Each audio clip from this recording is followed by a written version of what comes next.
Obunu gini kama chozunu Imana chukwa kosi womo Onyele miu Nyelu yumi What am I looking for? See my God, he don't bless me, yo. He give you me, give me you. Obunu kife la chasha so Obunu kife me chasha me my baby, you know, say you go love for me. Hey, yeah. I do go. I could go. When I call your name, Shakara for me. Oh, Roma. I will be your Romeo. You go be my Julie. Roma, I will be your Romeo.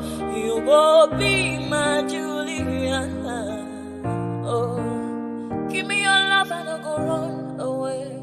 Show me your love and I'll go use you play. Carry me, I go follow you away. Follow you, they go. Maka munagi me and you. Okwa munagi, my baby and me and you. Me and you, Aqua Monagi, my baby.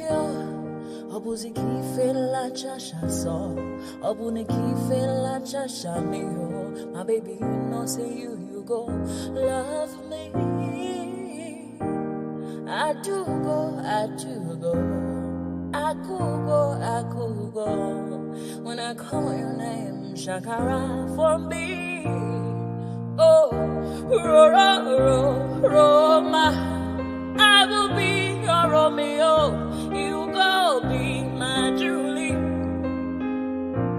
Yeah, Roma, I will be your Romeo. You will be my Julia. Oh, Roma, I will be your Romeo. You will be my Juliet. Roma, I will be your Romeo. You will be my Juliet. Obuzi kife la chasha so, Obuzi kife mi chasha me. My baby, you know, say you gon' love me.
Okay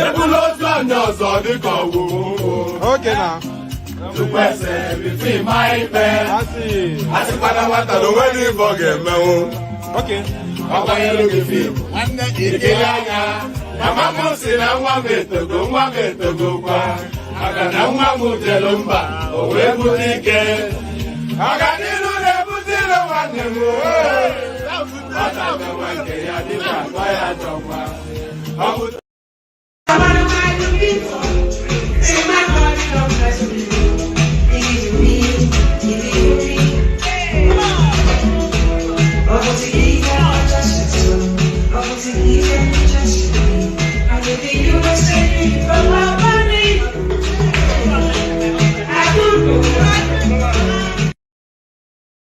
To the Nigerian national anthem, Mr. Albert Congo raises the flag. Where are you? Where to me? Ìtún ló ní ọ̀tún ẹ̀ ṣe, ìfà ló ní kan fà ẹ̀ mọ́ra, àìbínú gbogbo àtàrẹ, gbogbo méjì ọkà bàbà, gbogbo mẹ́ta ọkà wáṣẹ́, orí ló túmọ̀ ẹnu, gbogbo ọ̀nà ní túmọ̀ ẹsẹ̀, akọni ìmọ̀ tú ìmọ̀ ọjọ́, ìmọ̀ èmi ni wọn kì í dálẹ̀, wọ́n bá lọ mẹ́lẹ́mọ́. Wá fi jóye ẹlẹ́mọ́, àkànbí wọ́n bá lọ gbé fèrè. Wá fi jóye ẹlòkò, bọ́wọ́ wọn bá tẹ̀lé. Wá fi jóye aláre. Àwọn mẹ́tẹ̀ẹ̀ta parapọ̀, wọ́n wá jọ ń pẹ́ mọ́. Ẹ̀ẹ́mọ́ olóko jẹ, wọ́n pa Akíntọ́lá, Akíntọ́lá ọmọ Ògún. Wọ́n pàdé ìyọ̀dà ọmọ àtàràbọ̀bà àkọ́bí wọ́n pàdé ṣàtàdá bẹ́ ọmọ bá Ìjẹ̀bú mèrè aṣíwájú odò gbólùkẹrẹ ajagun lólòdì ọ̀run tó bá ṣe pé tìyẹ tó bá ṣe pé tìyẹ lọ́ bá ń darí jọ wí àpérò mi kún gbọ́wọ́. Ọ̀bọ ti ṣìgìdì máa gbé, àgétì ló máa ń gbé, àyàn ti ìlàyàn ewúrẹ́. Ọlọ́run dákun má padà lẹ́yìn ẹ̀, kó má gbàgbé ọ̀rọ̀ tẹ́. Aṣíwájú ọ̀rọ̀. I'm going to be president of this country, whether you like it or not, and I will preside over the affairs of this country, including presiding over you. I think you must start adjusting to that reality. The sooner you do that, the less chest pains you'll have when that reality comes. I wish I go back to the old days when I used to be the kid in the 3rd grade, playing in the street with my homies all day. Cause we live so fast, now we can't relate. We come a long way, money can't wait. And no worry about a thing, happy all days. This is how we live, we cannot complain. And nobody leave, keep the old plans. Hey, when I'm better, Mingarti. Mingari Zuda Kari Party. Kodomin Moni Domin Darti. Yo go to phone it Bonnie Bucket as a party. And when I'm better, Mingarti. Mingari Zuda Kari Party. Kodomin Moni Domin Darti. Yo go to phone it Bonnie Bucket as a party. Hey, Chuagamne Welly focus souvenir the film. Hanky wana hande hanky jamambale sim. Minyala fije nange jamalengin baratin. On Sahakura ala wura men ko jaro find. Sifty namo ala chifty ala ind. Idi now will the And there it is right there. Whatever that chap just said is exactly what it is. So whatever he just said there is exactly as it is. So good day to you, good to be in your company, and how are you? So good day to you, good to be in your company, and how are you? Another day, another woman went to most session. It's now the backdrop to your everybody now schedules it, of course. And you know, as soon as you spend a moment here, you are captive for life. The only thing that avoids it is when I don't stream. So if I am streaming, then it's almost guaranteed that you will be here. But are you spreading the word, though? That's the thing. Good day to you. Good to be in your company. And how are you? Hope you're having hope you have had a gloriously wonderful day. So hope you have had a gloriously wonderful day, and hope that I hope that day gets better for spending time in the company of your favorite or your laughing man, one man went to more. So good day to you. So click on like, as I think I've already said that. Click on subscribe. So we need to get numbers up, and the way to get numbers up is by your participation. So if I'm asking you to click on like, it's only really, and that costs you nothing, by the way. It's just a flick of a button. So if I'm asking you to click on like, it's only because that then cascades us up the algorithm of the YouTube space, so that YouTube knows that there's activities going on there, and then they recommend it to even more people. So that's how spaces expand. They call it engagement. So that just that flick of the like button is an engagement that is noted by YouTube, and then they spread the word that there's noise making going on somewhere called One Man Went to More platform. So click on like. That's the reason why we ask, and that's the reason why you should do it. So click on like, and if you're not already subscribed, please correct that immediately and right now as well. So click on like and click on subscribe. If you want to be an active combatant, if you want to be part of the thrust and parry, the cut and joust, the feign and punch and whatever it is, the set 2, that is the One Man Went to More experience. If you want to be part of the set 2, that is the One Man Went to More experience, then click on that hyperlink that says StreamYard. Up it pops you into a studio space. Soon as I finish delivering the body of the talking points, I'll let you onto the screen, invite your thoughts. Nothing complicated, nothing complex. It's just as simple as I just said. You click on that hyperlink that says StreamYard. It pops you into what is essentially a green room. I do all my noise making about what we're going to talk about. I let you onto the screen and engage you in conversation. It's as simple as that. So it's just that simple. And we do need new voices now. We've not broken in a new voice for quite a few weeks now. So let's break in a new voice. And the $ at the bottom of the YouTube screen, you see that €5 showing under Isaac Ojo's name. He clicked on that $ and is super chatted towards the platform. So you join Isaac and the sugar daddy of the platform, of course, Ayo. So you join them in all that. So we have the anticipation of a minimum of 5 super chats per stream. So two in. If one person super chats more than once, that still counts as 1.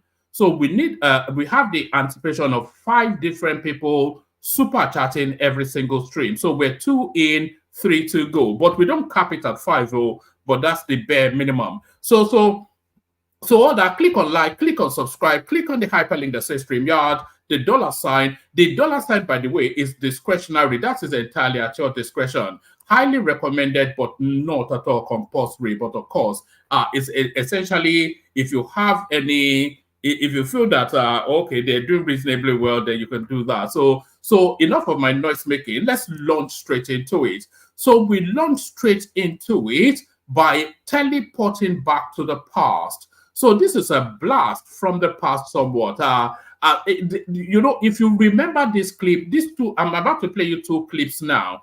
If you remember these 2 clips, then it dates you. Then I pretty much know how old you are, roughly. So let's kick it off with this one. That's if it plays.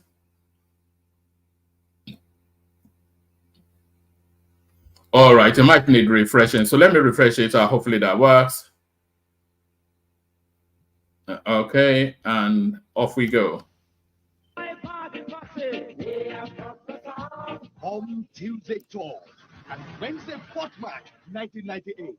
The city of Abuja will be positively charged with the most historic rally of the recent times. The power of youths in Nigeria. 2 million youths march in March, Abacha 98. Under the unifying umbrella of the National Council of Youth Associations of Nigeria, NASIA, comprising the Year 98 group and other 150 youth organizations, nearly all Nigerian youths and their friends will raise their voices as one. To chorus, the rhythm in the 60 performing stars, singing their only song in Abacha 98. We want him back. The great General Sani Abacha should be convinced to continue to lift Nigeria with his visionary leadership come October 1998.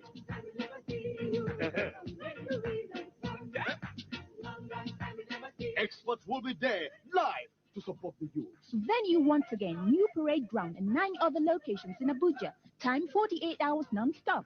Date 3rd and 4th March 1998. No work, no school, and no sleep. The youth are saying, join us to convince General Sani Abacha to continue his visionary leadership come 1998. March in March, Abacha 98. It's another pilgrimage. Be there. All right. So like I said, that's a blast from the past. That's how far back the sycophancy goes within the Nigerian experience. So that's a year before we started the Fourth Republic. So we're in the Fourth Republic now. So that's a year before we started the Fourth Republic. And there was a name that was pivotal to that space. Some of you of a certain vintage will remember that name. It was a young man then. I wonder what he is now. It's a chap called Daniel Kalu. And this is him now arrowheading that space in 1998.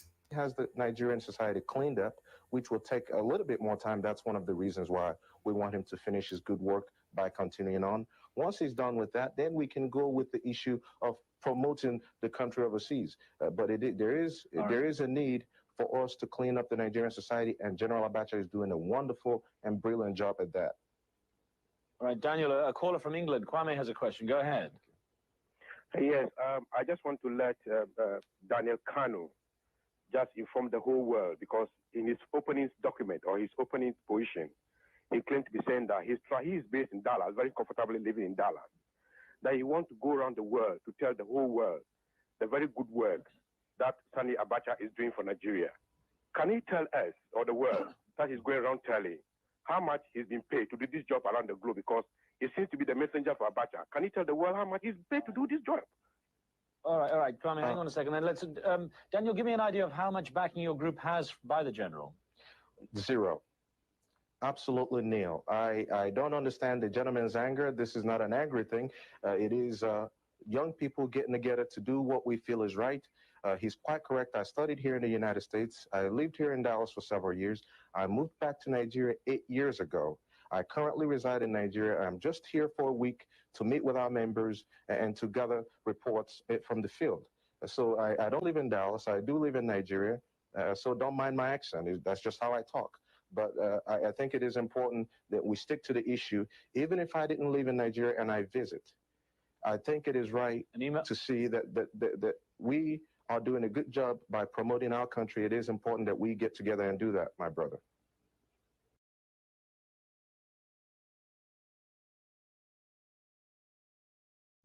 Sorry, I was muted. So there it is. That's a blast somewhat from the past. That is the birthday. Now, that was the year before the Nigeria's latest incursion into democracy. So that was 1998. And this guy now, this guy here, Daniel Kanu, his name is it Kanu or Kalu? Let me see that. Yeah, Daniel Kanu, his name is.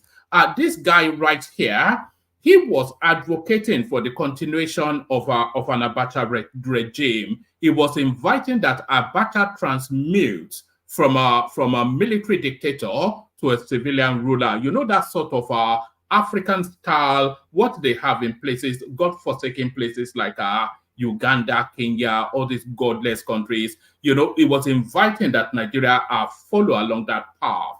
And that was but subsequently, of course, Abacha died, and we now have the birthing of a new democratic dispensation. So that's just a throwback then of that time and space. So a throwback then to that time and space, but we teleport back to the here and now, and this is contemporaneous politics. Watch this. Obedient movement, having the Labour Party differences. You have inaugurated some of the Obedient group today. How does it translate to the effectiveness of Labour Party winning FCT in the next election? Well, I can tell you that Labour Party is Obedient movement and Obedient movement is Labour Party. Two of them are inseparable. You cannot separate Labour from Obedient movement. Neither can you separate Obedient movement from Labour. And let me say this, Labour Party has grown as a party. And when there is growth, you expect some kind of, when people are involved in something, that is growing up, there will be struggle for leadership. There will be struggle for a lot of things. If today what has happened to us is not happening, I will tell you that there is no sign of growth among us. But because that people now believe that Labour is a party that can deliver, that people can even emerge through that platform, what do you expect? The agitation to be part of the system will be there. But I can tell you that Labour is one under the able leadership of Barrister Julius Abure. Labour is not divided. We know that some people might be disenchanted because of one thing or the other. It is normal. Even in our personal families, we have disagreement, but that does not mean that the family will disintegrate. We will not allow that. And all you see the national officers under Abure doing now is that peace. Everybody is interested in making peace, because peace is what will continually propel Labour going forward. So, are you also aware of the APC and the PDP coalition to wrestle power from the Labour Party in the area council election? Kerosene and water can never mix together. What you just said now is practically impossible. By PDP and the Labour merging together, I can tell, and PDP and APC merging together, the possibility of them coming to Labour to merge with us is what is there. In other way around, you cannot find it. And I tell you. All right. So what that guy is speaking to now, like I said, it's contemporaneous politics. So Peter Obi came out recently to tell us that there's a distinction between the Obedient Movement and the Labour Party. They are stand-alone entities separately. But this guy now insisting that there's that convergence there, that they're one and the same, and is also speaking to the politics of the internal workings of the Labour Party with Julius Abure and the Papa Arabambi. And I'm going to contact Arabambi tomorrow to see if he wants to come join us to give us the latest developments in that space. That wasn't a British accent. That was an American accent, surely, for Akin Anchor. So I'm going to try and reach out to him, see if he wants to come on, give us the latest development in that space. So the convolution that is the Labour Party. So that some things never change. So let's go now into the talking points. A lot of it will just be headlines because somewhat people strolling in casually into the studio, and I don't want to keep them waiting for too long. So I started off with the headline piece, actually, Emir Sanusi slams Tinubu. So that was how I captioned it, but I subsequently went to put question marks because, of course, it looks as though that story might not be on firm footing. But let's just, it's mischief making by the obedience space again. Remember, during the elections, how they were telling us how the Ghanaian president was rallying against Tinubu and endorsing, that sort of behavior. That's where we are again. They still haven't given up that sort of behavior. Trending video, Emir Sanusi attacks federal government, facts emerge. A trending video of the reinstated Emir Mohammedu Sanusi II speaking about the Nigerian government's failure and calling on it to address various challenges confronting the country has emerged online. The reinstated Emir reportedly urged Nigerians to hold politicians accountable in the video. It was being circulated with the claim that the former governor of the central bank made the comment after he was reinstated by the Kano state government. So that already tells you that that's a lie, because it's not still on firm footing on his reinstatement, and it needs government assent to fully seize hold of that crown. Powerful speech by Lamido Sanusi after being reinstated. A search of the key phrases in the video on Google, reverse image, shows that the footage has been online since 2022. So like I said, it's pretty much the mischief maker. I'm not quite sure if we just abandoned this, but let me just give you a couple more paragraphs. It was also discovered that an earlier version of the video showed Sanusi giving his speech at the launch of a stage play titled Emir Sanusi Truth in Time. The event was held in August 2022 in Lagos. Ahmed Yarima, a professor of drama at Redeemer University, wrote the play. Joseph Edgar, the executive chairman of Duke of Somolu Productions, produced it. So like I said, it's just I think this might well be it. So let's just get a soup song of our day. You know, by the time announcement was made that I had been removed for insubordination, you know, that is the word, insubordination. And you will think that somebody who says you're subordinate to him is somebody who is superior to you.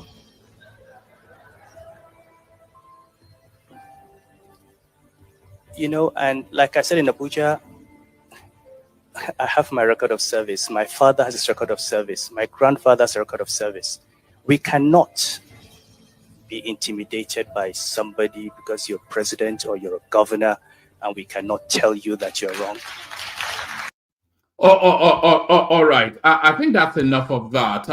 When it started with when I was removed as governor, that tells you then that it's just mischief making by the obedient space. So mischief making by the obedient space, mischief making now by Tinubu. Tinubu names Abuja Road after Chinua Achebe. You know, when you give somebody something and then your child, you give a child something and then the other child is showing somewhat of and they say, okay, you take this one too. So this is a you take this one too sort of a headline. Tinubu names Abuja Road after Chinua Achebe. So the next argument, of course, is the road of equal weight and importance as the one he gave to Soyinka. But then, of course, Soyinka and Achebe in achievements are not of equal weight. So President Bola Tinubu has named the M18 road infrastructure in Gusape district, Abuja, after renowned novelist Chinua Achebe. Tinubu stated this during his address at the inauguration of the road in Abuja on Saturday, June the 8th. This was made known in a post by Special Assistant to President Tinubu on social media, Olusegun Dada. So not even an important person made the announcement. He wrote, President Bola Tinubu, that is, okay, you take this one too, sort of a thing. But let's go on to this. Good news reports predict three sources Nigeria will get dollars in 2024. So a recent quarterly statistical bulletin from the Central Bank of Nigeria, CBN, has highlighted that foreign exchange FX consumers consumed more dollars in the 3 months ending in December 2023 than they did in the previous quarter. Despite this, Nigeria is still hopeful about receiving additional FX inflow in 2024. The inflow will most likely come from World Bank budget finance, NNPC-related flows, and Eurobond issuance. So the only one that actually translates into real money from those three sources is NNPC-related inflows. So World Bank budget finance, that could be some sort of a loan. Eurobonds, you already know that they are loans. So the only actual real money, earned money, is the NNPC-related inflow. Nigeria's Naira is predicted to appreciate in the upcoming months as the market absorbs the equivalent of $1.3 billion last week, relieving pressure from forward central bank foreign exchange contracts. Rand Merchant Bank, in a report, projected that outstanding forward contracts will amount to only $193 million between now and December. So it looks as though those forward payments are essentially that has the attribution to the Tinubu, to the Buhari administration. It looks as though a lot of backlogs has been cleared to the point that it's been petered down to a derisory $198 million. A king's ransom to you and I, but a pittance to the Nigerian state. And that, of course, impacts on the foreign exchange. Despite the quarterly rise, FBN Quest reported in a report on Thursday that the number is still the second lowest over the previous 8 quarters and shows a significant year-on-year fall of 46%. So, okay, factors that led to the Naira's appreciation. A noteworthy increase in FX utilization for invisible imports. The Naira is about to appreciate anyway. I don't want to get lost in the fog of the legalese of the financial whatnot. But let's move on quickly to this, only so that we can get quicker to the panel. Justin, no more lodging of underage girls in hotels. This woman is doing an excellent job advocating for women, especially the girl child. I think she's the one yet that has, in my memory, championed that space the most. This is, of course, Uju Kennedy. Justin, no more lodging of underage girls in hotels, federal government wants. The federal government has warned hoteliers across the country not to harbor teenagers and underage girls in their facilities or risk being sanctioned. The Minister of Women Affairs, Uju Kennedy, read the Riot Act on Saturday at the Unlock Training and Grant ceremony in Abuja. The program, which saw 200 young entrepreneurs receive 100 million naira, was organized by the Superior Special Assistant to the President on Technical, Vocational, and Entrepreneurship Education, Abiola something or the other. So there it is. So that essentially tells you what's going on there. So this is Sowore again trying to claim his boots back from Peter Obi. Peter Obi is a packaged fraud, just like Buhari. So this is Sowore. Quite why he's going after Peter Obi. I think we all know why he's going after Peter Obi, because of course Peter Obi occupies the space that he should traditionally, because he should really be good. Peter Obi is not the sitting president, so it's just another noisemaker like Sowore. But he sees essentially that Peter Obi occupies the space that he naturally should occupy, and that is why Sowore often attacks Peter Obi. Peter Obi is not that a lot of people will find any lie in this headline. Peter Obi is a package fraud, just like Buhari, Sowore. Sowore made this claim in a recent no holds barred interview with correspondents, wherein he disclaimed certain misconceptions about his perception of the former Anambra State governor. The AAC presidential candidate has never hidden his disdain for the political class, especially those who have had the opportunity to serve in one capacity or the other.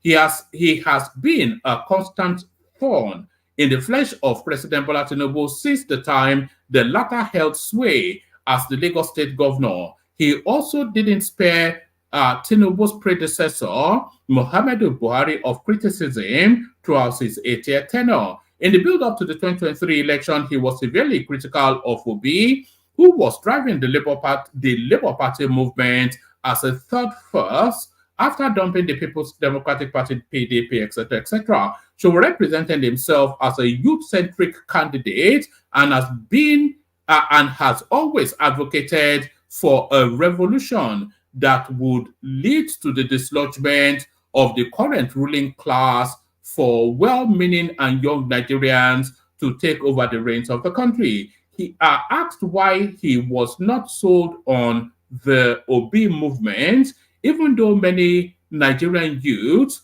were gravitating towards the Labour Party torchbearer. The activist said he has a general disdain. He has a general disdain for dishonest politicians. So I wasn't even going to read this, but now I'm in it now.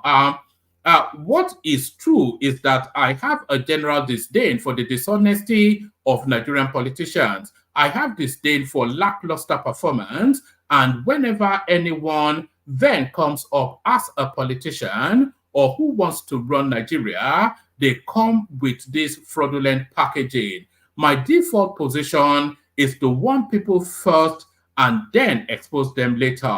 My position about Peter Obi has been consistent, the same way my position about Tinubu has been consistent. It is only that the people who are now on the internet as influencers were not born at the time when I have been against all these terrible politicians, including those in the military. Otherwise, you would have known that in 2006 to 2008, I was the first to expose Tinubu's drug history in Chicago. But the people who now follow Peter were not interested at that time because it wouldn't favor them. But in 2022, they suddenly realized that Tinubu was a druggie and took it and ran away with it without giving credit to Sahara Reporters, which was the platform that was used in publishing it at the time. So that is Showore doing his usual ding dong diddly. It's I don't know, man, that guy. But let me go on to this. Tinubu receives bill on regional government next week. So they debunked this, but it keeps flashing up within the news cycle. Drafted by Dr. Akin Fakonda, a retired director in the Federal Civil Service, the bill is titled A Bill for an Act to Substitute the Annexure to Decree 24 of 1999 with New Governance Model for the Federal Republic of Nigeria. It seeks, amongst others, new extant laws to be cited as the Constitution of the Federal Republic of Nigeria New Governance Model for Nigeria Act 2024. Recall that a copy of the draft, which circulated on social media last week, was said to have been submitted to the House of Representatives for legislative action. However, well, I don't know. It looks as though that storyline still getting somewhat of a traction. But there it is. So there, but this one I really want to bring you. President's son has huge capacity. Mixed reactions as Sokoto governor names road after Seyi Tinubu. So I think there was actually, yes, there it is right there. The politics of sycophancy is embedded into the DNA of the Nigerian politician. What has Seyi Tinubu ever done in his life? Seyi Ahmed Bola Tinubu Road. But his name is not, I'm not even sure there's any Bola in his name. It's Seyi Tinubu now, and it's not Ahmed either. So I'm not quite sure what that means, but there it is. Sycophancy baked and embedded in the DNA of the Nigerian politician. President's son has huge capacity, mixed reactions as Sokoto governor named road after Seyi Tinubu. So a few paragraphs from this. Nigerians have started reacting to the claim that the governor of Sokoto State, Ahmad Aliyu, has named a road after President Bola Tinubu's son, Seyi. Abdulaziz Naibi Abubakar, an enthusiast of the People's Democratic Party PDP, shared pictures of the road and name, adding that Sokoto State governor is a big clown. Some Nigerians have taken to the pictures comment section and expressed mixed feelings about the development. So let's just get a flavor of some of the reactions. A Nigerian with the handle Caps and Classics said, I don't know if you know that the president's son has a huge capacity and influence in this government. Don't blame the governor. We get why. So it's politics of sycophancy, as I said. This is another straggler, another element, and this is what he or she has to say. Most important is the road project for the development of the state. The name is unnecessary. It can be changed. And we take one more. We take two more. Another contributor, it says, state what the kind. I don't know. This is how it's been written. State what the kind of governor, or that should be says, or states. States what kind of governor. I don't know. Let me just read it verbatim. State what the kind of governor state has. What did Seyi Tinubu contribute to Sokoto that deserves such honor? This hypocrisy will continue downgrading the image of northern politicians, I won't attempt the rest so that I don't blaspheme. One last one. If you can't go through the Father, you go through the Son. My concern is how much would have been spent to mount the board. So it doesn't really matter how much would have been spent to mount the board, because of course the board would have been mounted anyway, irrespective of whichever name is on it. But that's the politics of our sycophancy right there. The politics of sycophancy to the politics of tight words. We can't pay 60,000 minimum wage, governors. So I think the latest offerings now is 62,000. So if the Labour Party, if the Labour Union rather continues rather to be sticklers to that unfeasible amount of money that they're asking for, then what we will get ultimately, if they force this upon the state, then what we will get, it will be job losses. There'll be heavy downsizing for affordability. We can't pay 60,000 minimum wage. Governors, Lagos State can pay it, of course, but then outside of Lagos State and River State, I cannot see any other state that can afford it. The 36 state governors on the platform of the Nigeria Governors Forum, NGF, has said that the 60,000 minimum wage proposal was not sustainable and cannot fly. The governor said if they accept it, a few states would end up borrowing to pay workers monthly. According to the governors, if they sustained the proposed 60,000 minimum wage by the federal government, many states will spend all their federal allocation, their FAC allocation on just paying salaries with nothing left for development purposes. The governors made their position on the matter known in a statement on Friday by the NGF Acting Director on Media and Publicity, Hajia Halima Ahmed.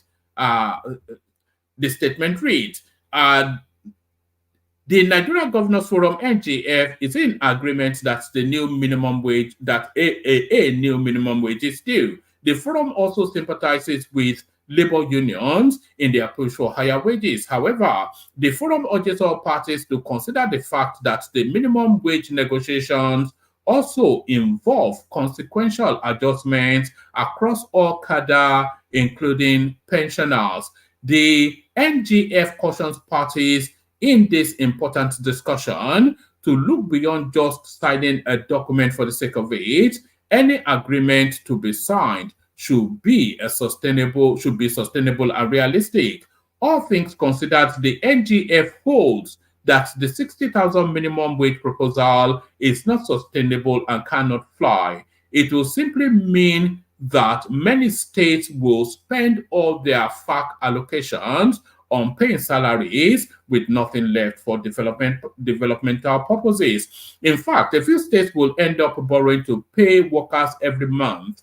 We do not think this will be in the collective interest of the country, including the workers. We have I think they are actually proposing 57,000. That is what the governors are proposing. Let me just say, I'll just whiz through. Oh, okay. I'm going to bring you this. A lot of you have seen this narrative of girls being trafficked to Ghana. I'm not going to play you the clip for reasons that some of them are a bit on the young side. But so anybody wants to speak on that, speak on that. Let me just give you a few more headlines and then we'll call it a wrap. Paris Club fraud, Buhari weaponized legal system to persecute me. This is Bukola Saraki, who's still pleading innocence about 10 decades after coming out of government. Let me read you this one. This is a short read. Bukola Saraki, a Nigerian former Senate president, has said that the Paris Club fraud allegations leveled against him was an attempt to soil his political career and tarnish his reputation by the President Muhammadu Buhari administration. The former lawmaker made this claim known whilst reacting to the Supreme Court verdict overturning a federal court judgment that said Melrose General Services should forfeit 1.2 billion naira to the federal government. Saraki on his Twitter handle on Friday described the case as a proxy war that used Melrose as a mere pawn to victimize and persecute him. The Economic and Financial Crimes Commission, EFCC, had on April the 27, 2018, secured a judgment for the final forfeiture of 1.8 billion naira, which Melrose General Services Limited obtained from the Nigeria Governors Forum through false claims. The firm, unsatisfied with the verdict, challenged the judgment of the Court of Appeal, challenged the government of the Court of Appeal, ordering the forfeiture of the money to the Nigerian state. So this is the Supreme Court panel led by Justice XYZ set aside the verdicts of the lower courts and ruled in favor of Saraki. As much as this case was between the EFCC and Melrose General Services Limited, it was a proxy war, with Melrose serving as a mere pawn in a larger scheme to victimize and persecute me. It was always clear that this case was a thinly veiled attempt by the Buhari administration to weaponize the legal system for political gain, Saraki said. The allegations of the Paris Club fraud was nothing more than a smokescreen designed to weaken the institution of my office, undermine my political career, and tarnish my reputation through spurious accusations similar to the code, etc., etc. So there is Saraki pleading innocence again. So let's start. Lastly, on the minimum wage, federal government taxes 62,000. Governors 57. So I'm not sure that there will be much more movement on that 60,000 space. So that's the presentation. Let's play the Kegite music, kick off the session. We always struggle to find that Kegite music. Maybe it will come immediately to hand.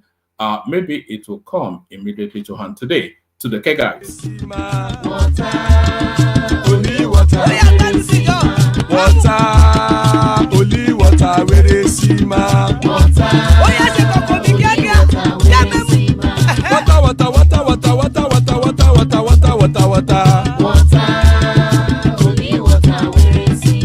Hapa o naido.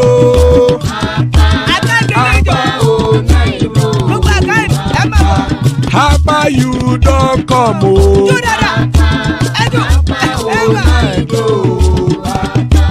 Hapa o naido.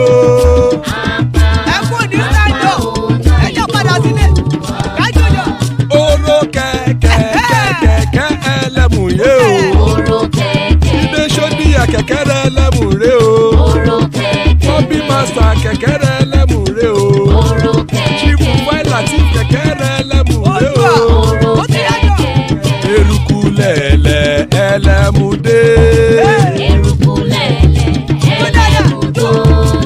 Eruku lẹ̀lẹ̀ ẹgbẹ́ ẹlẹ́mù dòde ojàre o. Eruku lẹ̀lẹ̀ Ghana ti dé ẹgbẹ́ bọ́dì o. Ọmọ ẹlẹ́yẹ ẹyẹ o ó dìle o. Odúyẹ̀lá ẹyẹ o ó dìle o.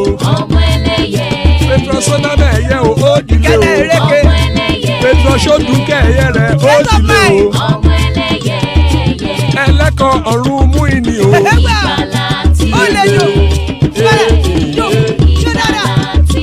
Àkùkọ ọ̀run mẹ́kọ̀.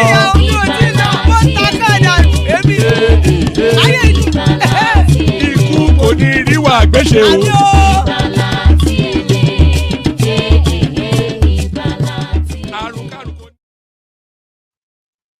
And there it is right there. Ikuko Nuriagweshe may just have nothing to do with us. Joining us, Solly. That's if he's still here. Solly, it doesn't take him a moment to fall asleep. Ekene joins us. Good to have you, Ekene. Isaac Black in the house. Always a delight to say Isaac. There's Dewale right there. Good to see you, Dewale. Emmanuel joins us from Abuja, father of the bride. So thank you, gentlemen. Good to be in your company. Still spent plenty of spaces in the studio. Anybody that wants to jump on like a rabbit, hop on. So like a rabbit hop. Let's kick it off with Ekene if it's ready to go. Ekene, you ready? Jagaban. all right, whoever wants to go first to just unmute. I hope people can still hear me. I'm here. But I've been trying to talk to you backstage. You went, all right. Coming to it then. I think the headline actually suits because this is almost your sort of conversation. President Tinubu's son has capacity. Mixed reactions as Sokoto governor named road after Seyi Tinubu. So are this sort of like spoils of war narrative somewhat, or Modadi's whatever? I actually came because of that rumor that they want to do regional governments. I wanted to confirm it was true or not. Well, I can speak on this topic. I don't No, really no, you can go to that because the indications are quite strong that the country is looking to transmit into that space. There was a document that went viral on social media not even a week, about a few days ago, and then the government quickly comes out to try and water it down. But then, of course, it comes out again. That news, by the way, is all over the news headlines. It comes out again now that it continues to progress through the parliamentary space. So what are your thoughts then? Are you yay or nay? Are you in favor?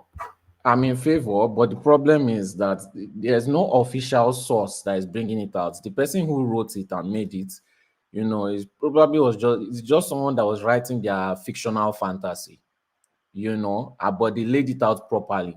And usually we know how the country goes with propaganda now. They love propaganda and they push fake news very, very fast. But this caught my attention because this is the only fake news that they've pushed that is actually somewhat good news. So that's why I just came here today, because I also saw it on the news again that they said that they are taking it to the Senate. But then again, it's usually the people that push fake news that posted it, So if this is something that they want to actually push, then my question is, what are the things that can stop it? Who are the people that will want to stop it, and why? That's what I wanted to know.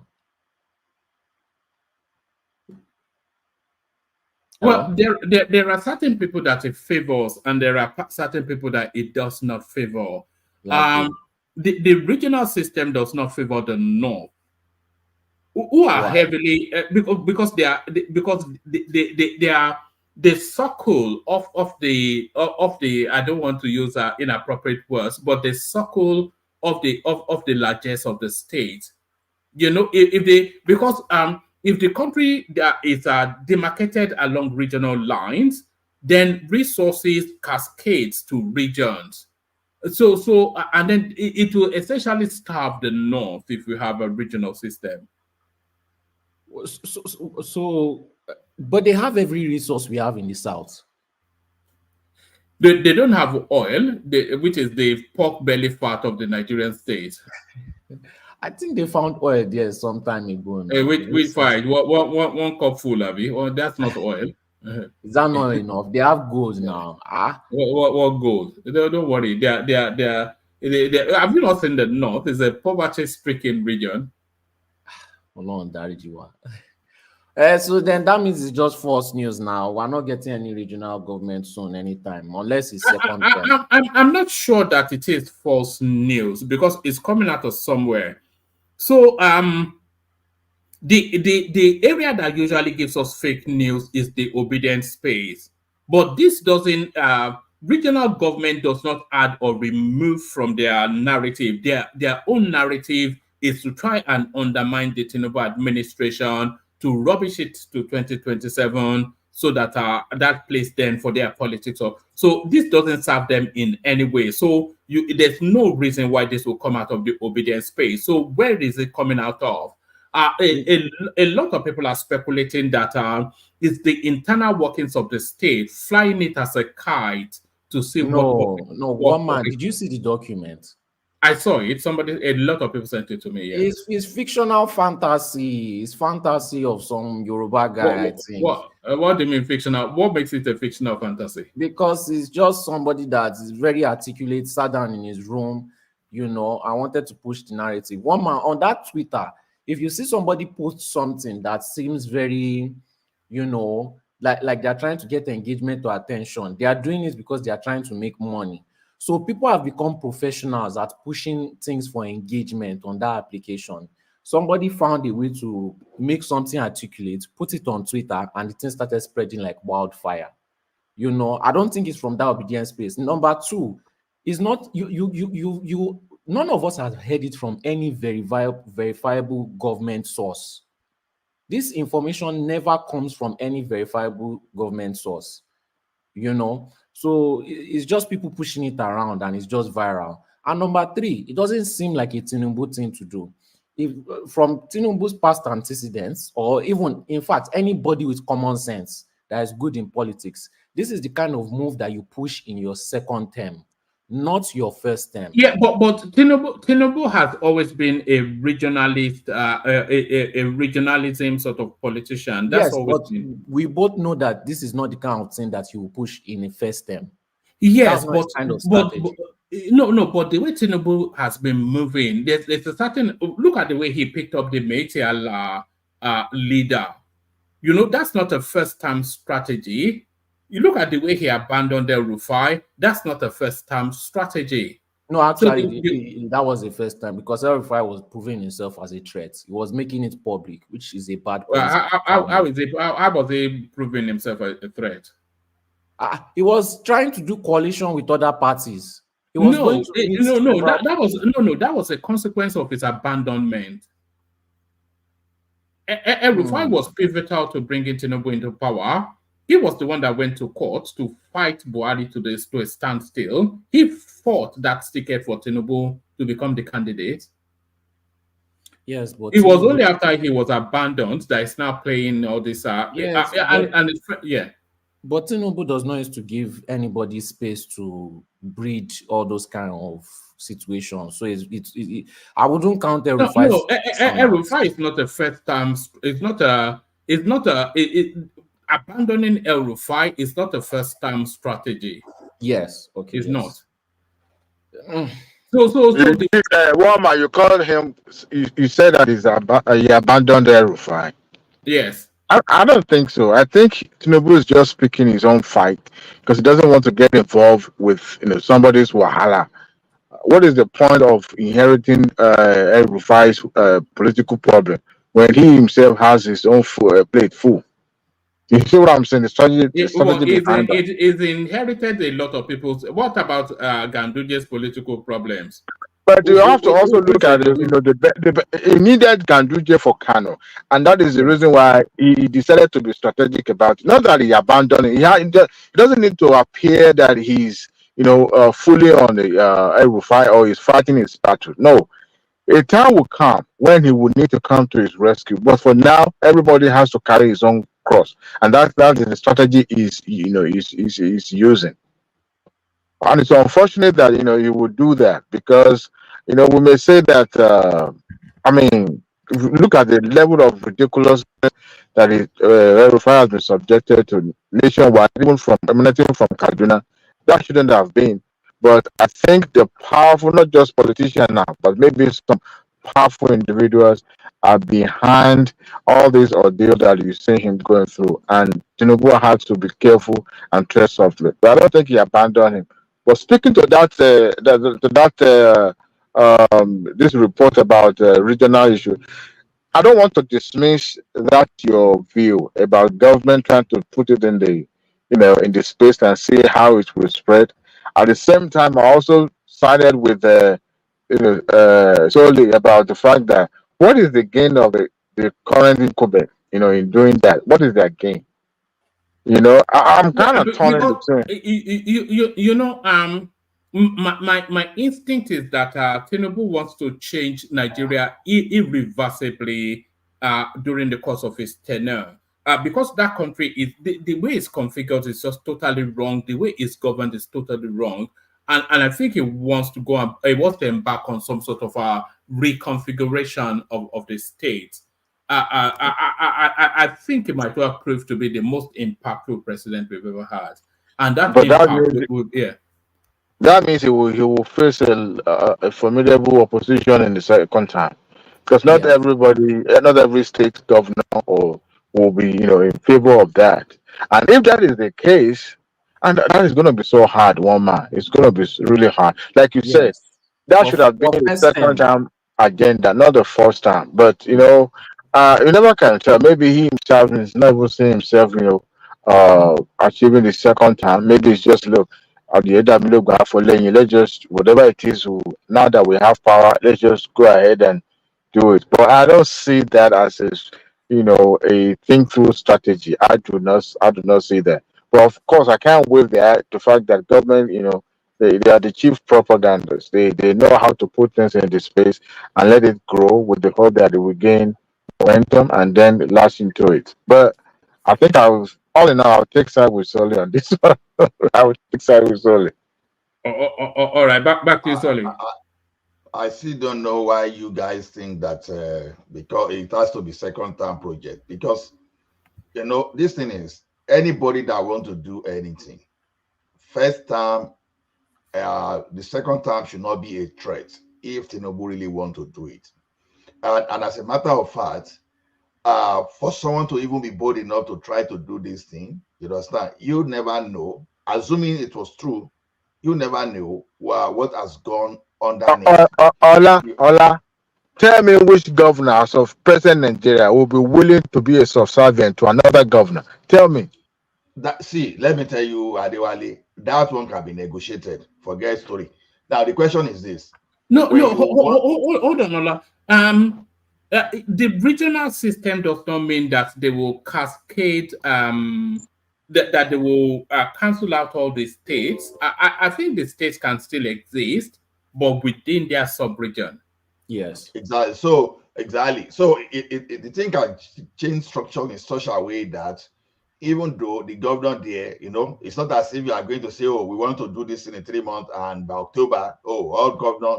No, it won't happen that way because there will be a lot of legal battles. You understand? So you can renegotiate. Okay, what is going to happen now is this.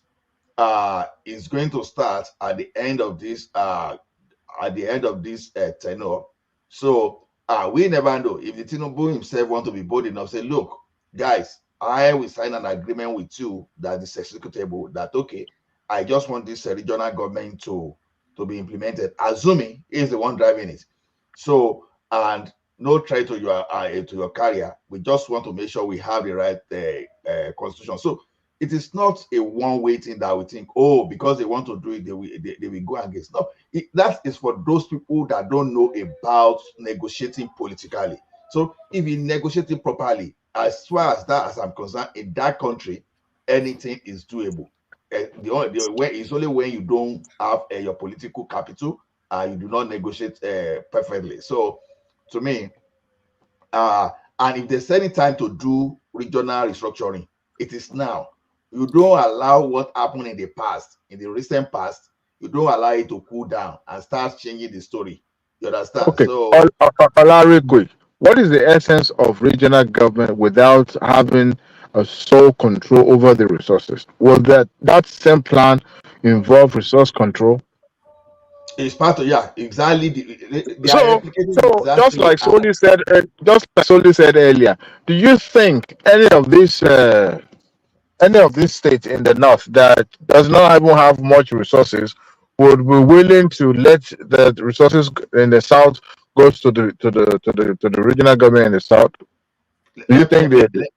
Let me tell you something. When it comes to issue of whether the northern people are not resourceful, I think we've mischaracterized the area for a very long time. So I know the leadership, especially those people that benefit so much from the way Nigeria is now. Understand? They may be unwilling. Don't forget too that we have some leaders too that are that hold grudges against what is happening to that. Their only opportunity is just to support anything that will change the status quo for them to get there too. So it's not a straightforward thing. That's what. So the North themselves, they have a lot. They have now. When you say they don't have, it's only oil. The oil we are talking about is constitute less than about 10% of the total resources we have in the country. We have a revenue. Why? Let's only continue. This thing is just a wish thinking. All right, back to you, Solly. Is actually a threat because you don't know these northern leaders. They don't care about the opinions or how he's going to favor their people. If he's not going to favor them, they will sabotage the whole place. They will scatter the whole ground.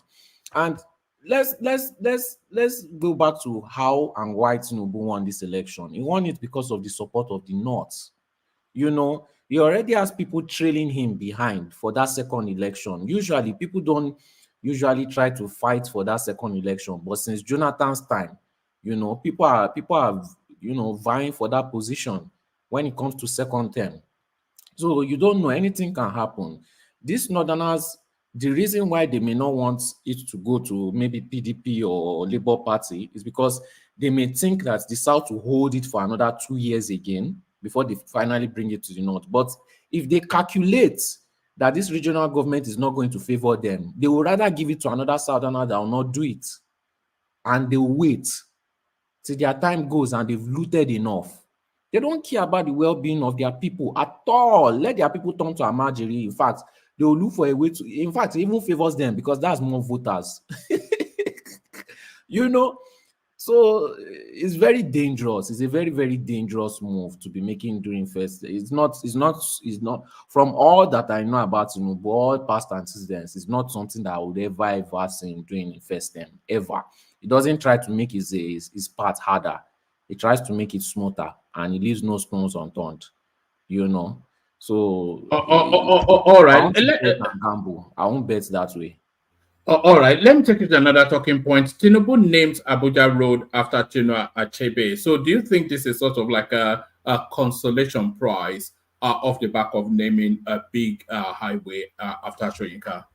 Yeah, it's something that he used to do. He likes to do all these kind of things. Me, I don't see the point in doing it because it's never really appreciated. But it's something that he does all the time. I don't support it though. But what can we do? You don't support it. Why don't you support it? Do you support the road being named after Wole Soyinka? I do support that. But you don't support a road being named after Achebe? Yes. Why? Because it's never appreciated. It's just going to be thrown back at his face. I don't support giving prizes to people that are not supporting. It's not doing it for political accolades. It's doing it to acknowledge Achebe's contributions to the Nigerian state. I still don't support it. Enough of all these consolation prizes. If you want to, if I may ask, Solid, I beg just a second. If I may ask one man, what exactly did Chinua Achebe contribute to Nigeria state?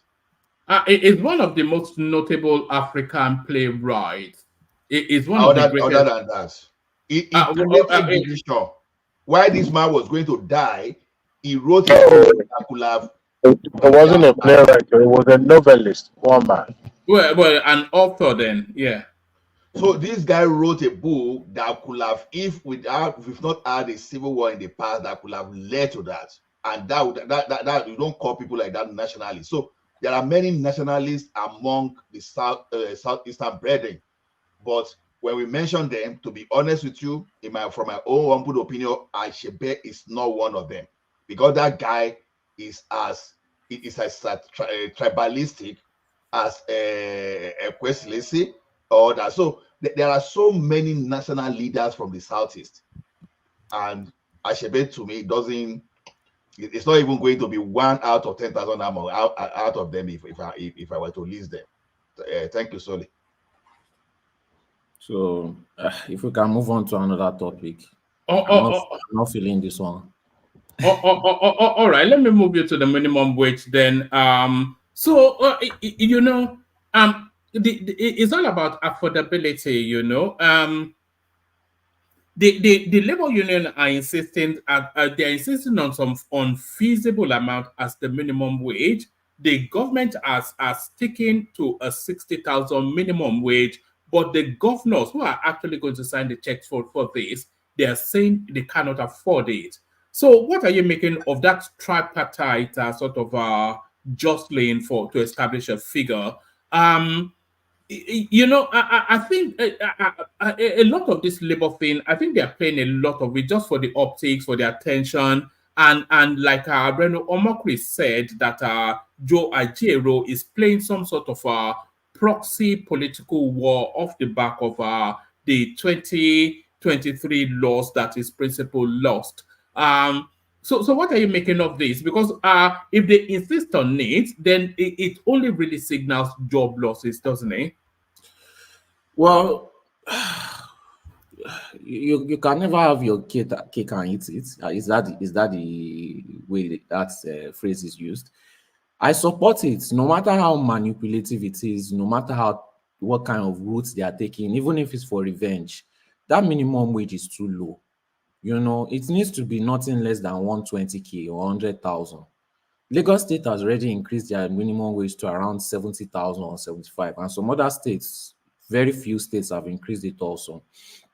But that it cannot be less than 90,000. That's just too bad. We are talking about minimum, the lowest.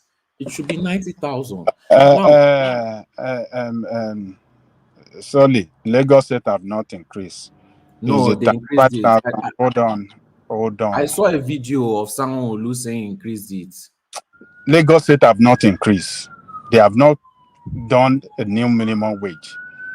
Is the 35,000 that the president, approved to all states, as a temporary increment, is what was responsible for Sanwo-Olu, to make that statement that, the 35,000 plus the 35 that they are paying in Lagos as minimum wage. That's what the total that make up that 70,000. Lagos State have not, officially, as their minimum wage increase that minimum wage to 70,000. No, Lagos State have not done that. It's the temporary 35,000 that president approved to each state that make up that 70,000 that the governor was yeah. But the governor announced a salary increment not quite long ago. I mean, They couple have of not months back. done any salary increment. You people should not But be hold spreading on though. He actually officially made that announcement. No, There is I no think announcement. Ajanekoko is right. It's not announcement. There's no announcement. He was just ranting on one occasion. They have not increased the minimum wage of workers in Lagos to 70,000. It's not officially done yet. So don't let us be spewing propaganda here that Lagos they have not done nothing. It's still the minimum wage. No, but they are 30,000. still any 70,000, right? Ajale they are still any 70,000 because it said that I don't know how the scheme runs that Lagos Did you listen to what I said? He said it's temporary. It's a temporary payment. What make it up to 70,000 is that 35,000 that the president gave to each state to give to their workers as to cushion the effect of this devaluation and this thing prior to when agreement to be made with what do you call it? Inflation. The labor prior to reaching agreement with labor on minimum wage. So it's a temporary this thing, 35,000 from the federal government that is make it look like Lagos State is paying 70,000. Lagos State have not officially, adjust their salary structure to 70,000 minimum wage. No, it's not yet done. But you being a former civil servant, since 1999, I don't think any time Lagos State owes salary to workers since 1999. No, I don't think so. Lagos State never owed, even since the time of Even since the time of Jakonde, Lagos State never owed civil servant a dime. They pay them every On month time. their salary. Yes, Lagos State doesn't hold their salary a dime at the end of the month. No. And there's never a record, maybe since 1999, that the state borrowed to pay their workers, to pay its workers, right? I don't think so. No. Never a dime. They were borrowing, but that one is that. But what's the relationship? Is what I don't understand. They were borrowing when they paid. When Tinubu said the payroll was 1.2 billion every month, and they were making 600 million. So that was what led him to all those e-governors started capturing the biometrics and put instruction in place. So because of overdraft, they normally get for payee every month. But I think Lagos State government, to be honest, they've done well so far. So, and I think someone is saying Edo State is officially paying 70,000, and that's Kulata. I think so. So, And they say Tinubu has not done anything in Lagos. If you put in place a structure that guarantees that workers are taken care, even in the days of Akele, they've had their issues and battles, but I purposely asked that question of the state not meeting up its obligation by paying the workers when at the right time. And I'm glad that Babangida confirmed that Lagos State, even right from the days of Jack Hunter, because that state has a reputation. I mean, a state cannot be as big, economically viable like Lagos State, and not doing the rightful thing, or not meeting its even in the face of tyranny. Obasanjo denying the people of Lagos State of their entitlement. The government at the time was still able to meet up. So to me, that they deserve kudos, and at the same time, they are like how do I put this now? Uh, the golden example of what other states need to look at. Some of those states are not viable. They are government not um, uh, skillful enough, to find a way to generate internal money. It's not that because the states are. I don't think we can hold Lagos State up as an example. It would be an unfair example to the rest of the states. Lagos State is about what 30% of the Nigerian economy, so they can comfortably afford a lot of things. But we've seen government in this country, in Nigeria, that they are state governors using their money, their entitlement to pay his own kids' school fees, right? And diverting the money to something else. But the That's a government, separate narrative. Now we've seen I just feel, we've seen well, the Lagos State governor using Lagos State money to go and celebrate birthday for his side chick on the Caribbean island. So, but the workers are paid. Despite that, the workers are still paid, right?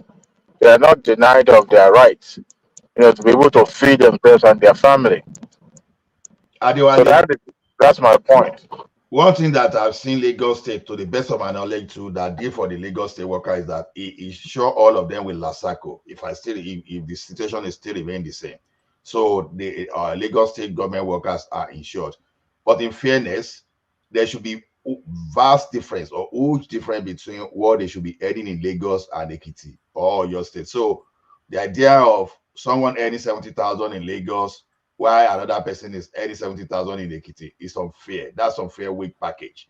So if you want to do it, if they are earning 70K in Ekiti, you'll be expecting something like around 150,000 in Lagos, because your rent in a year in Lagos alone is like your rent in 3 to 5 years in Ekiti. So, and with a lot of factors. So to me, well, let's see, give credit to that extent, but it's not enough, to be honest. It's not enough. Yes, but this is minimum wage. After they set minimum wage, they can now set their own state minimum wage. I think that's fair. This should be the minimum wage all around. But the problem now, in fact, the labor people, I don't care. Even if they say they want is 1 million, I support them. The point is that thing should not be less than 90, because I understand how their negotiation is working. They will put an outrageous number so that when they finally get a number that is close to what they want, they will agree and everybody is happy. But the problem now is, somebody I saw on Twitter, somebody said if they increase minimum wage to 100,000, he's going to sell a crate of eggs for 10,000 naira. What kind of people are these? I don't understand Nigerians though. Somebody like that, they're supposed to pull him out in the middle of the road and flog him so that they will use him as an example. So there needs to be price control of goods. Are we in North Korea? Are we in North Korea? Yes, so that one. Some Nigerians, money they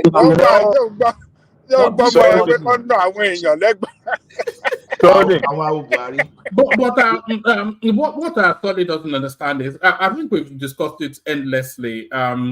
If they double the minimum wage and they are even asking them to quadruple it, nobody in the market will keep their price the same. We all know that they will keep the prices the same. But why? What does that have to do with price increase?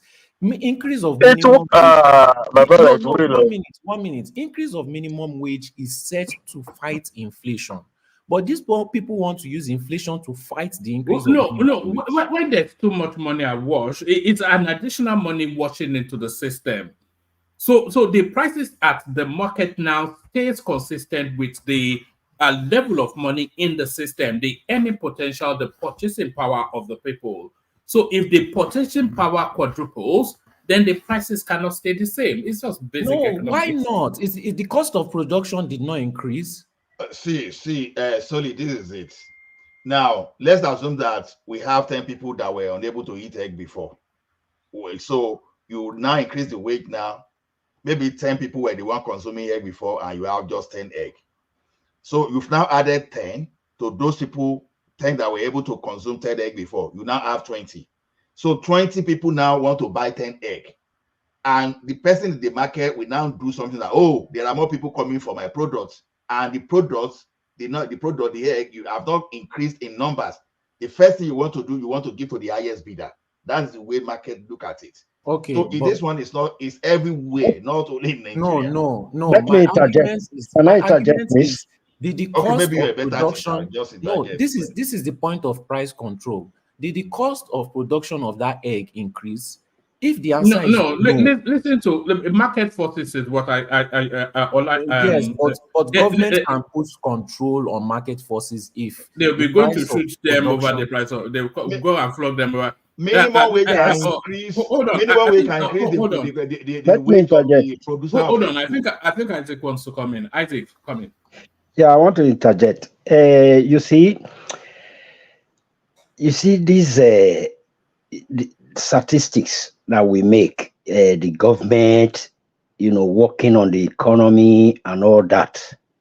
I think Nigerians, it's high time we live. We abandon that for at least. It's high time we abandon that. I'm talking to Nigerians now, the common Nigerians.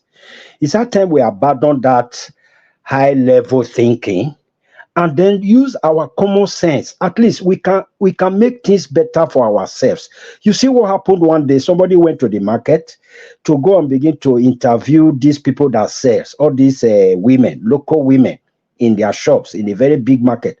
They were all complaining that there is nobody coming to buy. I have market, no sale, nobody coming to buy. Okay, if government increases the minimum wage, leave your price where it is so that these people can come and buy your goods. But you see these people at the end, by the time they hear that it has been increased, they will begin to increase their prices. That is just Hold on. Let ASAP come in. ASAP. See, Mr. Isaac, there are some things that are laws that have been existing, that just like we have in physics, we have laws of physics. There are laws of economics. You are telling us that we should leave this thinking and approach. Look, when you call something a law, it is bound to exert itself no matter what you do. Man's wants are insatiable. What do you think will happen when a market woman hears that a civil servant has? Do you think news doesn't travel among them? Somebody was talking about price control. Sorry, Yes. sir. Hold on, please let me. You've made your points, so at least you know. I mean, we want to respond to it. When I want to ask a question, sir. In Nigeria, when has price control ever worked? Lagos State is still trying to battle price control for rent. Then you They've not been battle able to it achieve more. it. You battle it more. Okay, so no, okay. When I think there's a common cliche that we say that when you try that it is only I won't mention the name. Something is only something when a person tries to do something over and over again without achieving a Okay, result. can I ask you a question? No, wait. I've asked the question that was not answered. Okay. Now, here's the thing, sir. Price control can never work. No, I refuse that. It has never worked. It can never. It's not today. Nigeria has been trying price control since 1974. We've been doing price control, and it never worked. So why do you think now in 2024 it will work? Okay, it won't work. Now here's the thing. Here's the thing. Wait, hold on, sir. Let me. Because I'll just say my own, and I will just move out. Now, I don't know how we came about this idea of. First of all, government has to placate people's feelings. So I'm expecting that government will increase, and I have no problem with increase. But when we're looking at this issue, we have to look at the long-term solution. This thing has to stop. I had to now start saying, okay, let me do some research and see because people put up charts the other day. They were saying, oh, okay, this country, Seychelles have done their own. They were mentioning all the. I was like, okay, let me start going through those countries. I started looking and saying, okay, when did this country last increase its minimum wage? Seychelles, that people were using as example, increased its own last time that it did an increase was 2014. Between that 2014 and 2024, Nigeria has increased its own 2 times. So when you're making comparison, you have to look at the context in which you are making those comparisons. Okay, then I said, okay, let me move to the G20 countries. Then I started looking at them, looking at the pattern. Surprisingly, I discovered that the US, in their setting of minimum wage, it fluctuates. In fact, it doesn't fluctuate upward. Sometimes it even reduces. Okay. UK, the same thing. Minimum wage even reduces. I was like, wow. So currently now, I think the Americans' minimum wage is around 16,000. Before it was 17, it dropped to 16. It went to 18. So why can't we have a situation, and we have very sound economy? My own state is $7. So in Nigeria, our own is always going up. In another place where economy is functioning, that somebody said, okay, when we don't need to go through. If somebody is doing it right and they are having results, why can't we copy them? Okay. This thing is not going to. Let me tell you something. Let me tell you what's going to happen. It's not today we've been doing all this. It's like one man, the day Baba, that's Tinubu, last May, I remembered one of the reasons why I started saying there's no need for me to be talking again. When Tinubu made that error, which I call a faux pas, and nobody can tell me that it was not a faux pas. In May, during his swearing, I came on to this platform and I said, this thing is an error. People blasted me. I left. I ran away from the platform. Now, 1 year after, people said, it was a mistake he made. Let me tell you what's going to happen. This thing is a big mistake. It's just a cosmetic approach. We're going to increase it, fine, because we have to placate people's feeling. But I bet it for you. Market women, like what one man was saying, market forces will intervene and you cannot do anything about it. And it will lead to, number one, inflation of our economy. Number two, devaluation of the naira. I rest my case. Well, you gave very, very bad examples. Don't worry about the bad examples. I think it made an excellent but still with ASAP, do you think that this is what because the arrowhead of the labor union, Joe Ajero, is an acolyte of Peter Obi, a subordinate. We saw him campaigning for Obi and the Labour Party during the presidential election.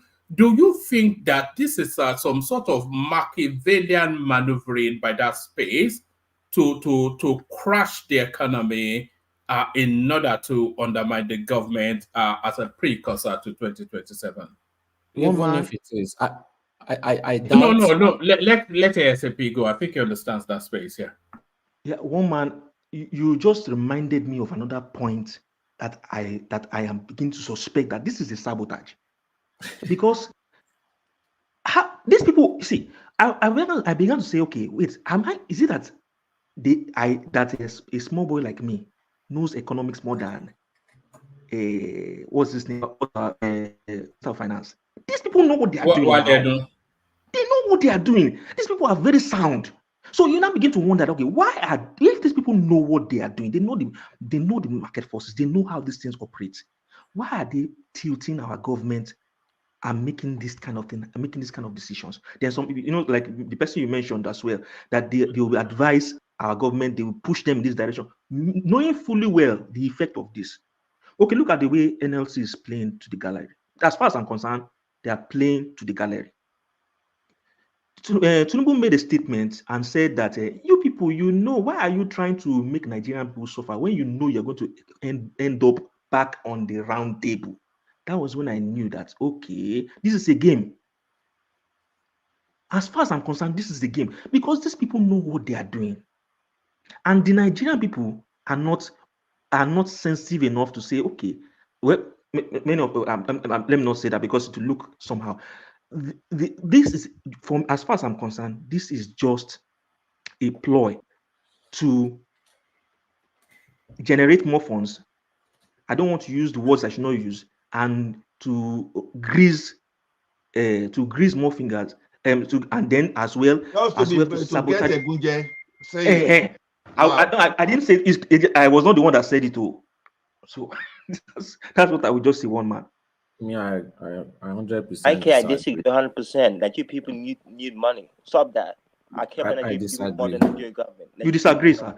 Okay, I 150% disagree. You are trying to sensationalize the issue.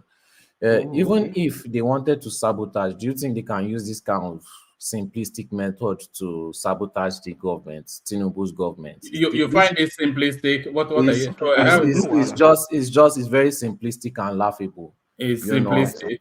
All right, yes, it's very simplistic and laughable. They tell the country to hostage. They have the government on its knees, and you are saying, look at this guy. It's not on the knees. If they give the guy a brown envelope, you go back to where he came from. So, Mr. Solly, hold on for Solly. Mr. Solly, I concede. ASAP. You are 150% correct, sir. Hold on for Solly. I kept quiet and listened to you. Yeah. So it's very laughable. Even if they are coming with that vendetta, I support them because they have to increase that minimum wage. You kept on saying that, in some countries they reduce the minimum wage, and you give America as example. America is a capitalistic nation. They behave just like these northerners. Is UK a capitalistic nation, sir? Wait.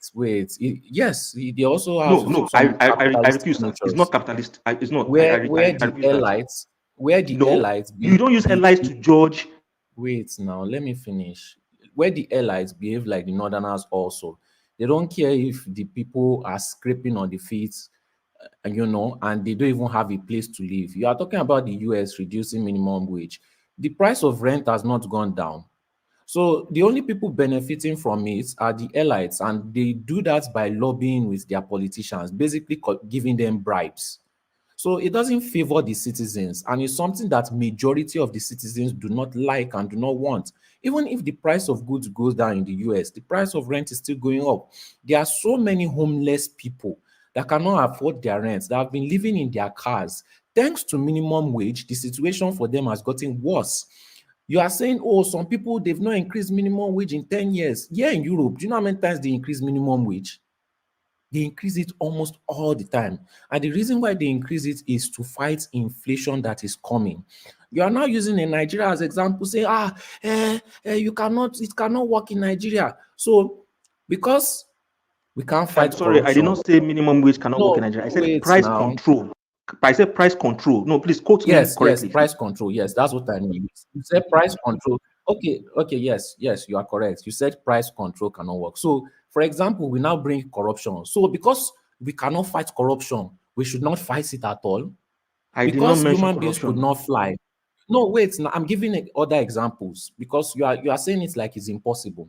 One thing I know is that if it can work for human beings in another place, it can work for Nigerians too.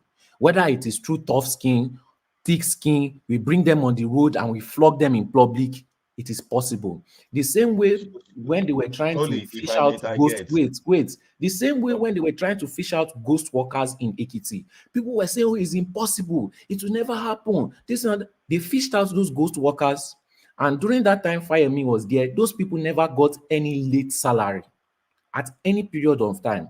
Something they said was impossible, something people like you said would never happen, they did it. So price control can be done if they have the power.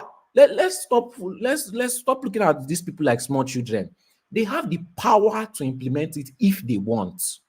They do. Can I respond? I just want to say something there, say your opinion. See, when you say price control, you have to look at so many factors. There is a reason for increasing wage, minimum wage, to work in a country like America and Canada better than Nigeria. When you have limited resources, is what we are talking about. Now, Nigeria is a country whereby you are calling people to even boost productivity, to boost production. Then, at the same time, you want to put a price control on what government is not subsidizing that cost of production for them. You don't have enough production already. Maybe you need 1,000 items, but you are in the economy, you are producing just 500. By the time you control the price, those people that still have the ball to do that 500, they will start shrinking because already you are forcing them to sell at a price that will not be okay for them, whereas you are not subsidizing, you are not doing anything for them. So that's why we are saying, because price control works somewhere, it doesn't mean it's going to work in Nigeria. You have to look at the peculiarity of your environment. That's the difference there. All right, sorry, bring that space home and then we move on. When you do price control, things like cost of production are considered. When you do price control, you are never going to obviously make the price less than the cost of production. There will still be space for profits. There will still be space for cost of production. And price control, same as minimum wage, is always adjusted for inflation. So it's possible. Sorry, let me, before you quickly round up, let me just shed more light on what Mr. Ola said. He really captured it perfectly. Now, I want to use the example of the egg seller that you just talked. Do you know that you actually misquoted that? Because I read that tweet. What that man was saying was not from the point of view of,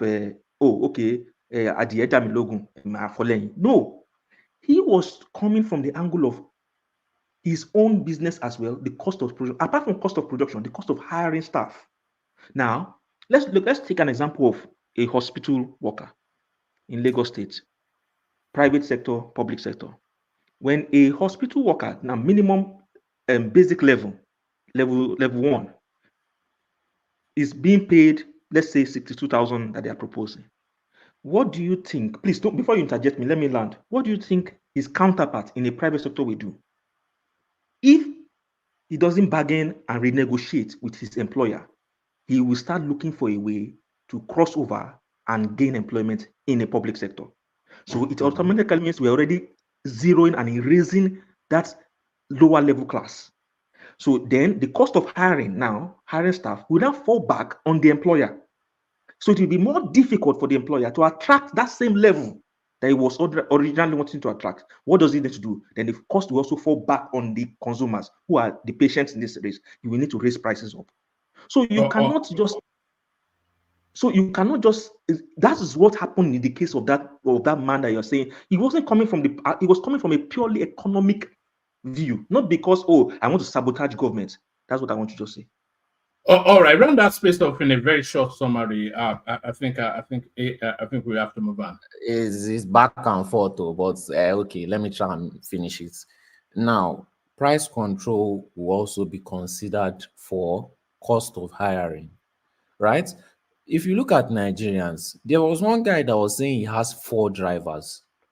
If they increase minimum wage, should that guy be allowed to increase his product, the price of his products also? No. Why does he need 4 drivers? Why? You know, that's doing too much. Price control considers all these things. They would need to set up a department just the same way they set up EFCC. They will need to set up just the same way you have for drugs with that was with Dora. They will also need to set up a department to watch all these things. Now, if it is done, would it not help the country and would it not be beneficial for the country in the long run? It would. So why not try it in the first place? All these things that you are saying, all these excuses, it is considered in a price control scheme. All these other options and these things you are talking about, what about, they consider it also when they are doing price control. They are not just going to set a percentage or set a price and say that is for all. Obviously, everybody's business is different. All right. Let me take you to another space. A very, very brief commentary on this. Let me take you to like one of your meat and drink sort of spaces. Peter Obi is a package fraud, just like Buhari. So this is a Showore doubling down on his rivalry with the man from Oka. This is why I like Showore. Showore will not back down for anybody. I remember when they were saying, "Oh, why can't Showore join?" Is this one messaging me?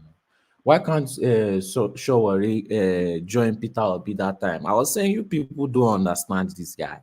This guy is not coming for a check. He's coming to come and do what he knows that is the right thing to do, which is why I was saying we should vote for him. But some people were saying, we are not voting for him. Why should they vote for him? And he's just saying the truth. You know, sometimes he sensationalizes things, but he's just saying the truth. Because look at Peter Obi now, going back to the PDP people that he said is a party of criminals. So now he wants to go back to dine with the criminals. You know, so it's just I agree with him totally 100%. This one is not sensationalized. This one is a pure fact. All right, Bilan. Excellent. All right. Thank you, Solly. So thank you. So stay with us, Solly. Let's go.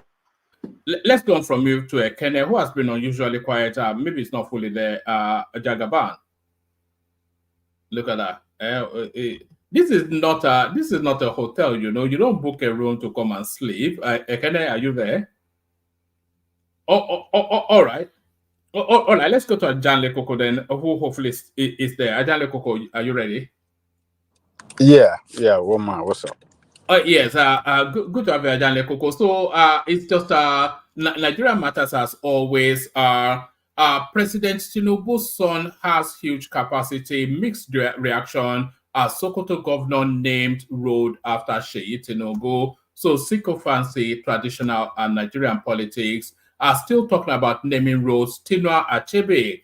Tinubu names Abuja Road after Chinua Achebe. So Gbamabinu sort of a narrative there. And then Uju Kennedy, she continues, no more lodging of underage girls in hotels, which seems to be a thing I never knew it was. Peter Obi is a package fraud, just like Buhari. Yeah, your party man, Showore. Tinubu to receive bill on regional government next week. They debunked it, but it's still not leaving the news cycle. And the minimum wage, the governor's telling us that they cannot afford the 62,000. Essentially, 57 is where the governors are most comfortable. So take your pick and let's hear from you. Ajanle Koko. Yeah, thank you, woman. Greetings to our listeners around the world. Click on the like button, share and subscribe if you haven't done so. So, the Seyi Tinubu, naming of Seyi Tinubu, naming a street after Seyi Tinubu, I think it's unnecessary. Politicians are not showing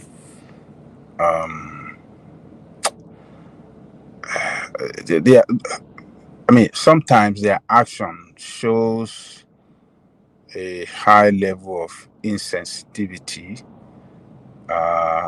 to what is going on in the country. And is it not I am loyal, sir? Sort of. Is it not I'm loyal, sir? Sort of. It's an alright, sir move now. Alright, sir. You know. How does that affect your Gary? How does that affect your Gary? How? Okay, what has Seyi Tinubu done for the good of the country? Can you tell me what has he done to Naming deserve? a street after you, how does it affect me? Hold on. What has Seyi Tinubu done? What Ajale to Koko is deserve? querying is why is he deserving What? outside of being? Yes. Yeah. It's envy. No. All right. Okay. Back to Ajale Koko. I don't know what Adewale. What has he done? I'm trying to poke hole and make fun of whatever you're trying to say. Because it's just a cano. It has nothing to do with Nigeria. Whether they lie, let them name me Nabiba to Magaji, whatever. It doesn't affect the price of Gary. But for the fact that Tinubu's name is attached, everybody, everybody. That's what I'm trying to say. It has nothing to, Actually, we are promoting bad things. Simple. So it simply means that you can just wake up and name. So what has Seyi Tinubu done to justify? You can get your street name named Yes, now after you. that is a normal thing. If you move into a So- street and you are the first person, they name the street after you. It's not a big You thing. apply for no. When the thing is coming from your leadership, it's another thing entirely. It carries some kind of significance. If Seyi Tinubu wants a street, he can go and apply. Nobody will complain. But the governor decided to say, okay, you look at the major road, maybe Ozumba by the way on Victoria Island, you name it after Tinubu as Seyi Tinubu as illegal. It's another thing entirely. You have to look at the way behind an action. Don't just wave it off. So this is sycophancy. There is nothing to say. What's the relevance of that guy? What is not good is not good. It's not because it's Tinubu.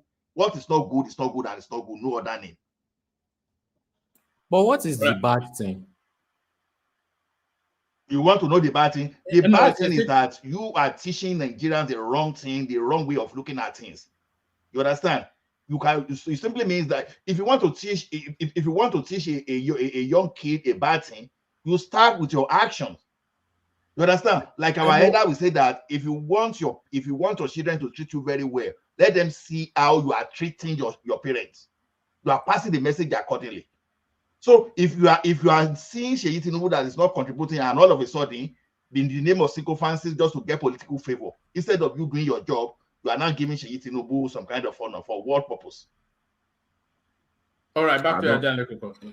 I even think that is even very insensitive considering the period we are in. People are hungry. So it's people, no matter people will be angry too. What has how does that alleviate hunger? What has people are hungry got to do with this headline?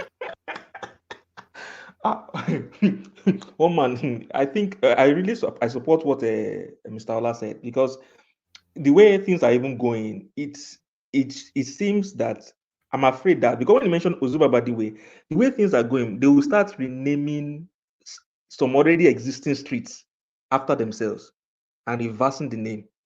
And it's quite unsensitive. We're sending a very wrong signal to the people, and we're setting a very, very bad precedent. It's all just political. That is just political because one, there's what they said. If you're going to name a street, look at the example that he just said. I mean, with Wole Soyinka and with Chinua Achebe. Fine, we know Chinua Achebe. I rightly agree. He is not a nationalist, in my opinion, and I even see him as more or less, especially with his works, his previous work, is a fantastic novelist, wonderful novelist, world-class novelist. However, Chinua Achebe, in my own opinion, I stand corrected. There were actions that he took that, as far as I'm concerned, were very divisive. However, his contributions were felt, even though not in the Nigerian context, but worldwide. And for that reason, you can still make a case and say, oh, you can name a street, it will immortalize, and they named a road to immortalize it. However, Seyi Tinubu, what can we point as substantial that he has done that, oh, we can say This is what giving him a street a name for. So I mean, he's the president's son. All right, back to Ajan Lekoko. Yeah, thank you, man. See, so I'm glad that people have responded very well, you know, to the question that Adewale was asking. Seyi Tinubu have not done anything, really, anything whatsoever.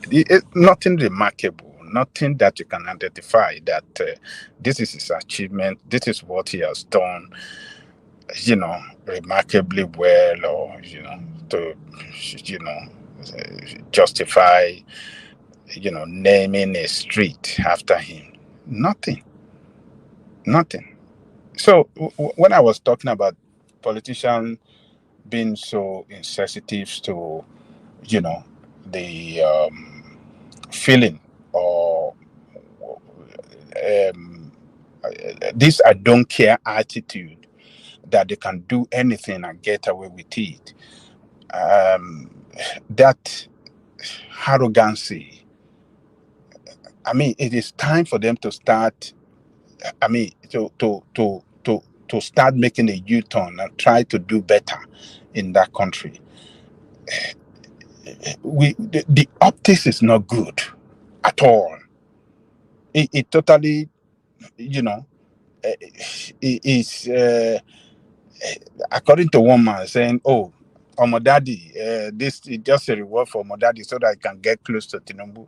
You see, he will have done better naming that street after the president. That will have even been better. Yeah, even though we will say, okay, oh, he's trying to get close, or he's just trying to do something to honor the president, but at least a person in the position of president of the country deserve such street naming after him.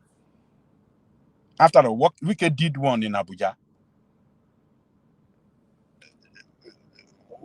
It's anybody, I mean, who want to question that the president doesn't deserve a street being named after him? Nobody can question that. So I think the guy will have done well by even naming that street after the president. That would have been better to say, okay, President Tinubu have a street named after him in Sokoto. It's never been done before. Now the president of Nigeria, they honor him. They show that they believe in his leadership, and that is why they named this street after him. He is the president. So they can honor the president, they can name, they can invite him to a big, you know, occasion or something that is meaningful in the life of the nation, and, you know, and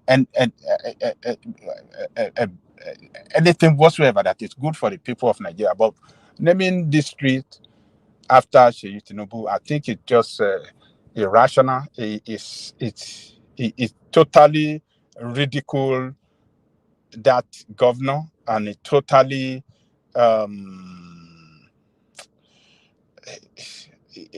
what he's trying to achieve by naming the streets after him. I think the blowback after this is as make it, I mean, to me, a failure. What is stupid move? It's a complete failure. He failed. Nobody will agree with him naming that street after what do you call it? Tinubu's son. There are many professors. There are many retired civil servants in that state that deserve their name to be immortalized. Many people, writers,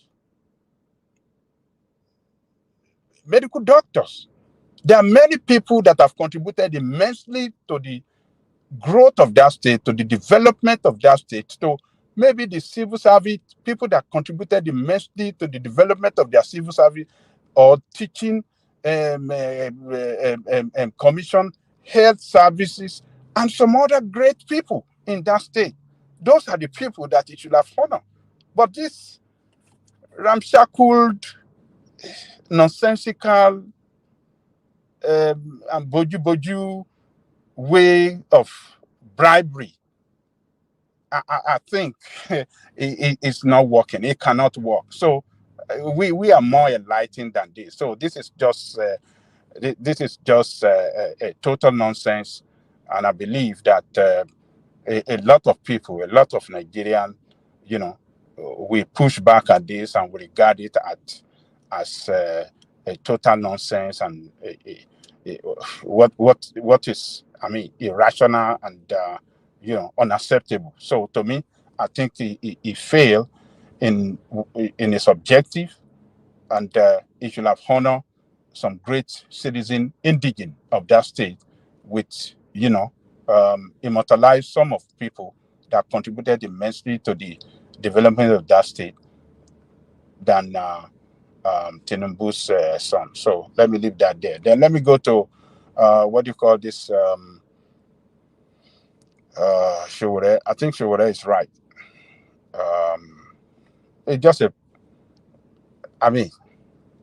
it's a fraudulent, what do you call it now? It's a package fraud, as Showore describe it. Peter Obi is a package fraud. Don't let us deceive ourselves. It's quite it's probably, this will be something, is probably the biggest heist of our time.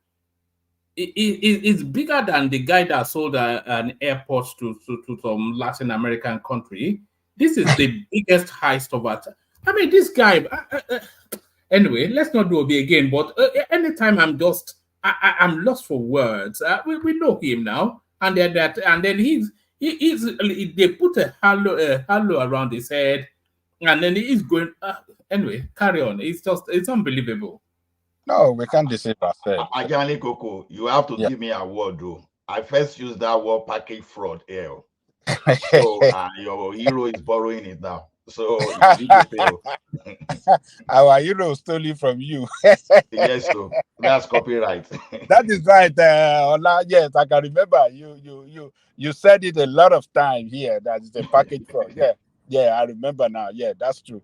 So Obi is a package fraud. Don't let us deceive ourselves. Like Ola mentioned now, Ola have said it here several times. He defined it exactly the way that she already define him now. Package fraud. That's the way Ola described it here. So she is using the same thing now. So a lot of people that are anti-Obi, have said a lot of things about him, but Obi supporter will not agree with you. Look, his campaign manager, Doyo Kupe, in a recent interview, said a lot of things that relates to this, headline, carpet fraud. He said a lot of things that relate to it. He said when they left PDP. Did he say it doesn't have leadership qualities? I think Okupe said that. He said when they left PDP, they shop around. Do you know the meaning of shopping around? From one party to the other, looking for party to go. That's a sign of desperation. Somebody that is so desperate, he just want to contest. It doesn't matter the ideology of the party. Just let me get a ticket and just be in the news as a presidential ticket of a party. He said they shop around before Labour Party finally accepted them. That alone speaks so much to this statement that Shore made. Shop around to get to finally land in one package. And he said they use Labour Party as a special purpose vehicle let's just use this thing to just take us there. It's like a gamble. Let us just try something. We might be lucky. This noise is it's like Kabu now. Oh yeah, gbé mi dé Allen Junction. Hello ni, gbé mi dé Allen Junction. Kabu. Oh yeah, gbé mi. Okada. There's traffic.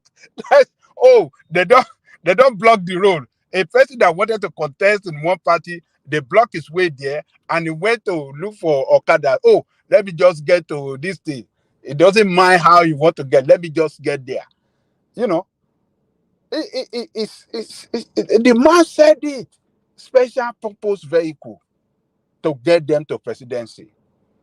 And he said that what they intended doing is that when they get to the position, he said they don't have ideology. He said their ideology is totally different from the ideology of what the Liberal Party represents. Well, he told us in that interview that he's a certified capitalist, and Obi being a high-level, highly successful businessman is even more a capitalist. There's no synergy between their instincts and that of the Labour Party. No That's what similarity at all. No similarity. And that what they intended doing, that if by God's grace they get to there, then they will start to see what they can do. So no, it is try and error. They just want to go there, carry out try and error policy to govern the state. So it's like people blinded people that does not even know where they are, but they are just on the move. They are just moving. Locomotive, just keep going. So what are we talking about? It's a package fraud. Don't let us deceive ourselves. They had no plan, and it took him. Do you know how many months it took him to roll out manifesto? No manifesto, nothing. People were asking for, hey, where's your manifesto? A lot of media houses were asking for. He said, what does manifesto? How does it matter? And when he published his manifesto, it was a copy and paste of the APC. He stole it from APC, PDP, everywhere. Even Showore manifesto, he just juggle everything together, mix it up, and he roll it outside there and try saying this is manifesto. And before he even roll out the manifesto, he was saying, how does manifesto matter? Is it not just on just sheet of paper? Does manifesto govern the country? How does that statement show to you? If a man that was how we governed Anambra State, if you remember, it totally abandoned due process, no recourse to the assembly, and it just it governed it like an overlord. He said, how does it matter? Whoever governed with manifesto, so he was telling us that when I get there, I will do the way I like. There is no guideline, nothing that will guide him on how to govern. Nothing. No policy guideline that we adopt to govern the state. So it's a package fraud, and we are getting it. Everybody is getting every day in and out. The real picture of Obi is coming out, that he is a fraud. He's not the right man that can do the job. He's the same as the regular politician. We've seen the recent move that he's making. We have had several statements from him that Labour Party is not the end of the road. He has indicated that in a statement, that if we tell them, if they don't listen, we will leave. He said that. He said we tell the leadership of the party, if they are not listening to us, we will leave. So leaving from one party to the other is an ambitious a jump around politician.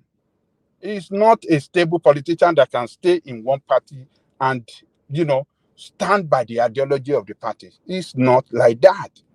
So when you see a person that is habitual of jumping from one party to the other, you know he's a fraudulent person, because Nakarika shall be that.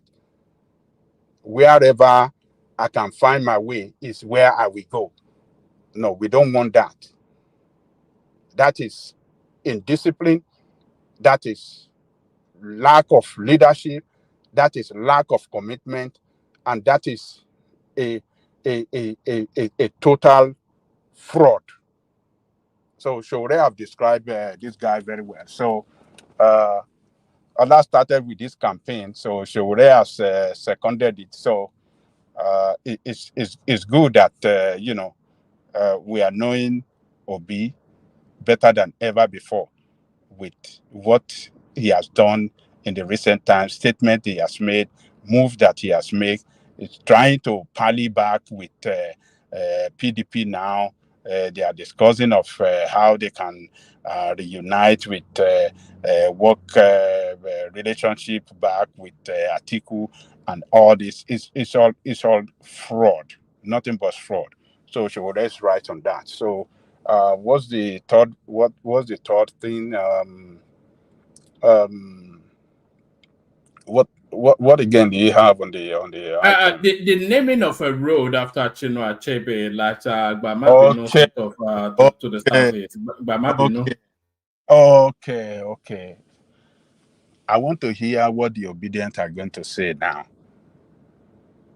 because on the evolution, all of them were against it. That a street is named after Wole Soyinka, that, Tinubu is bribing him, he doesn't deserve it, he's a supporter of Tinubu, that is why Tinubu is giving him this naming street after him, and this and that. So I want to hear what they want to say about this Chinua Achebe being honored with a street in Abuja now. I want to hear what they are going to say.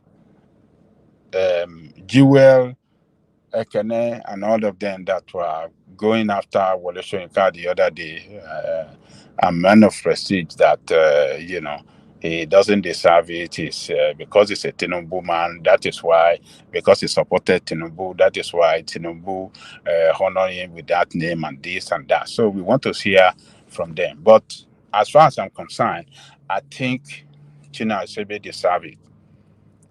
Is one of our greatest son, a greatest son of Nigeria, not only of Igbo land. He has made Nigerian proud with his work, particularly with Things Fall Apart. Things Fall Apart is read all over the world. I was shocked one day when a friend of mine, a Japanese, was telling me about Things Fall Apart. He said he read it in secondary school. I was shocked. I said, Things Fall Apart. I said, but you guys don't read English. How were you able to read it? He said, yeah, they have it translated in Japanese, this thing. He said, he read it. He said, one of the greatest, one of the best book that he ever read. So, to me, I think he has made us proud. He has put us in a stage that, look, Nigerians have people that are highly intelligent and people that, some of the greatest citizens in this world. So, and the United States, they know it's, so some great people, if you go to library in the United States, you will find that things fall apart. Yeah, because my daughter, when she was in high school, I let her read things that fall apart. When they were, I think it was in middle school. Yeah, when she was in middle school, when during the summer holiday, we always try to get them engaged with reading. So we go to the library, and I got things fall apart for her to read. So it's a great writer in this world, not only in Nigeria but in this world. His work is one of the best. Ajale Koko, would it be your expectation that the road that they name after Chinua Achebe will be of a lesser road than the one they named after Soyinka? What do you mean by letter road than? So if they put but let's say for instance if they say they are renaming Broad Street in Lagos after Soyinka, then if they want to name it after Achebe, just the corner street of Broad Street. But one man, just leave me alone. Back home, you see wahala. Just leave me. Only wahala the one, only wahala. You just start to teach them. One man back home, you see your jari.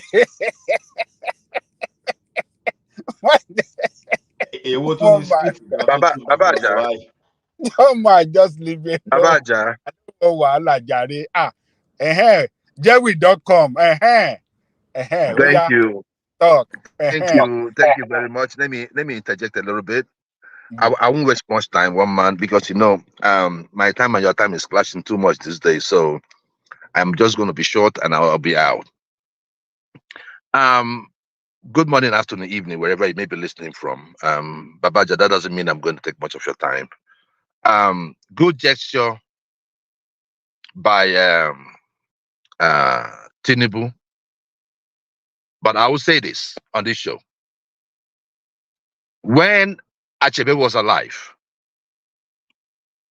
he refused all national honor due to him. I do not see this as something that came from the heart. I see this.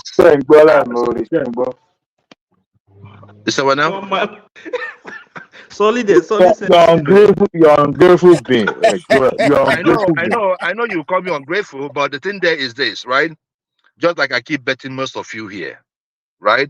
When I see things, I know how it comes. The actual award was to be given to Soyinka for his constant attack, for doing the yeoman's job for Tinubu on Obi. I mean, it's just that he's scratching the surface. It's not like we take him seriously. If Soyinka was not given that role, if that role was named after Soyinka, there was no way Tinubu would have given one to Achebe. This is just like a makeup. So because Soyinka was first, so we don't take. Look, let me tell you, we don't take any makeup stuff to cover up. We are not a sheet that you use to cover your trash. So this award was. But you can't speak. You can't speak on behalf of an entire region now. We are just. No. I know.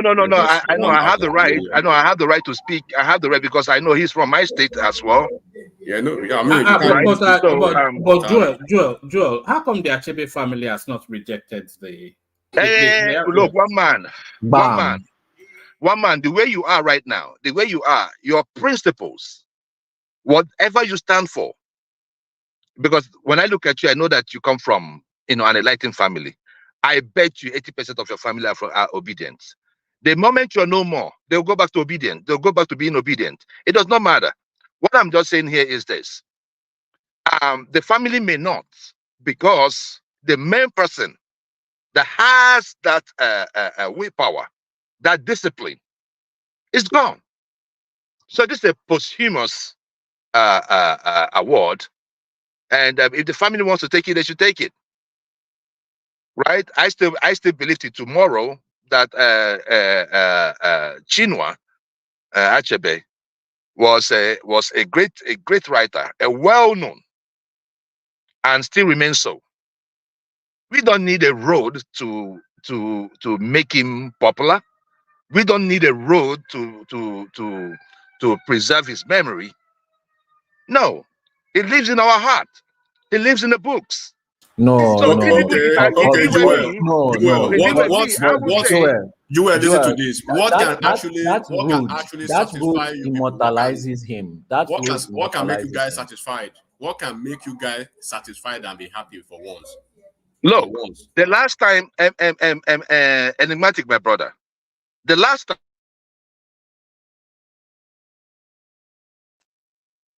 even prior to the election, I told one man on this show, I said, invest heavily in Onisha and Newi. We are not talking about giving us money. Invest in Aba.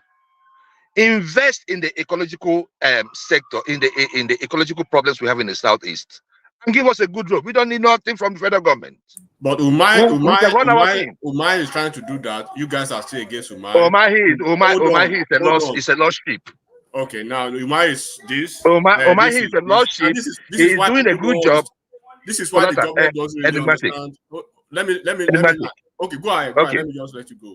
I will have my time, but I will speak to Audrey so that you will see. The last time I spoke here, I said something. I said that I will give Omahi and Wike, they are, for me, they are the highest performers in Tinubu's government. But I'll still give them 6.5. Why didn't I give Omahi an 8?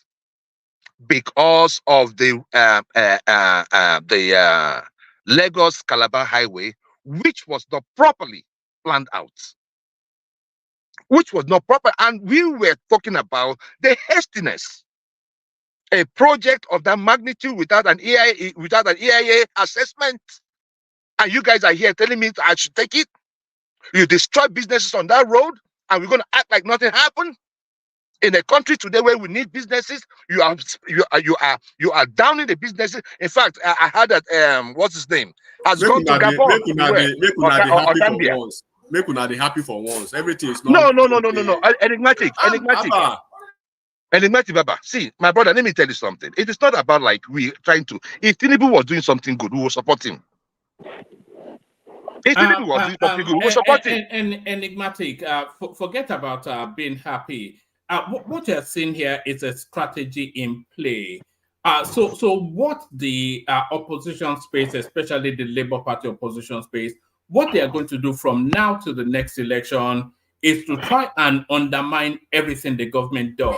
I disagree with you, one man. Hold on a second. Before you proceed, Jewel, hold on. One man. The reason why I'm telling you this is please hold on. Let me just correct one man. Go ahead. One man.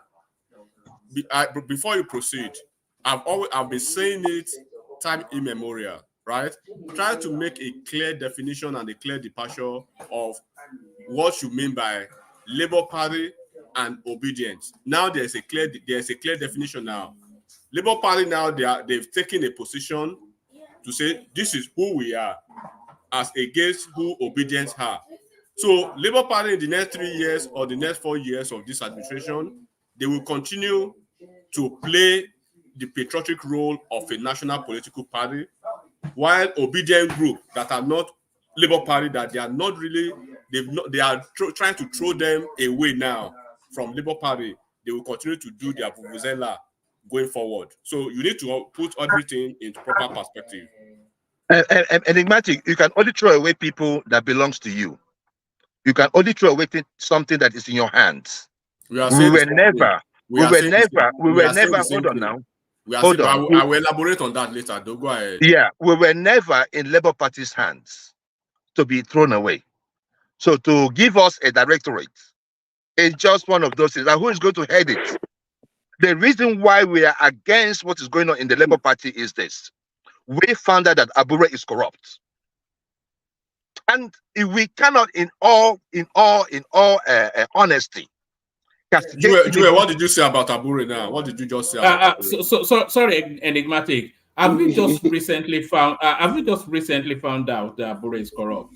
God bless you. I want to ask what Jewel himself said. Everybody 3 months knew ago. for the last 5 years. That was 3 months ago on this platform, what did you say, Jewel, about this same Abure? What did what did I say? What did I say? What did I say?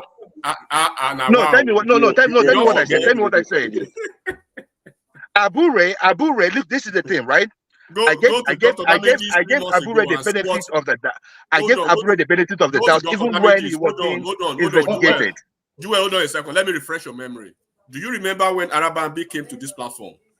Do you still remember vividly when he came to this platform? Arabambi is not a man of honor. Who was Arabambi? I'm talking about. Let's talk about serious people. And who's Arabambi? You are not. It's not something that should be discussed. Arabambi is a common criminal. Why should I be? He's the belly-faced politician.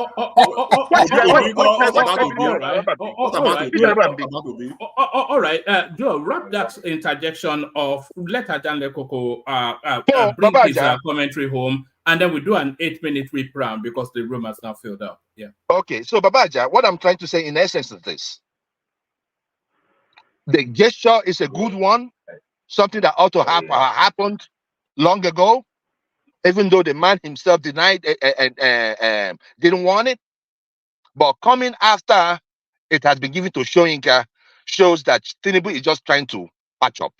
So if you want to know our state of mind or what we think about this is just nonsense. Tinubu should just he should just major in delivering the dividends of democracy to the people. Forget all this side track. This is just distraction. It doesn't touch this. It doesn't scratch the main surface. I don't see how naming a road after Achebe or even Soyinka puts food on the people's table. I also do not see how changing our national anthem put food on people's table. So let us forget the distraction and face the core.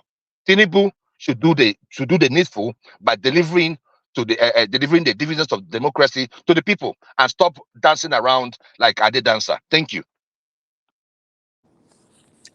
You two know Ade Please. dancer.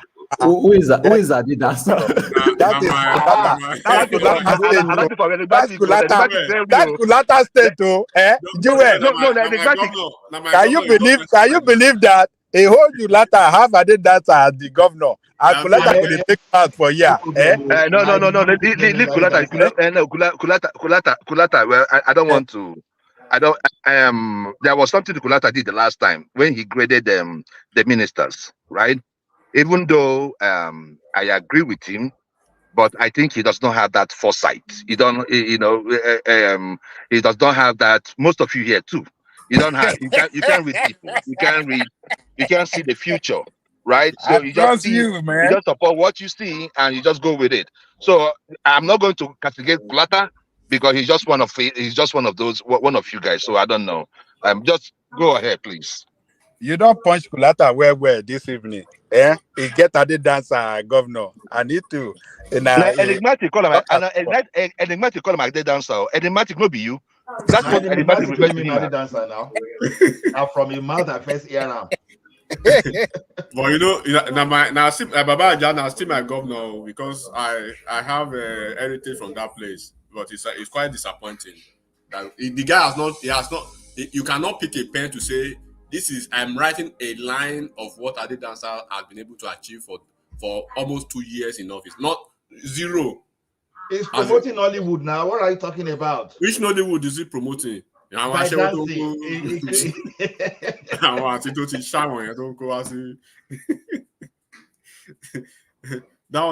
this is the part of the problem we have in Nigeria because Nigeria, we our own native. No tribe at all, medieval, in brother who we stand. We are proud to serve the sovereign motherland. That's the governor. That's the governor of a state. This guy and that Ogun State governor are just very big embarrassments. No. Sorry. I'm going to defend him on this one. There's 90% of Nigerians don't know how to sing that national anthem. I promise you, 90% of us here don't know the words of that No, national the anthem. oldies, So don't blame me. I know how to sing it. The oldies. I know how to sing it. What are you talking about? We know. The oldies, Joel, the oldies actually kind of reminisce with this. They kind of resonate with this anthem. All those oldies, like I'm not saying Baba Aja is audio, but the oldies, they really like Baba Gomez, One Man, Baba Aja, Baba, all of them, all those people from the 50s. They really, so, Enigmatic, you support the national anthem, this new one? From the 50s, you have to tell them, even our firstborn is not from the 50s. So, Enigmatic, do you know why people know this? You know why people know this thing? Even when they were doing that electric gate things, people were singing it then. And when I was telling the Ajale Koko that the time we hear that thing from the mouth of Showore, Ajale Koko will reverse all those said things. Nigeria from the fridge.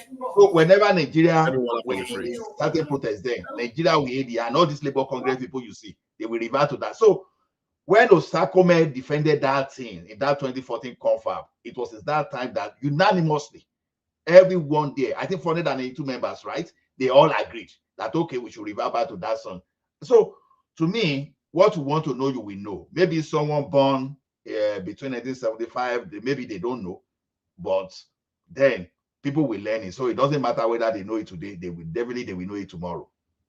So thank you. I think I'm not a very big fan of the Tinubu government, but of this national anthem. That's the beginning of your funny. We'll continue to do the right thing. That has always been me. People who are that I criticize for 8 years. I mean, so. We hail our own native land. All right. Ajale Koko, what's going on? In brotherhood. Ola. Oh, sorry. Let Ajale Koko carry on. Ajale Koko, bring that space. I didn't even know that I was bring that space home, and then we'll do a 6 minutes repram just because the room has filled up, just to get to people quicker. Yeah, so people like Chinua Achebe and Wale Soyinka and other great writers, government should have a way to immortalize their name by, naming, street after them in capital city, in many states of the federation, because these people are, they use their intellect, to educate, to make impact in the life of so many people. Some people today are writer because they were influenced by this, by the work that these people left behind, by taking literature in secondary school, and that geared them into loving and choosing, to be a literature, a writer too. So there should be a way that government should honor these people. Some that are still alive, and someone like Chinua Achebe that is no more with us. So I think it's a good step in the right direction. But the obedient, Jewel now have just expressed his double standard. He said it's a good thing, and on the other side, he said they don't need it. So which one should we hold between the two statements? So one man did good by asking him that the family of Achebe have not rejected this honor. So who are you to want to say you are rejecting this thing? Achebe doesn't need this. So it's a good thing, and federal government, Tinubu, should look for more other great Nigerians. It is time to start bringing back, honoring our past heroes. Achebe is one of our past heroes. We have Soyinka today that is still living with us. We should honor them, those that are still alive, make them happy, and that can even, influence other, that are still alive, that are still coming up to work hard, that maybe one day they will get national honor. So I think it's good. One man, I support it. Tinubu is doing good in this area. We commend him for that. Soyinka deserve it. Soyinka is noble role, someone that is honored by, a great, a well, how do I describe that organization in the world? A great writer in the world, one of the great writers rather. So it's a good thing that federal government is showing recognition to our heroes, past and those that are still with us. So let me leave it there, woman. Thank you. Oh, all right, brilliant. Thank you. That's the excellent Ajanle Koko, of course, the mighty man himself. So thank you, Ajanle Koko. So from Ajanle Koko, we're going to do a 5-6 minutes whip round, only because we get to voices quicker, and then we open it up for a more expansive conversation. We'll start off with Patrick Uche, who only because it's a new voice here. So Patrick on mute. Let's hear from you, Patrick.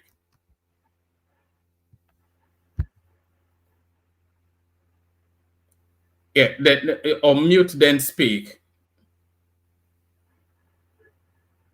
Do you want to say something, Patrick? Patrick?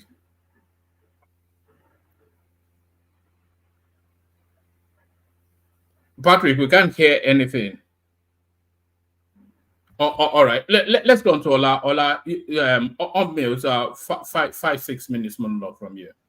Okay, where should I even start now? Let me even start from this. I've made my own opinion known about this naming Shino Achebe. Look, in the Southeastern region, if you name anything after him, I don't have a problem. But as a national leader, this is purely my opinion, and I'm not necessarily against anybody or any tribe. So let me put that disclaimer there. So before anybody will get a go at me. His last book, There Was a Country. Honestly, if that guy, if it was possible for us to wake that man up, maybe he should have come back to make amendments. What he wrote there, he just put at least 2 tribes or 2 nationality against one another, against each other. That's Yoruba and Igbo. And national leaders, you don't behave that way. With all due respect, I think that was reckless. Aside that, I think the man was a great man, no doubt about that. But sometimes you have to be very careful. We've had some great leaders. We have some people that were perceived as great leaders in this country where I live. There's some important national asset named after them. But after almost 100 years, all those things were retracted because, number one, they look at the atrocity they committed in the past that is not worthy. They were not worthy of giving someone honor, because that will amount to concurring with some kind of humanity, crime against humanity and all those things they did. So as a country, you don't have one of the leaders that is supposed to be the leaders that will say something that could set one nationality against the other one. How you call that person a national hero? So if I find myself in the presidency, for example, I can tell you there are more than enough people from the Southeast that deserve that honor. And Dora Akodiyi, for example, is one of my greatest heroes that I will mention because what he stood for in that country. Now, even in his life, if you award Okonjo-Iweala, honestly, those are the ones that we should be celebrating because they perform at the national level. I don't have anything against Azikiwe, for example. So, but someone that is causing no. To me, it can be honored within the literary world or whatever, but national calling this man a nationalist, no, it's far from it. So, that for that. Then, how many minutes do I have, and what are the other topics again, if you can remind me? There is the Seyi Tinubu naming of a road after him. I've spoken at that one. So that is absolute rubbish. It's absolute rubbish. I see people trying to justify that you can apply for name. Yeah, you can apply for name. That's you on your street. But your president, your governor of a state, your leader in the naming, no. That is significant. It's like it's just you are promoting what you are not supposed to promote. It's not good enough, because naming coming from that should be like an award for what you've actually contributed, not just because the governor want to get the favor of your papa. And the next thing, maybe a governor named Seyi Tinubu, and the governor now go ahead and embezzle all the fund in the state, just because he have a good rapport with the presidency. No, we don't want that. It's rubbish. So the minimum wage, okay, this minimum wage is maybe this is what I will speak, and that will be enough for me for the day. Is this for those that don't know that the minimum wage we cause the price of things to go up. We said this thing, and it's so simple for us to know. Minimum wage is a thing between the organized private sector. They've agreed to 62. The federal government agreed to 62, and it's only the governors that are saying 57. Now look at it this way. When you are producing something from your factory, you were producing things at maybe 35,000 before as minimum wage. Now you are producing at 62 now. You are producing at 62 now. It is a common sense that the cost of your production will go up. So you want to do markup. For people that think, oh, Nigerians are wicked, they are changing the prices. No, the cost will go up. So the product will come out more expensive for people to buy. Then the others that will buy the product too, whatever they are selling to get the product too, they will have to raise the price too for them to meet up. The reason I made the example of that landlord, landlord will buy a roof, they will buy the roofing sheet, they will buy cement, they will buy all those things, they will use it. So they will increase their own cost too. So there's no way, because we were selling things at 10 naira before, it will never stay at 10 naira, whether you like it or not.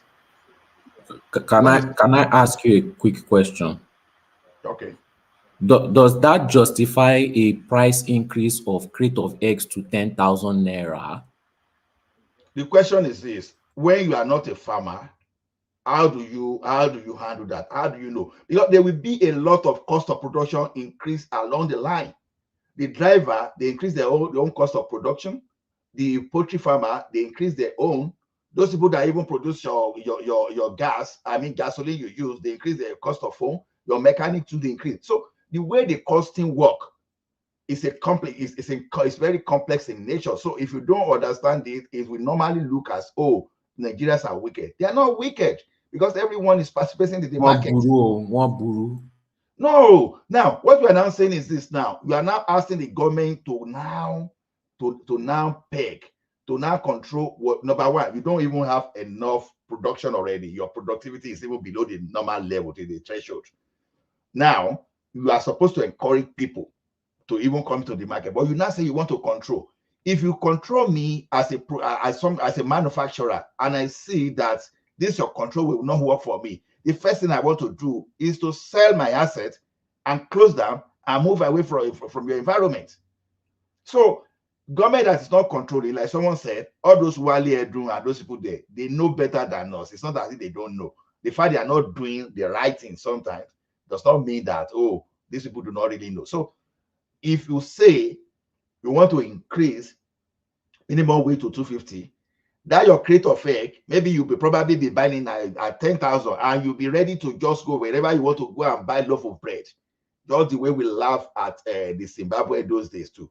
Just ready to carry Ghana must go and buy bread, because number one, the bread, the bakery, we have to look at the minimum wage is paying those bakery factory workers. So we have to be very reasonable within and just have the right increment. So I think I've been able to convince you, Soli, and I think some people that are still doubting it. So I think I've been able to convince you. So whatever neighbor is doing is outrageous, and All right, all this palm greasing, I hope it will not work this time around because, like I said, the labor, all those workers today should start asking some labor leaders. Hold on, Ola. I think Richard wants to come in. Richard, did you want to? Okay. It's a monologue, but you can interject. Yeah. Oh, okay. Thank you very much, one man, and thank you very much, everybody.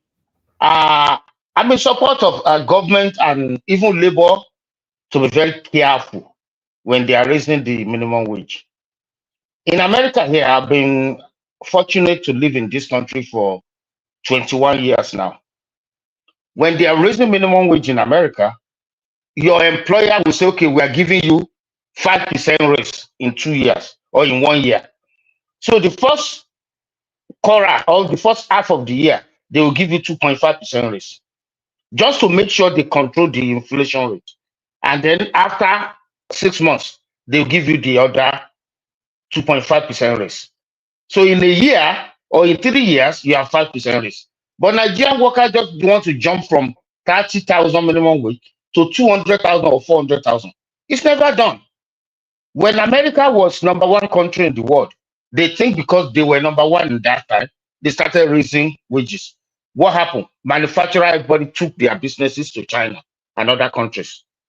Look at Tesla now. It's laying off workers. But BYD of China is the largest manufacturer and seller of electrical car. So American government, Joe Biden has to manipulate the market by saying BYD is not welcome in America. BYD is not in North America right now, and they are already #1 seller in the world. Tesla is allowed in all the countries of the world. They are not #1. And then look at automaking in America too.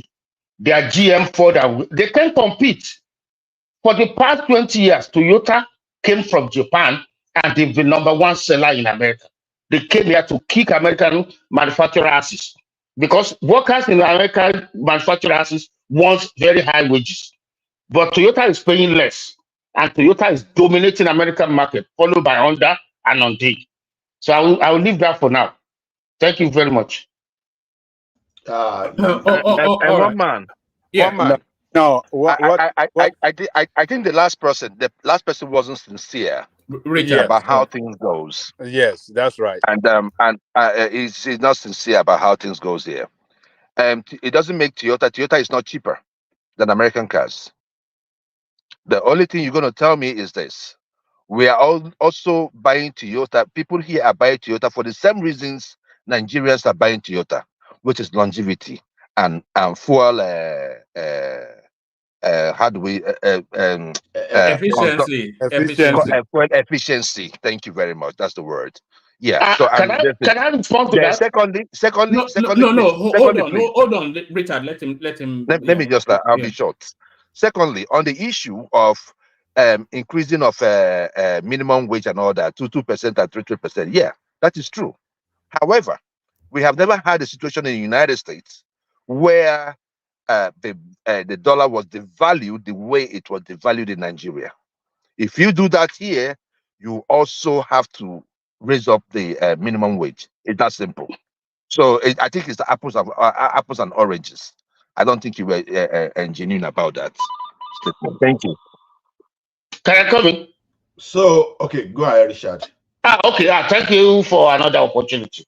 #1, you said Toyota is not cheaper than American manufacturer. Ask mechanics.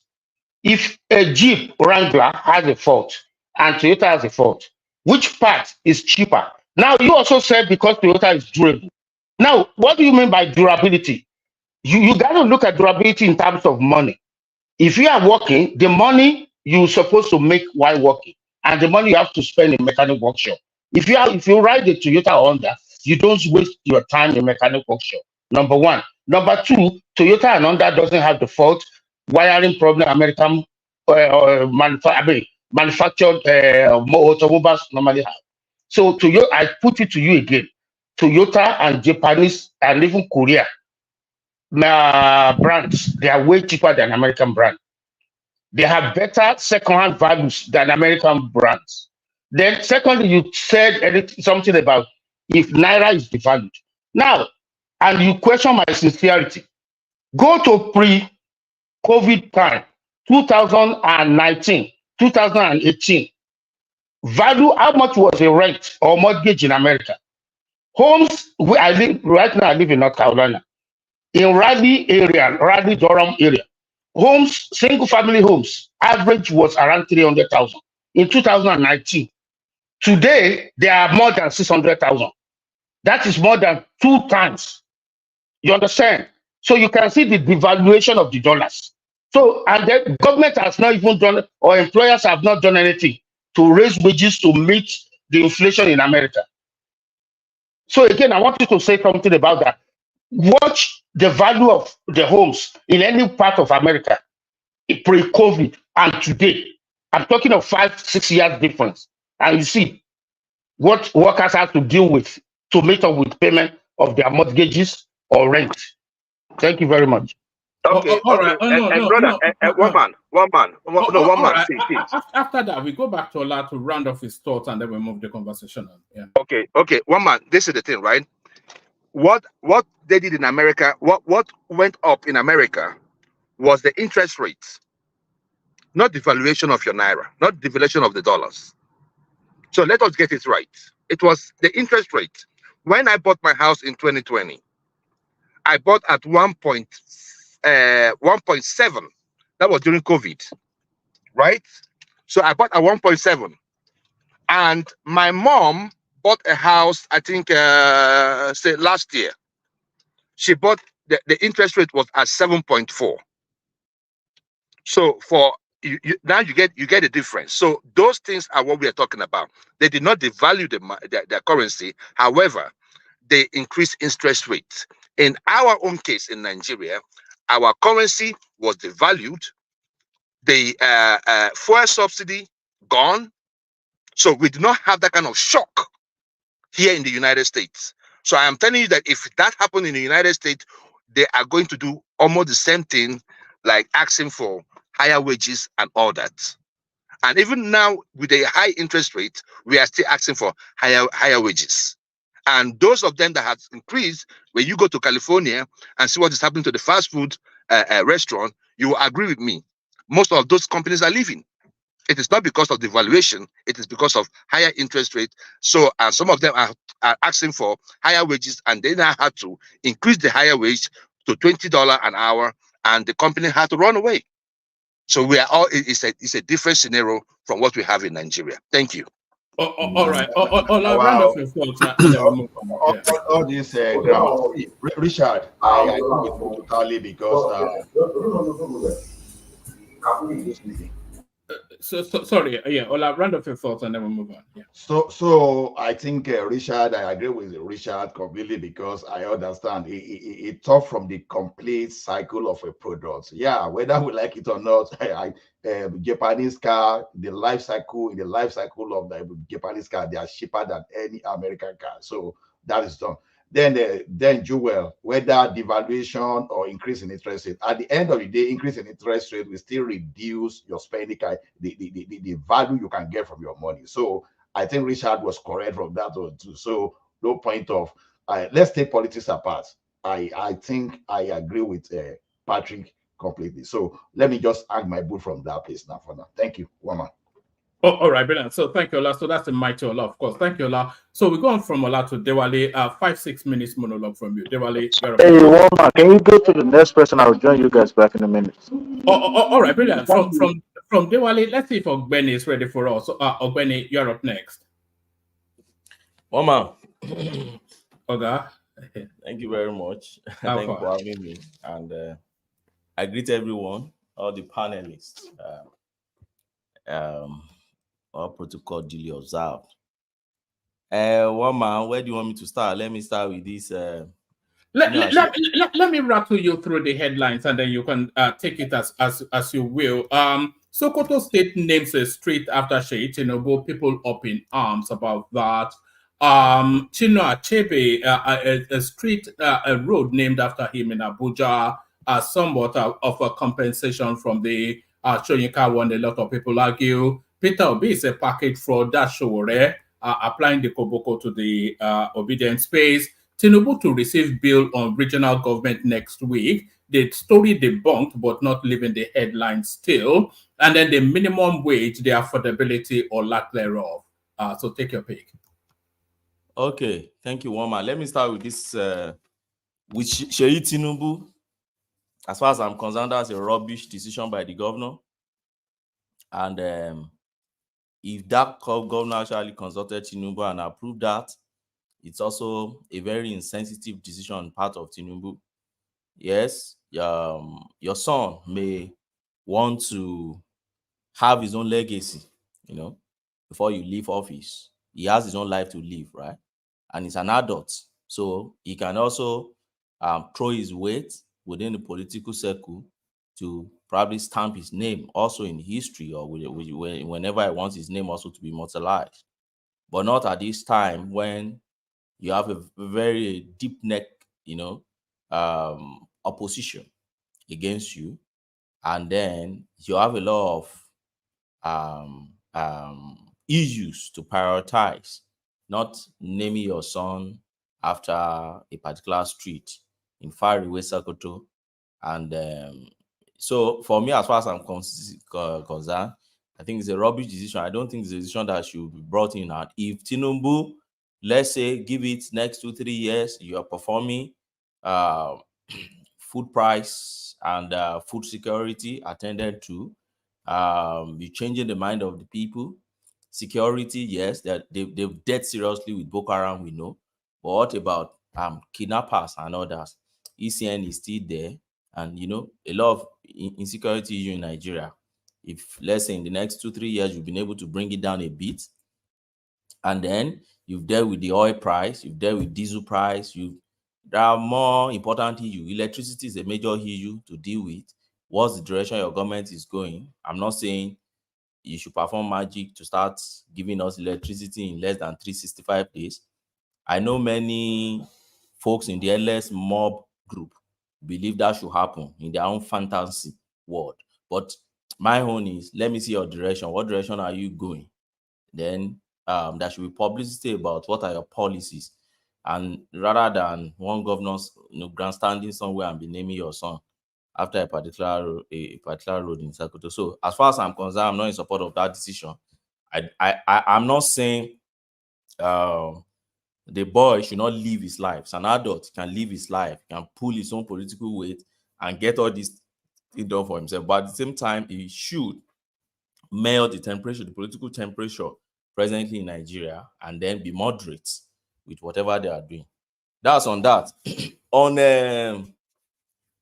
Shina Achebe, yesterday, one man, I said something yesterday. If you note what I said we should come to a realization by now, whoever is in Nigeria now, or whoever is interested in discussing Nigerian projects or discussing Nigeria like a project now, I said it yesterday, should by now come to the realization that in every society, particularly in our developing world like Nigeria, there are people with different ideas, some with different characters, some with different disorders, and there are a lot of things, there are a lot of people, different characters we have in our space. And I mentioned some few characters yesterday.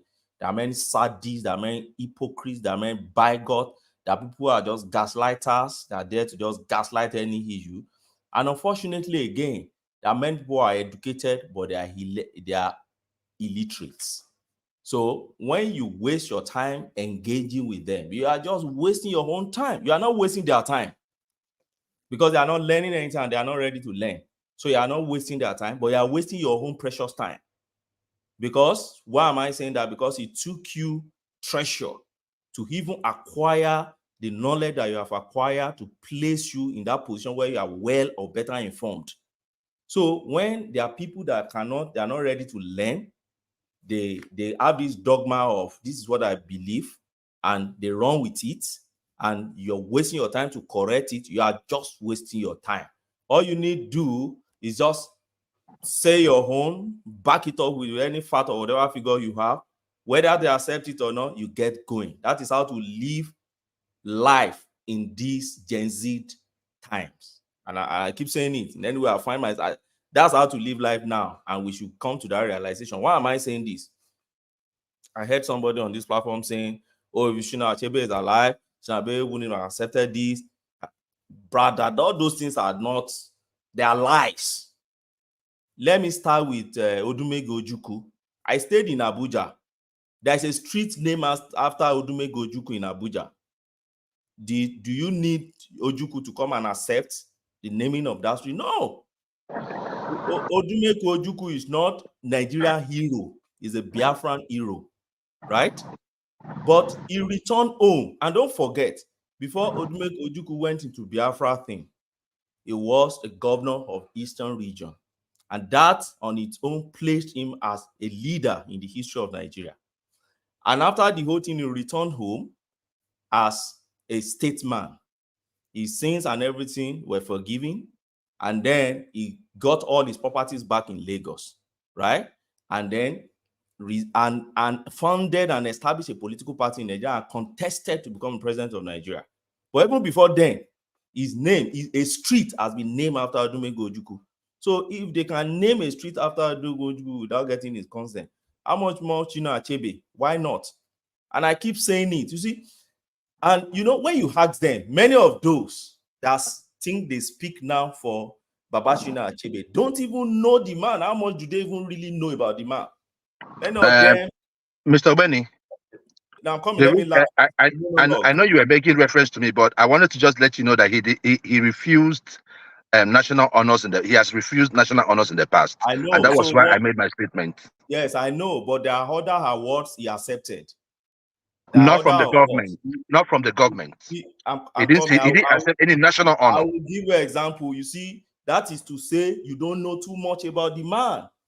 Just tell us now. Tell us now. No, don't boomerang me. Let me follow my thought. I have a structure for my thought, so you can't railroad me into your own. No, I just asked you a question. Now you made reference to what I said, and I made my point. So it's not like nobody is boomeranging anybody. Let me follow my thought. Just chill down, just calm down, and just make your point. It's that you just came out today like you want to fight anybody, right? It's no problem. Just act like a gentleman that you are, and just answer the question. Hold on for him, Joel. I think Kulaka listed some of them earlier on, but carry on, Ogweni. I'm not entertaining his question for now. I don't want anybody to railroad my thought. It's 6 minutes. And I realize that you have been following that 6 minute thing over time. So don't heat out of my time. If you want to ask a question, ask probably when I land on this point. Please.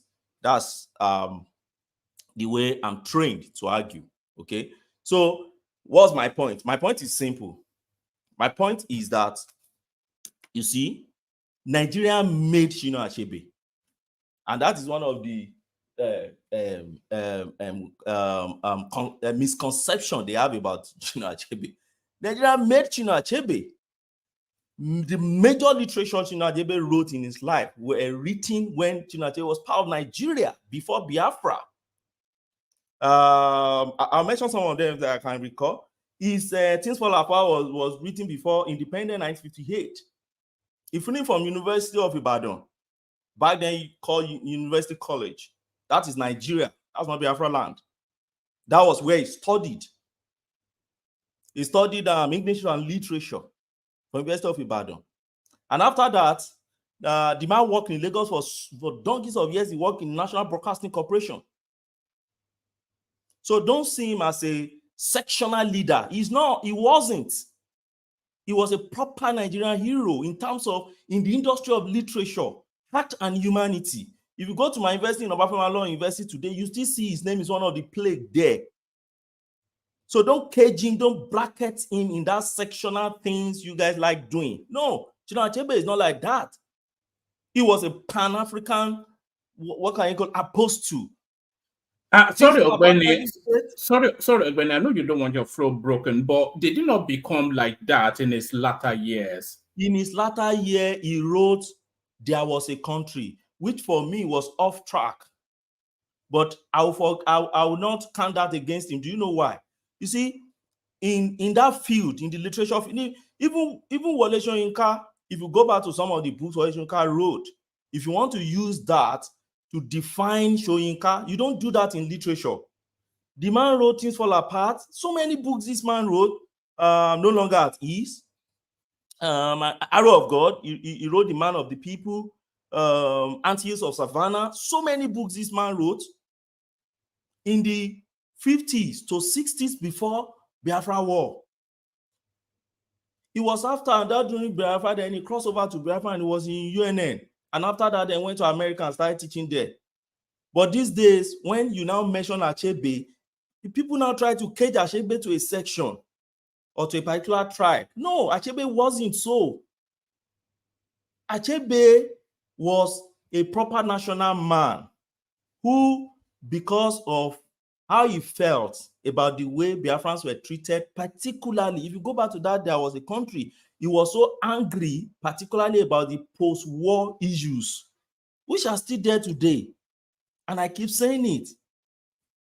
I won't blame Nigeria for fighting war against Biafra. I won't.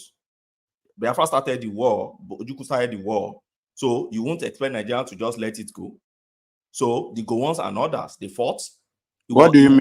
After all, it was a war. But where I have you with is the post-war. Sorry, let me land. Where I have you with is the post-war issues, the 3 R's, the reconciliation, reconstruction, and what do you call it? The Gowons guys didn't handle that thing well at all. Many of infrastructures you destroy in that region, you refuse to rebuild it, you refuse to reintegrate people properly, you refuse to reabsorb those military guys, even if you didn't reabsorb them, compensate them properly and all those things. And if you go back to Chinua Achebe's, there was a country that was what Chinua Achebe had issues with. But unfortunately, many of these people that talk about Achebe today, ask them, how many of his books have you even read? But today I was discussing with some of my friends, some of my brothers from the East. I asked them, okay, tell me a summary of what is in Arrow of God and tell me the story, the story the guy was trying, the information was trying to pass. So my take home here is that don't cage that man to be a sectional man. He's now of blessed memory. Allow the man to rest. If they name a man after a particular street or road in Abuja, he worked for it. So don't tell me, oh, no, he worked for it. That's for that on Chinua Achebe. Anybody that wants to ask question can ask question. Okay. I am going to. Let me just say something real quick. Mr. Benny, I just want you to know that nobody has a problem with you. Do you understand what I'm saying? So, you're making, whenever someone like an obedient makes any statement, it is always looked at from the tribal point of view. I only asked the question, and the man that has the highest nuisance value on this show, which is Kulata, presented one. And I say thank you to him. That is how we roll. Do you understand what? But I know that in the latter years of Achebe, the way things were going on in Nigeria in terms of governance was a great concern to him. And when he was invited to take that national award, he refused it. And that's the point I was trying to carry on or make you understand or put out there. So stop looking at whatever things someone said from the tribal point of view. I think as a lawyer, you should have an open mind because, you're going to have clients from different race and all that. So whenever we're on this show, never stop looking at the obedience as, people that are, you cannot even tell them that they're not intelligent because most of the things that they predicted with the Tinubu government, it is happening. So you can't even say that they are not intelligent. There are many dumb stuff that have been done on this by this government that was predicted by the obedience. And it's happening. And let us not come here and say kumbaya like, things are good in Nigeria. It's not.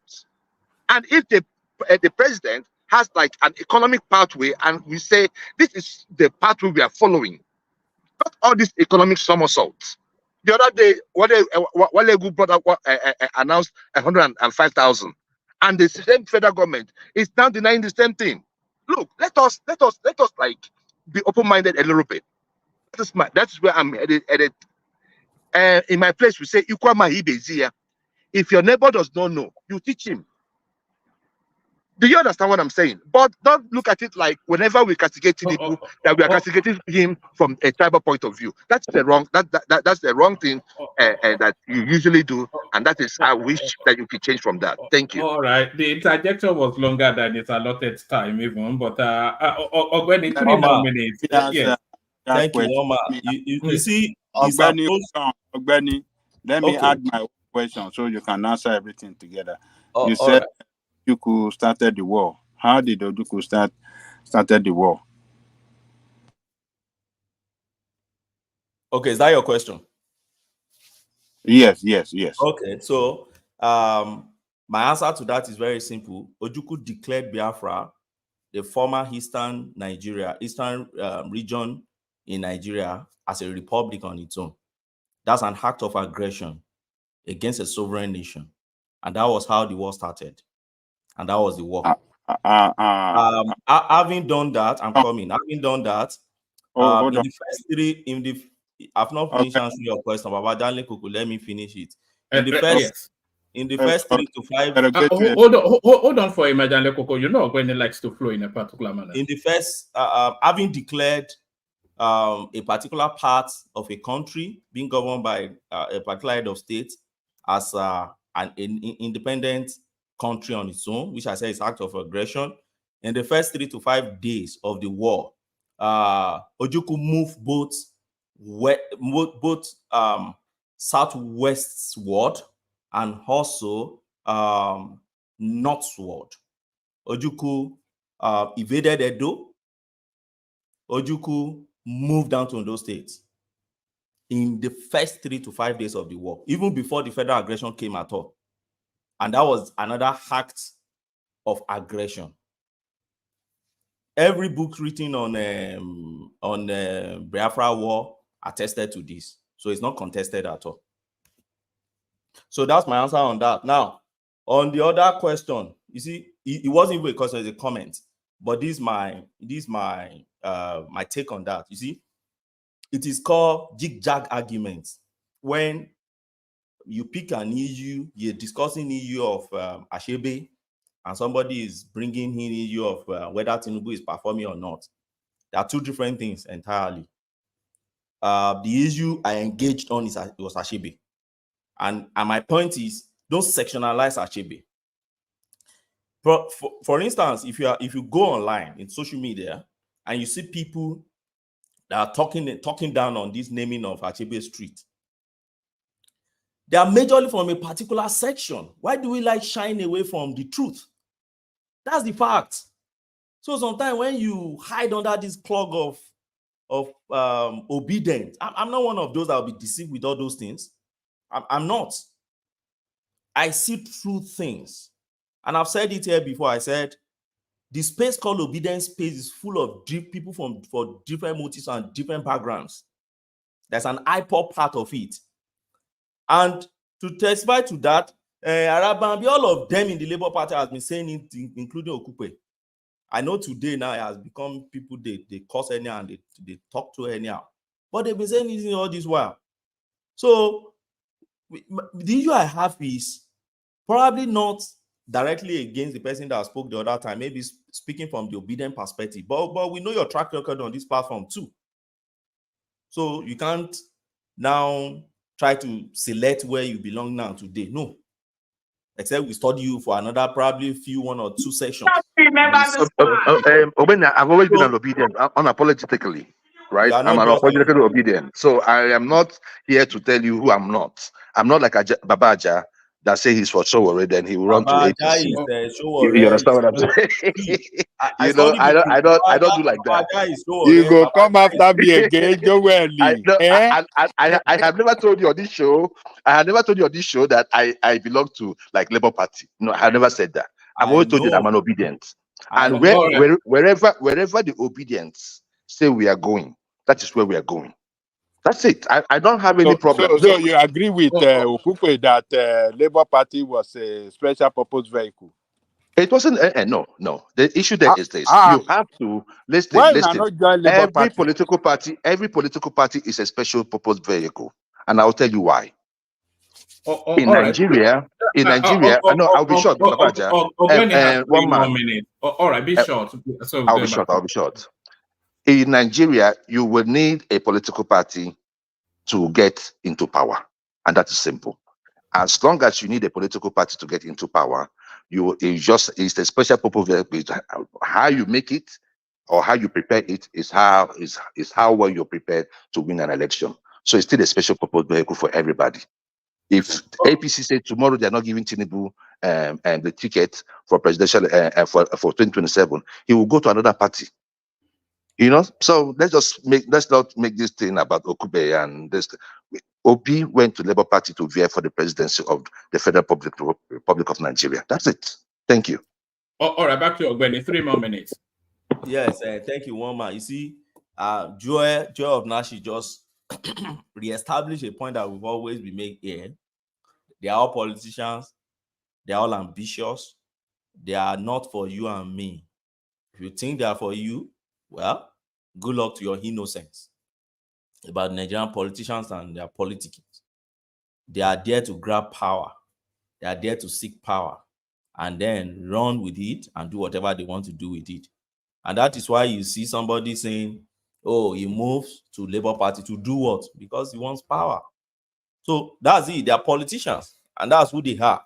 So, but I'll move from there anyway. I'll move from this. But I would like to sound my note again on this Ashebe. Please don't let us sectionalize Ashebe. That man did well in the field of literature. That man did well. Go and read these books. He promoted, as far as I'm concerned, except for the fact that he narrowed his scope mostly to the Igbo culture, which is part of African culture in the real sense, in most of the literature.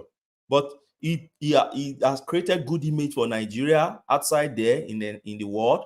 He has promoted our culture outside there. So please don't sectionalize this guy, because I know my brothers from the East like doing that. When somebody has made the name of the country great, they will tell you an Igbo get this so, and then that Nigerian part now becomes secondary. No, we're all Nigeria. Just say Nigerian girl, and that's for that anyway. I would like to talk lastly on this minimum wage thing. This minimum wage, I think at this point, Nigerians should wake up to the reality that one of the major problems we have in Nigeria is our subnational government. And I think we've said it severally here also before. Face your governor. Face your governor first. If Edo State is paying 70,000, I don't know, but at least that's what we have in news for almost a year now. They said Obaseki has been paying 70,000. If Obaseki has been paying 70,000, why will Delta tell me he can't pay 70,000? Delta, Bayelsa, Rivers, all those are producing state. Why are they saying they can't pay 62,000? And as far as I'm even concerned, I'm even disappointed with this 62,000. When federal government had 30,000 to hit, which I came to this platform to say, I remember Bajale, all of them were against it back then. It's the reality now that federal government actually had debt. When federal government had that 30,000 naira to it, I was expecting them to even push it to like maybe 100 or 150, which I think it should even be like 100. Minimum, it shouldn't go less. But now, what these state governors are doing now is going to be a setback, which would eventually make federal government to sit at a very convenient boundary that I think is not okay for Nigerian workers. Yes, I've listened to so many people with knowledge of economy saying it's going to cause inflation, it's going to do this and that. I will allow the experts to do their own calculations and their own talk. But all I know is that there could be, or there will be, other measures they can put in place to, correct or to ameliorate whatever is going to be the inflationary effect that is going to have. But workers, they deserve their dignity in terms of finances. And so I hope this governor's thing will not be a setback, but I'm expecting if more governors should come out to say, I can pay, probably that will encourage other governors also to pay, because this is not an issue now that federal government can start taking to the Supreme Court like they are doing in the local government. So everybody, look at your government before you start criticizing Tinubu first. What are you saying about your state government? And I would like to single out a particular state, which is Abia, because I know the obedient, they make so much noise of Abia. I learned that now Abia is still paying 18,000 or something like that. So the last 30,000 that Buhari or who even increased that one, Abia is yet not paying. And this is the man that they said is the, how do they even put it the last time? You know, so as far as I'm concerned, we are still playing in Nigeria unless we put all these things in place. Our workers deserve dignity in terms of finance. They deserve good, and that's how we can start even addressing corruption in the civil service. Because their children must go to school too. They must put food on their table too. There are a lot of things they have to do. They must transport themselves to work and others. So whatever government is doing, and you don't take care of all these workers and workers generally, even in private sector. And what I've seen is whatever is obtainable in the public sector, most times, even when it could take time, it will still flow down into private sectors when they see their counterpart in the public sector. So I will continue to wish Tinubu well. I'll continue to wish him good health, wisdom, and discerning spirit to be able to discern who are the bad ones in his cabinet so that he can eject them out on time and put the good heads there so that whatever they can achieve, they achieve in the first 4 years. If they go to kick him out from office, fine, they put another person there, but that foundation must be laid, whether they like it or not, regardless of whatever they wish him from any opposition angle. Let him lay that foundation for whoever is coming after him to take on.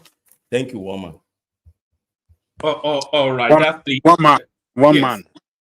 Yes. Let me correct. I think Ogbeni screwed up the history a little bit when he said that Ojukwu started the war, and when I asked him that question, the answer he gave is not satisfactory to me. It doesn't align with the history as well. Before Ojukwu declared the state of Biafra, Nigeria carried out an action by creating 3 states in the east. And in response to that, Ojukwu declared Biafran state. So it was the action taken by Nigerian state to create 3 states in the east, dismantling the eastern region, that prompted Ojukwu action. So, and those states that he created are east. But Ajahn Koko, the Nigerian state is a state now. It is within their purview to administer the state as they deem fit. They don't need permission from the eastern region to, or how would Nigeria creating states to bring governance closer to the people be a provocation to start the war? Hold on, there wasn't state. We had region back then. Yes, and the governance style system evolved. And the Aburi Accord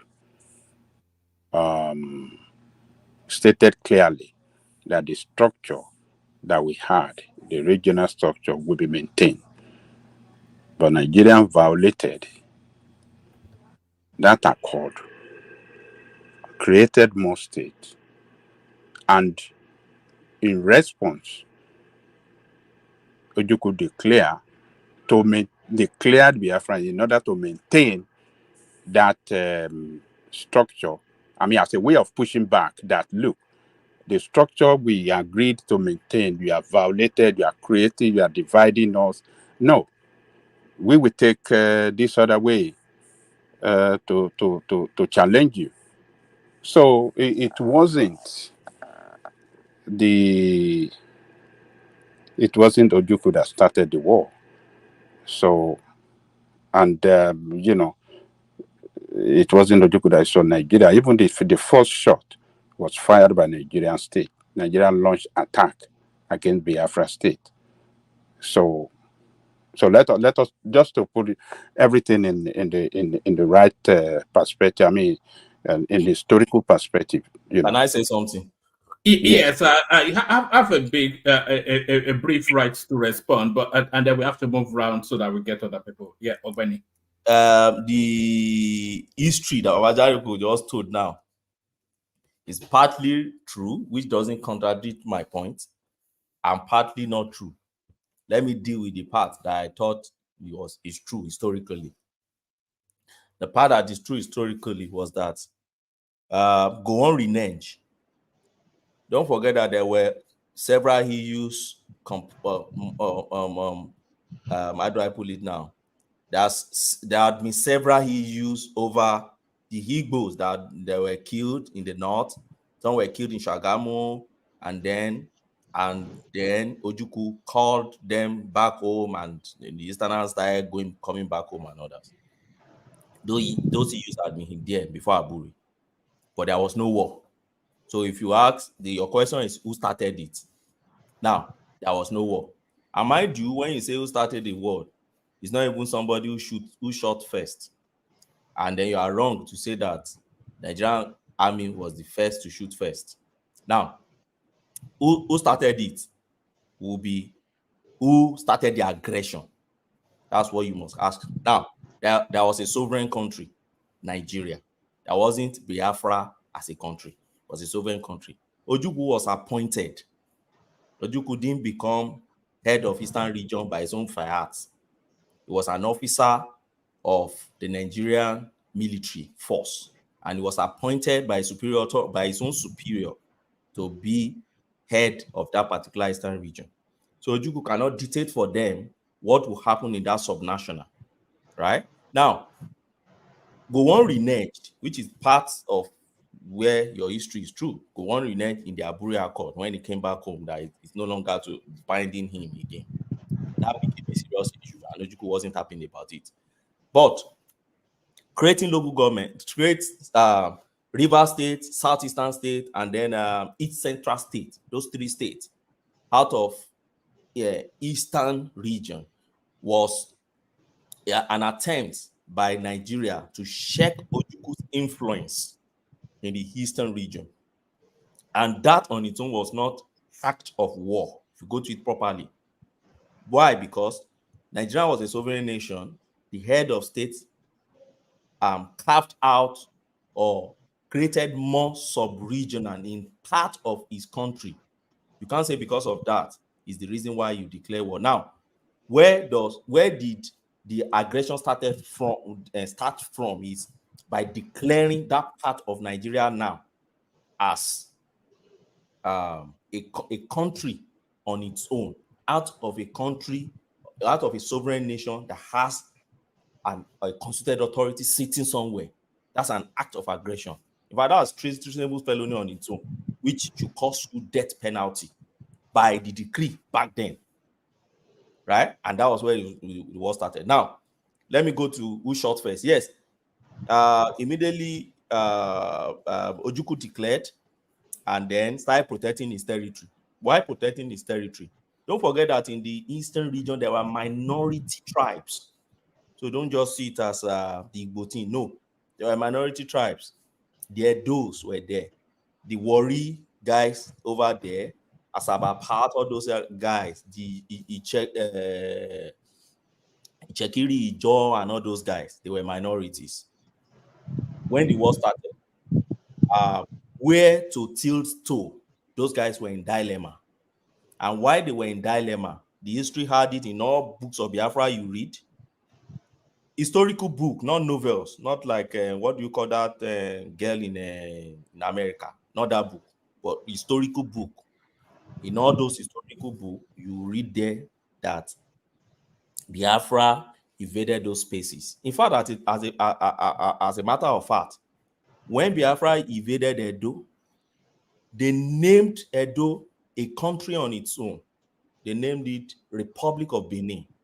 It was Edo they named, Ojukwu named it Republic of Benin, and then imposed or appointed a military officer, what's this man name, one Igbo guy like that, to be the head of that particular Republic of Benin. I'm not talking of Benin Republic. Edo was at a point in time, it was short-lived. It was like more like an independent country for like less than 24 hours before the federal troop invaded that place too. So those were the acts of aggressions that eventually escalated to full-fledged war.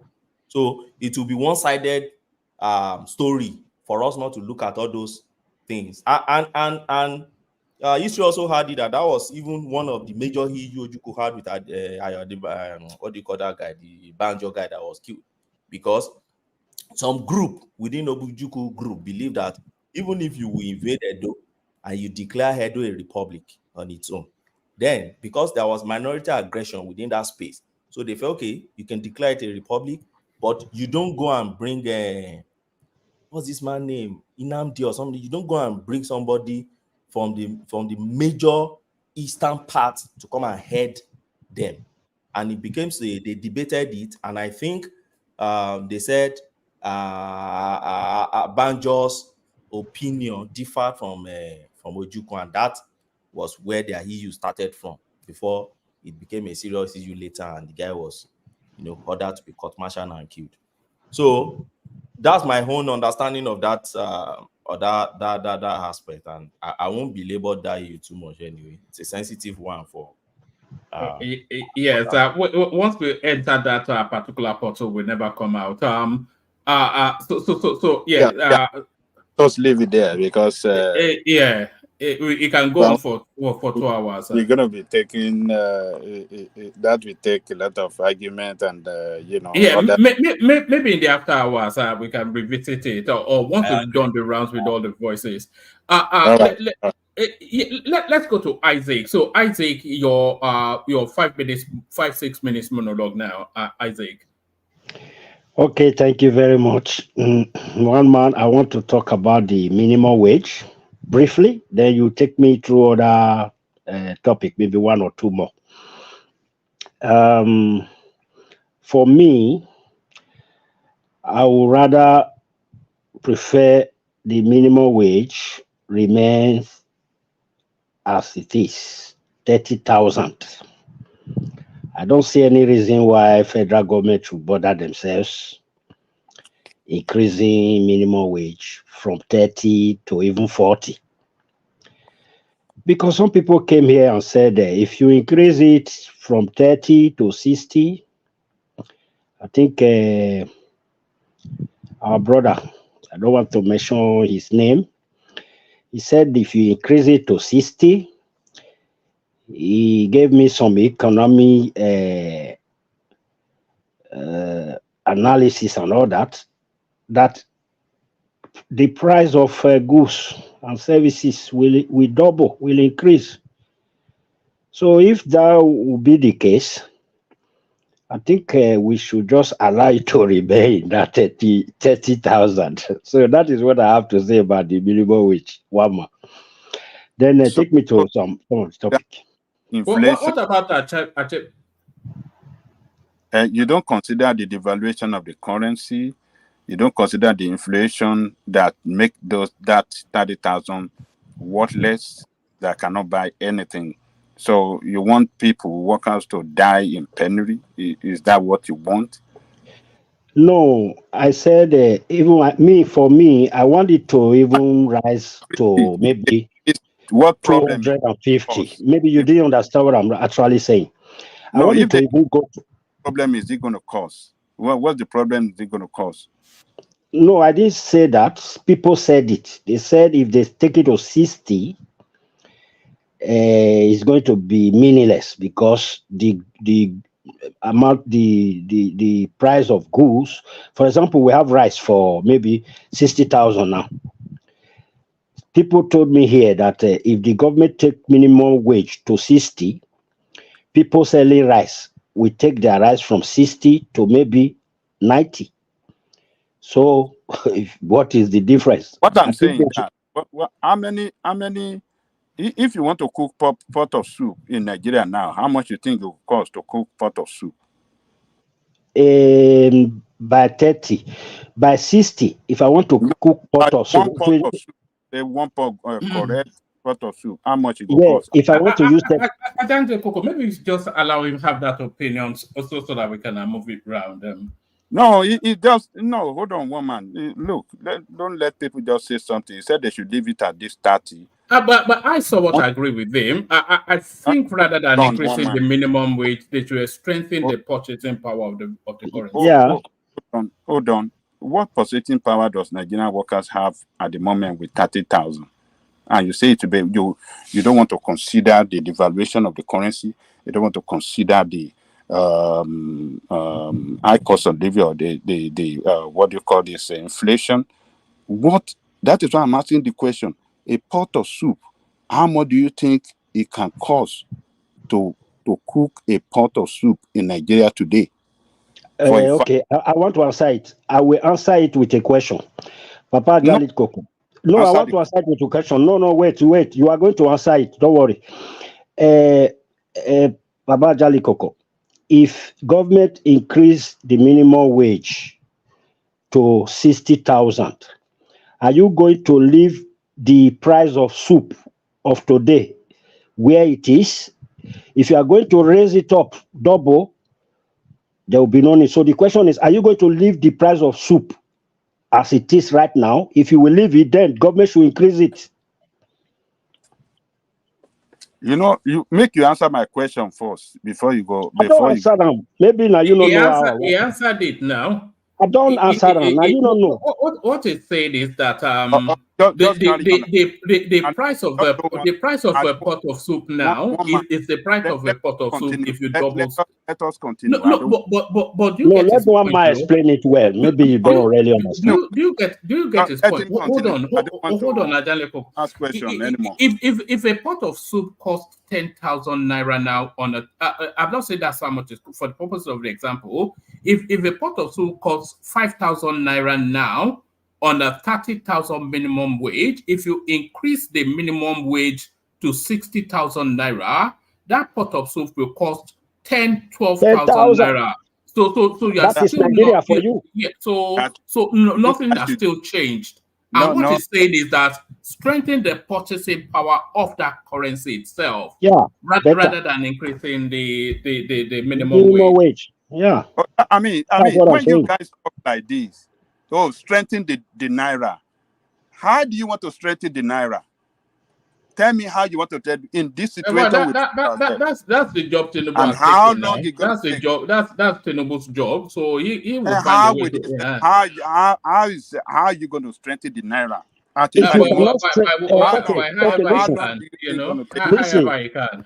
Listen, Senor, por favor, listen.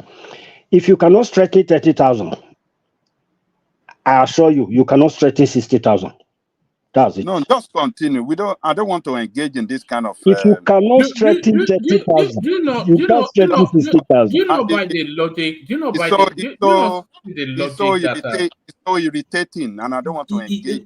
Yeah, that's because you are so angered by it. You are not listening to the logic of it. It's what the question. No, hold on, because I wanted to. You cannot strengthen the naira. Hold on. The question. Telling them that you didn't answer the question. Hold on. You didn't answer 30,000 that cannot buy anything. You did not answer the question that Isaac asked. He said if you increased the minimum, you asked a logical question.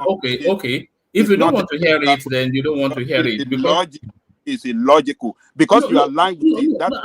No, answer the question now. That's why you turn yourself to a spokesman for him. It's a logical question. It's And I gave you a logical answer. Hold on. He answered your question. He said if you asked him about a pot of soup, and he's asking you, just hold on, Richard, please. Yes.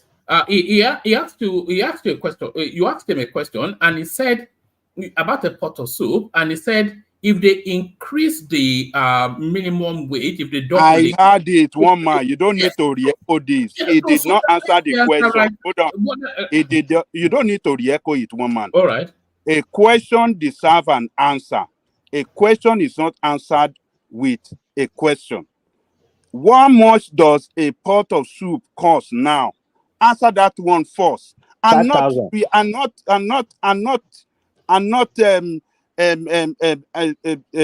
asking question in response to say, oh, that is the answer. Okay, a pot of soup costs 9,000 now. 9. Sorry, Baba. Okay, 9. All right, fine. Can I give you an information so that it will help? You see, left to me, they should just increase it because it will still not make any difference. It's like digging a hole and filling it back. You understand? You increase it and then they lose it. So, but to douse the tension, let them just increase it. It will still not make any difference. You understand? That's what I'm trying to tell Ajalikoko. Tinubu is not serious currently, as far as I'm concerned. And I'm saying it now, everybody's smiling. You will see what will happen next year. We're already middle of the year for this year now. This year is almost midway. You will see what will happen next year. I'm telling you. The day that Tinubu will start going to police station to go and begin to ask questions, that girl that came, that barbed wire tore her leg when the guy that wanted to kill her in Aba, she came to the police station and told the police that my life is in danger. Somebody want to kill me, see all my leg. The policeman told her that they don't have money for fuel. She should bring 200,000 before they can follow up the case. Until he begin to go to police station by himself to go and ask those men he put there that why is this thing happening? My brother, that 30,000 leave it there. All right, take us to Achebe, Isaac. I thought your response to Ajanlekoko was quite nuanced, and I'm on board with what you're saying. It's not, they shouldn't increase it by even 1 penny. They should increase. Look, one man, you have to stop this. When you talk like this, a lot of people listening to you, and they can just, when they listen to this kind of argument you are making, they will just look like, just look to them that does this. You think I'm being insensitive? No, they will just look. If this guy in Nigeria, does he really know what is going on? Does he know what is going on in Nigeria? Does he know the hardship that people are going through? Does he even know? Does he even know of devaluation? How this currency has been so devalued? How this currency is valueless? Does he even know? I want you to flash your mind back to Zimbabwe. Now to buy Zimbabwe. We have to be guided. We have to guide what we say sometimes, particularly when it comes to the matter of workers. When you say workers they should not get a raise, a pay raise with this current situation in Nigeria. It just shows sensitive to what is going on in the country. It shows heartlessness. That is what it just shows. Baba, I have a question. One stupid question. Can you hear me? Can you hear me? Mungbai, okay. So I've been thinking, instead of government or the labor, agitating for increment in the minimum wage, why not canvass for salary increment for federal government workers and the state government workers? Why not do that instead of the minimum wage? Because the private sector, not every employers in the private sector can afford this particular amount. They can barely pay the current minimum wage. Why not advocate for salary increment? That's my question.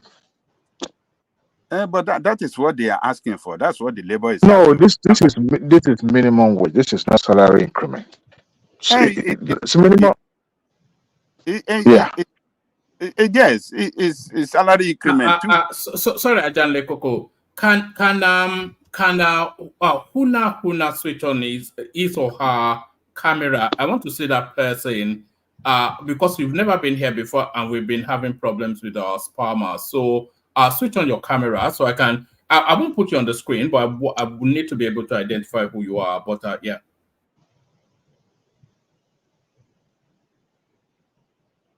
All right. All right. Back to you, Isaac. Back to you, Isaac. Okay, you said I should talk about Chino. Let Ajale Koko answer that question now. It was all right, almost let Ajan Lekoko answer, and then we have to get back to Patrick. We've still got you, Dewale. We've got Joel. Hold on. Yeah, we've got Joel. We've got Richard. We've got Ake in the background. So many people still not spoken. Yeah, Adewale is the same thing. Salary increment, minimum wage increase. It boils down to the same thing. You can just define it in a different way. But when you look at what is aimed at achieving, it's just a pay raise. So it's just a pay raise, the same thing by my own definition, So it doesn't, there's no difference between salary increase and minimum wage increase. There's no difference. It's the same thing. So that's my take on that.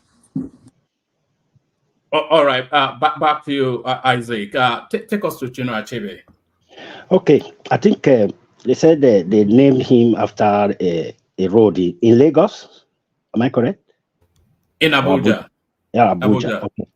And he did one. He gave a road name to one of the road. Also, I think the new one they are constructing to the Yorubama. Am I correct? Soyinka.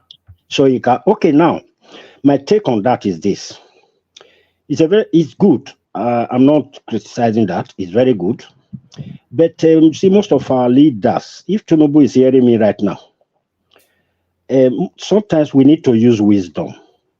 You know the space you are in. If I were Tinubu, I know that Tinubu, all he wanted to do was to honor Soyinka, especially that he's a Yoruba man. That was what he did. So I believe he now heard some noise somewhere. Is he the only writer? Is he the only literature man? What is it? From a space. And then he now said, okay.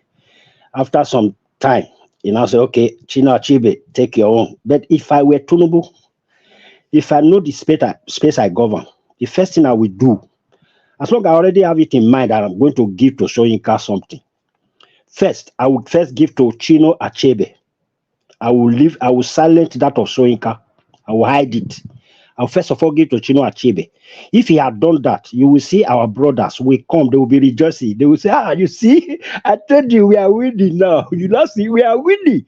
Then when they must have made that noise, after a month, I will now put a bigger one for Soyinka.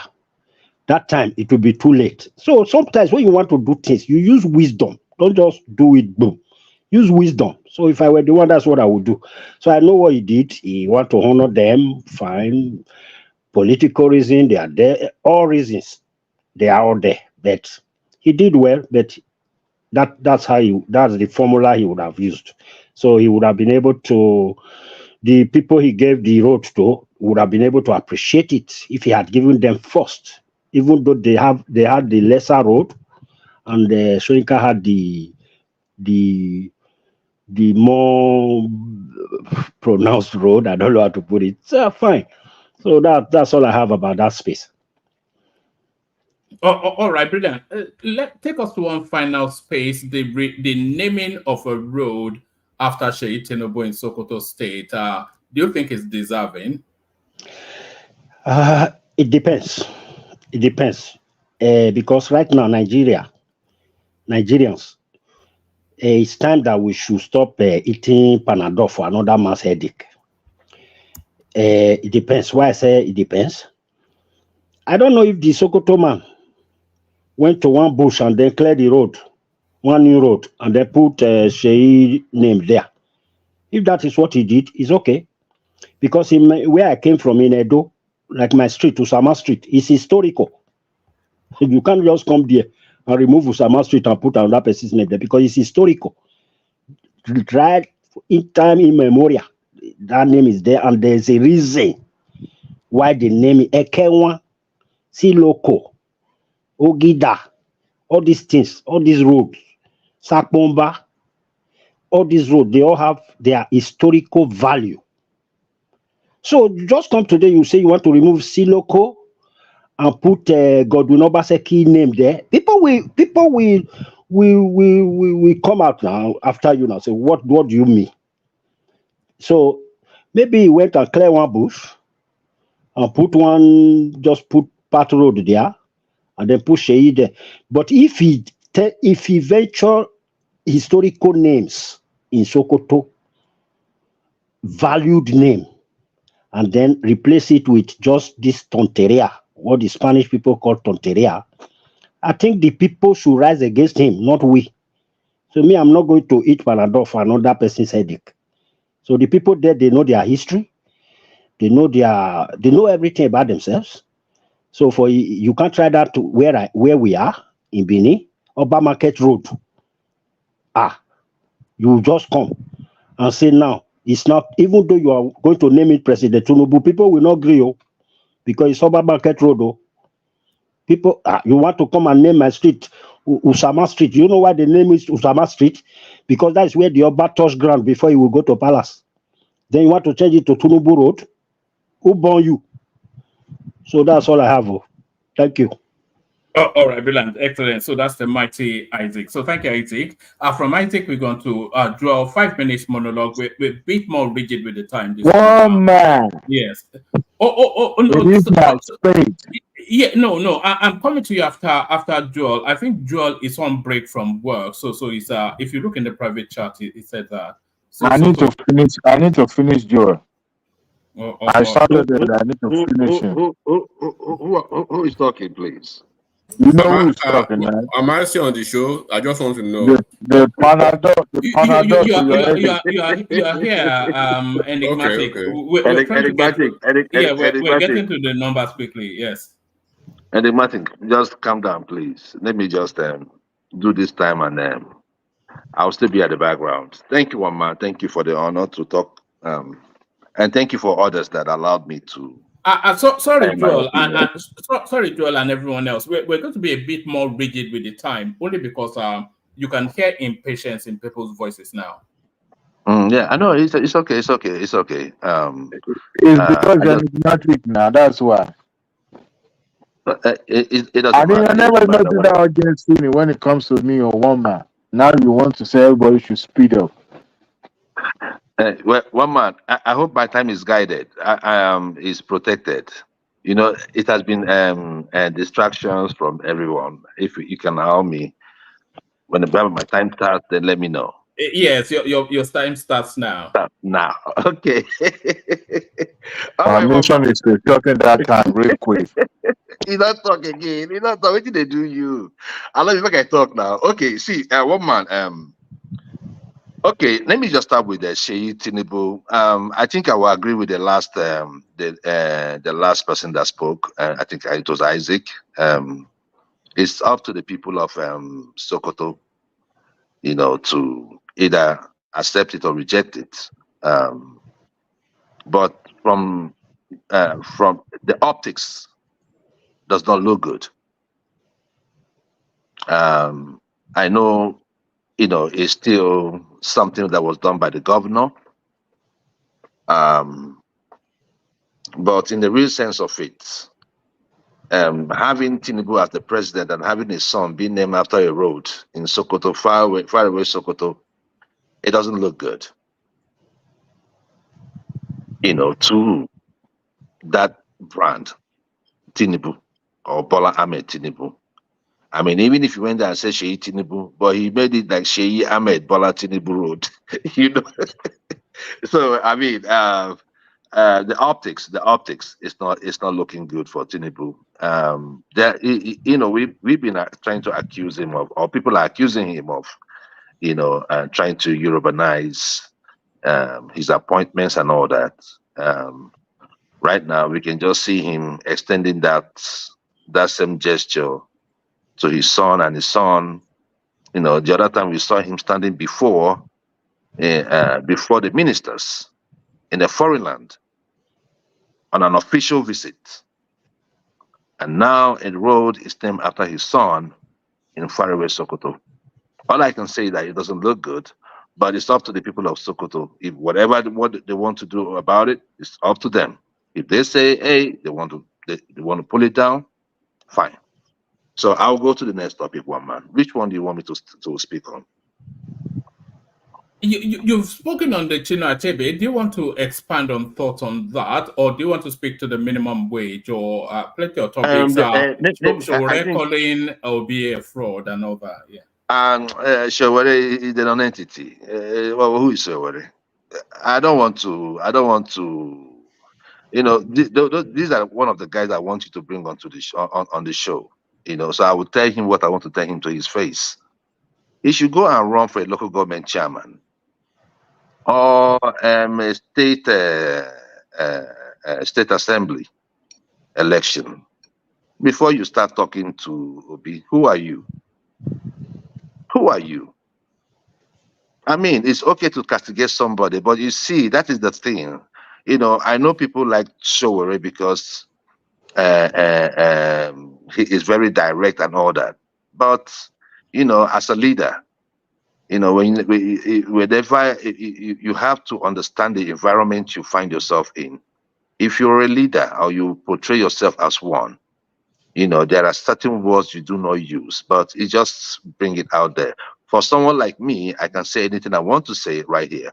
But tomorrow, if I'm a politician, I'll have to change the language. I might be too direct on this show, but if I'm a politician, I may have to switch it. Not really forgetting my core or trying to make whatever or my promises not to come true. No, I will still do that, but there's a way I am going to make it flow so that people won't feel so hot. But Showore, why should I give him a thought? Let him win an election in a local government. Then I can talk. Then we can talk. As far as I'm concerned, it doesn't matter. And for him to have even said that, is I mean, America, I don't want to call him names. I just want to be civil with my words. But it's clearly, showing signs of someone that has no upbringing and someone that was maybe picked up from maybe under the bridge. But that is Showore. But I'm just trying to be nice. I'm just trying to be nice to him. I'm trying to be nice. And one man, you said they was picked up under the bridge. You are if you are not being nice, he sounds like someone. What would you say if you are not being nice? No, I say he sounds like someone that was picked up under the bridge, and that's just being nice. I could have gone further to describe Showore on this platform, but I wouldn't do that because I have respect for some people. I have some respect for him, but that respect, like we have in Shoyinka, I don't know, their names always starts with an S for some reason. Shoyinka was another one. I had a lot of respect for him, but over the past 1 year, he has lost that. I mean, I think that respect has diminished. Not even in my own eyes, but in the eyes of many Nigerians. So it's for them to continue disgracing themselves. Has your respect for Achebe diminished? Why should it? What has Achebe done to make me feel such way? What did Achebe say that will make me feel such way? While Achebe was still alive, he was still fighting for good governance. He wasn't happy the way Nigerians were living up to the day he died. And that was what informed his decision not to take that national award. It's not that he knows he thinks that he doesn't deserve it, but he didn't like the way the country was moving, the trajectory of the country, and for that reason, he rejected it. So that's that. Now, one So man. can I on ask the a question? Yeah, Okay. yeah. I was trying to ask him a question earlier. Ashebe Grouse. Did you think, I don't know if you've listened to some of his latter lectures before he passed, can you categorically say Ashebe was actually troubled with things going on in Nigeria or a particular section of Nigeria, particularly the eastern part of Nigeria? I mean, it was all encompassing. No. When look, hold on. So. No. See, hold on. No, I will tell you this. It was all encompassing. If things were going on at the central, naturally, everyone will be okay. It does not matter where you come from. But he was angry at that, and because the center was rotten, you had Obeni talk about the 3 R's. It wasn't properly implemented. If it was, right? Some people will say, oh, after all, Ojukwu contested election and all that. No. When you talk about integration, you won't go about destroying, innovations that was created during the war. That's the way you build a country. Even here in the United States, all the museum, I don't know, Babaja, if you've been to any museum here, you go there, you see all those guns that were used during the war. Am I lying? Babaja. No, yeah, that's true. That's true. Yeah. That's what I'm talking about. And those things till today, we still pay money to go see them. There were many inventions that Nigerians achieved or developed during the war. But I remember it was one of them, I think it was Obomedia, that made a statement. But they went there and destroyed it. When you have people, I bet you, if Gowon was a Yoruba man, I'm not saying this just to please the Yorubas. No. If Gowon was a Yoruba man, those things would not be destroyed. Because they value history. Why do you think so? Did you think it was only Gowon's decision? Look, let me tell you, the head of state always have. Generals around Gowon. I understand. I know he was just listed. Now let me talk. I know that he was just a figurehead. I understood because the main people pushing was the what's his name? The what's this one from Taraba? Murtala Mohammed.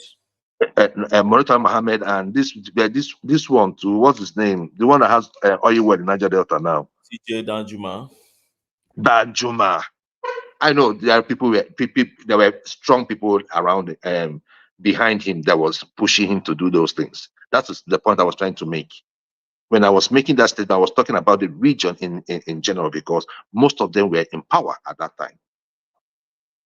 They don't have value for education. They have no value for history. They only value those history of those ones that were taught to them probably 2,000 years ago. And that is why you still see them still riding horses. It's not a knock. But that is who they are. They did not value it. So one man, there's many things that would have happened, or many creations, many inventions during the war that would have made us as Nigerians today, a country where you can say we have we've been manufacturing things today. We can see the things we can see stuff that we can do today. So if we had started at that time, with a national backing, we would have improved on many technologies today. But we did not do that. And today you have seen where it kept us. I always ask this question. If you were saying that whoever went to war, it doesn't matter whether the North went to war or whether the Biafrans went to war, it does not matter at this time. But if there were concerns at that time that Nigeria is not going the way it should. Let's not forget the political instability that necessitated the coup in the first place. There was political instability in Nigeria. Things were already going down in Nigeria. Nigeria was not safe at that time, before the school struck. So we can now we can say anything we want to say about how the coup was carried out by Katsina Ozogo, who is from present-day Delta State. So you see, one man, you see, these are history. You know, I'm not even neck deep into the Nigerian Civil War, but that was because those days in school, you know, it's like you only had teachers that had the passion to teach it, that were just going to say it in class. Everybody was afraid to talk about it. But that is our history. We cannot move forward and address the issues of the future if we cannot relate with things that we did in the past. Until today, that past is still hurting us. And that brings me to the question, or when you asked me the question today, one man, that the Achebe enigmatic was asking me, what can Tinubu do? I said, look, let me tell you, it's just simple. You know these people. Since after the war, it's not like when they've been the president and they survived through. What were they doing before then? Invest in their craft. That's it. You go to Onisha, you go to Navy, you go to Aba. Solve the ecological problems in the southeast. The federal roads in the southeast. Make sure you be, I'm not saying you should be 100%, but at least step it up to about 60 to 70%.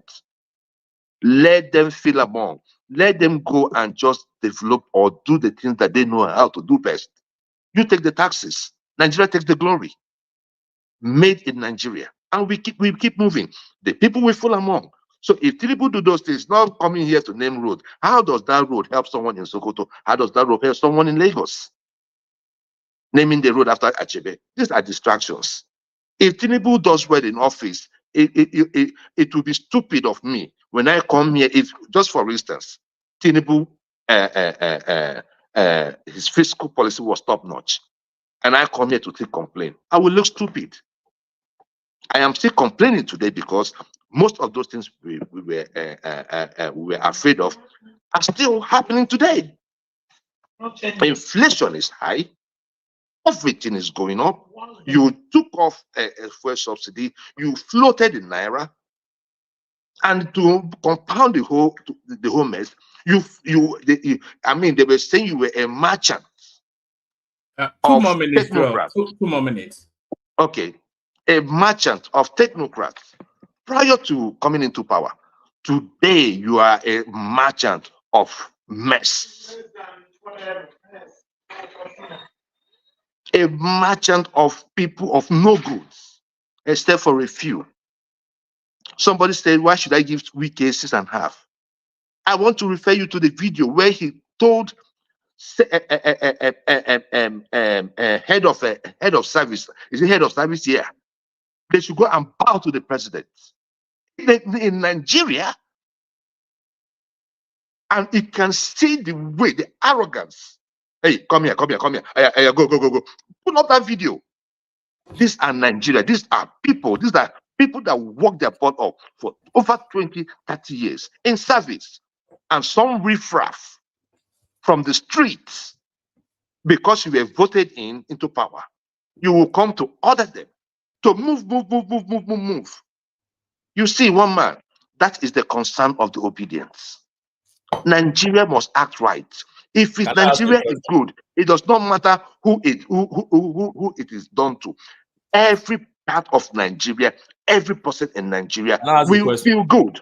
And that's the philosophy of the obedience. This is not it. The Tinubu government is not it. Go ahead with your question. Ask a question. Yes, ask the question. Then use that question to round off Joe, and then we'll go on to Diwali. Thank you. So the question is, what do you see wrong with those PAMSEC taking a bow before to the president? Is it the way Wike said it, or the act of taking a bow? Both. No Nigerian should bow down to any president. If that person has just in official capacity, if you want to, like maybe you are a Yoruba man and I see, you know that the president is the symbol of state. The president is the symbol of state. Please, one man, please, enough, please. If I see the president on my own and I want to do ballet, I want to prostrate, I do it on my own, out of my own volition. So no Nigerian should bow to the state. No Nigerian should bow to the state. No. I'm not talking about. But why should you bow to the state in the first place? We're talking as if Nigeria is one entity in Pluto, and we are here trying to beg it to come. Nigeria is us. For crying out loud. Can I say something? Nigeria is us. So how can we say we should bow down to Nigeria? Bow down to which authority? The only way you bow down to the authority is by doing the right thing in office. You go there, you do your work, and you get your wages, and you go home. You help and improve the system, improve the efficiency in the system. Not to come bow to you. Who are you? Have you seen it happen in the UK? The same person asking me the question. Have you seen it happen in the United States? Even me that is not even in government, I will see Trump, I will bow, or I will see Biden to bow. For what? You have like a minister in Biden's government telling people to come. Health service. If it's not for this man, they did not know that you were going to be. That is, he was even accepting the failure of government because those people were meant to be promoted long before now. Now you were meant to, okay, now you came in and you did it. Now you want them to prostrate before you? Is that the country you want to run? This is pathetic. Excuse me? Can I say something? Excuse me. Please. Can I come in, please? Go ahead. No, I wish to say thank you. Please, thank you. I have problem with you using Europe or the US as an example. These are two continents or countries that have failed their children. Listen, we are Africans, we are Nigerians. Respect is what makes us to come from poor background and become better people in America. Some few years ago, Barack Obama was a visitor to Harvard University convocation. In their medical school, out of 16 prizes, Nigerians won 13. But by the time this Nigerian become to behave like Americans, they lose all those. They don't become competitive again. Recently, there was a video, YouTube video, that was trending. A guy with a suspended license, somebody as old as myself, and virtually, they asked him to meet the judge and plead. Maybe the judge will forgive him. Somebody with a suspended license, African American guy, as old as myself, he was driving. I was even telling the judge, please hold on, let me pull up. And the judge looked at it, that is stupid. When you don't hold on to your culture, when you don't respect your elders, you become stupid. That is what is going on with Americans. That's why you see the children beating up their teachers. That is what I'm telling you. Hold on to your culture. Okay. Let me tell you something. I think you don't really understand. If that is your own idea of culture, right? Your culture is your culture. Culture is what you practice as a people, right? But this is governance. I think you're mixing the two. And that is why I said, as a person, as an individual, if you want to prostrate to Tinubu, that is not a problem.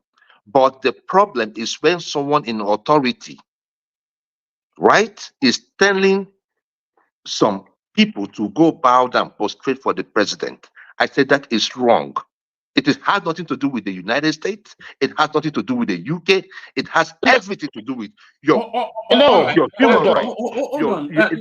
don't want us to open up a debate, Richard. Take up Benny's question and then round it off, and then we move on. Yeah, take up Benny's question. Thank you, one man. You see, sometimes when we don't put things in a context, it is so easy for us to misplace it. There's something in the judiciary and also in the parliament that is called rules of behavior and courtesies.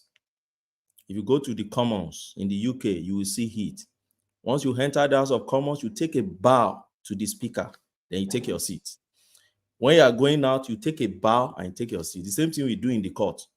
When you enter the court, they're not born you, even when you are king of any place, you must take a bow to the authority that is in that place. That is the judge. Then you go and sit.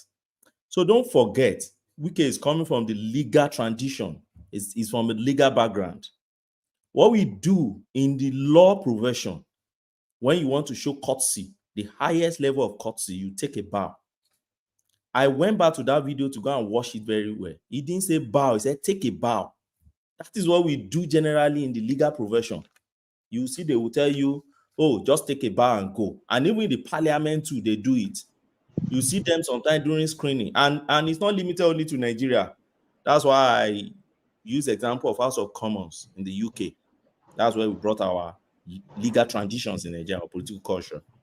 Is rules and traditions of parliament, is rules and traditions of the judiciary, and it even extends to executive. It's obedient spirit. Obedient spirit. Okay. Obeni. Let me just land on it. Okay, so land. It's only the executive that is not that much pronounced. But understand the fact that Wike is a lawyer called, I think, 80, maybe late 80s or so. And Wike is a member of body of benchers. He's used to this take a bow and go. Take a bow and do this thing. He's come from a legal tradition. So when you now see him say, no, all of you, come out, take a bow and go. An average lawyer will just see this, that's the normal thing we do now. You take a bow to a judge, take a bow to somebody of authority and go. But when we now start overshooting it to the extent of, it's as if he's worshiping them as God. When you take a bow to an authority, it's the highest level of courtesy you show in the legal profession. It doesn't mean that you are worshiping the person. It simply means that you submit to that person's authority. So if somebody take a bow to your president, who is not only the head of executive, but the head of the 30 state of Nigeria, a federation, if you see anything wrong in that, then you should see something wrong if somebody take a bow to even a magistrate, a customary judge, or one area. When it's, as I said earlier, the strategy of the obedience space is to undermine every single action of the administration. One man. I would say this. Everybody knows that that's the strategy. That is correct. I will say this to Obeni, and I will leave it here so someone else can hop in. Obeni, this is my take on this. When you talk about the courts, it's the rule of the courts. When you go to the National Assembly, it is the rule of the National Assembly. Just like when you go to visit the Queen, there are courtesy. When you have someone, an appointed minister, all out head of service member, newly promoted, and said they should go and bow down to the president. For what? That is where I'm talking about. Go and look at that clip again. It's called courtesy. And ask yourself, look, I know probably it's nothing to you. It's the way he ordered them to go bow down to the president. No, if they want to go see the president, I know they will go down and at least they will bend their head as a mark of respect. But don't go there and tell them, come on. The way he ordered them, like they are kids. Stop That's it. Why I ask you. That's not the kind of Nigeria we are running. I'm saying that it's not you bound down to the president. If I see President Tinubu today, right, as an old person, and someone that grew up in Lagos State, I have done it before. I have prostrated on my street. All those my eulogers them. If I see them, they bend down. You understand? So that is not the issue. I don't have problem with prostrating for anyone older than you or someone in authority, or even someone in the cultural setting. What I have problem with is a minister who is an appointee serving the people, coming to other people that have been in service for over 35 years to go prostrate before the president. That was animalistic. That was stupid. Thank you very much. All right, brilliant. Thank you, Joel. So, Joel, thank you. Dewale, you're up next. 5 minutes monologue, Dewale. Oh, it's now 5 minutes. I thought you were gonna give me more than 5 minutes. Okay, so where do I start, one man? Where do I start attacking Joel of Nashville? Because he's gonna do my punching bag tonight. I think Joel of Nashville and the rest of his likes are bunch of ingrates, people that do not ever see good in anything. That is where I will start from. Number one, these are the when you get to the permanent secretary position in any public service, even though you sit for exam, it's more or less a political appointment. Because at that time, we're talking about political influence in how you are being selected to be a permanent secretary. And before now, remember, Ministry of Abuja was more or less Tinubu gave the autonomy to Wiki to do as he likes, literally. So for him to have assembled that team, and not just but for them to also shine as well. Look, I don't know where Joel of Nashville comes from, but I know for a fact that people from Southeast have culture that is respectful of authority. Even though they don't even bow, they have a way of showing, you know, what do you call it? Appreciation. And to even Who tell you say they don't dey bow? They don't. yeah, They don't dare it.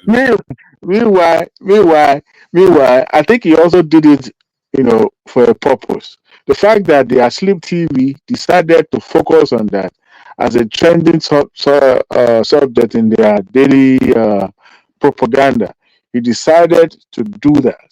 And look, those people did not complain. Did they complain? No.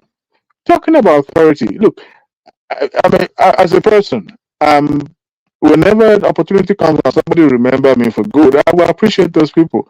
And talking about presidency, forget about the legal aspect of what Benny talked about. I mean, I don't see anything wrong, but like what one man said, it's like it never ends. They will always continue to attack. And that brings me to the Achebe uh, naming a street after him. Look, one thing that I would not accept, even from any other person, is to see that man's name being dragged. I don't care what he becomes at the latter day of his life. He's no longer with us now, and he's gone. And his work uh, speaks, and his works is still, vibrating in our society. And generations to come will continue to read his books, his novel. Now, for the administration to have remembered to say, you know what, I'm going to name this street after him. I don't care if it's just a one corner or one crescent somewhere. Shows that they recognize his contribution to the society that he left behind. Who is Joe of Nashville to reject on behalf of Achebe? His own immediate family has not even come out categorical to say they don't want his name being plastered somewhere in Abuja. Who is Joel of Nashville? Who are the obedience? They are inconsequential. They are nobody. Headless mobs. That's what they are. So they are not in position to reject. And to say that, because Soyinka name was named after one street, that's why they now remember what Achebe. Who cares? Who bloody cares? Number one, this topic should not even be part of the subject we should be talking about. But of course, these people will always find something to blame about whatever this administration. And this administration is beginning to look or come across like a pacifist. They're trying to pacify these people. Why is everything that they have to? I don't know. Maybe it kind of look like that, but I don't get that space. Anyway, let me move a little bit away. I talked about Tinubu's son. It's not being named in Kano. Is it Sokoto? Sorry. Look, as I objected to Baba Janekoko earlier, we like to leave the important thing and focusing on the things that doesn't make any sense. Yes, he doesn't. The optic is sounded or looked more psychopathic in a way. But look, we cannot deny the fact that Tinubu's son is an adult. An adult child of president has more influence, even more greater influence than minister. Because we're talking about somebody who have the ears of his father. Remember, he was involved during the electionary period. And you can't just push it aside as if it's nobody, to this administration, whether you like it or not. So, whether the purpose of naming a street after him, well, what is the cost of naming a street after somebody in Nigeria? Cost you less than how much? Even despite how things are in Nigeria, with 20,000 or 15,000, you can get a name after you as long as perhaps you are the first on that street, or you are first to approach the government for that. Your name will be plastered on something, and what does that mean? We even have Nigerians' name being named after a street here in America, but you see, we may call it high level of psychophancy, but hey, look. Politics is not limited to just campaigning for something. Sometimes it may be just ordinary, something that we don't even attach much importance to. And by the way, we've seen in the past, in the 60s, President John F. Kennedy appointed his own brother as a Attorney General of the country. America did not go up in arms against him, and it was beloved. It was loved. They have Even a his own system, brother. please. Don't compare that with ours. They have a system. Give me a But break. yeah, What they have a system are you system. talking about? He I mean, come chose on now. to appoint somebody that he could rely upon. Nobody says, "Oh, that was nepotistic in nature. Why should he choose his brother?" Despite that, they still loved him. And his own brother decided to take that gauntlet again when his brother was passed, and decided to contest for presidency before he too met his untimely death. We're talking about sometimes somebody who you relied upon the most, just like Tinubu, will ever trust his wife than even his minister that he appointed. But yes, everything will read meaning to as being psychophancy in nature. I mean, I get it, but to me, it does not affect the price of Gary. It does not affect anybody doing the job as a minister, or even we as a Nigerian in the first place. But we want to see it from that prism of psychophancy or nepotistic or whatever you want to call it. I do not share that. It's not worth discussing. Let's just put it that way. It's not. But I know obedient will want to take it up as a subject matter, which to me is nonsensical in the first place. And then one more thing, one man, what is the topic again? I forgot. Trying to remind me, please. I don't like taking much time. The minimum wage was very contentious. The governor saying they are not able to afford it. It's the reality, and it's beginning to dawn on every Nigerian. I can say I asked a dumb question earlier, and I said, "Look, Evangelical said minimum wage and salary increment are the same. To me, they are not the same, because the moment government comes up and says this is going to be the minimum wage for the federal workers, that will set the standard, the golden standard or the benchmark for every other state. And you remember, fingers are not equal.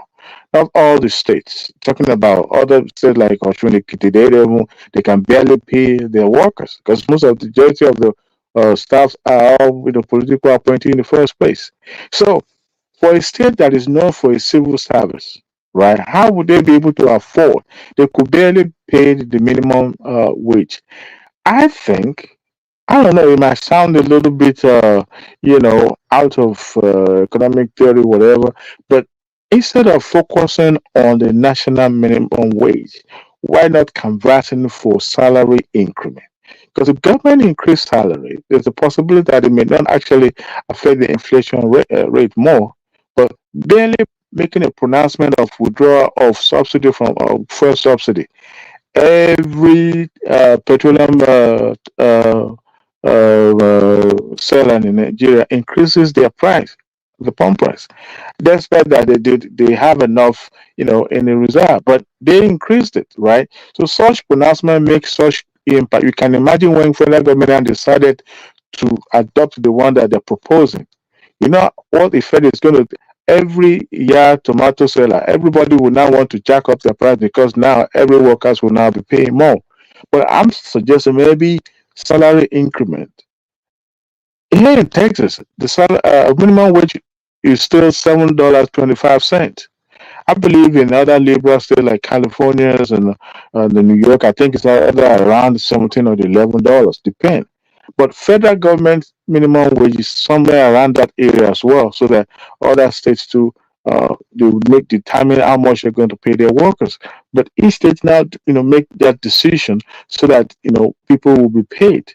I think because we have every government workers that belongs to the union have lobbyists on their behalf that goes to those lawmakers to lobby on their behalf to increase salary. I mean, despite the global inflation that we have, in some other states, they have increments, like I think in Georgia and Oklahoma, I believe, and Texas had an increase in salary recently. And the amount, the percentage was not that significant, but it was still something at least to cover gas money and stuff like that.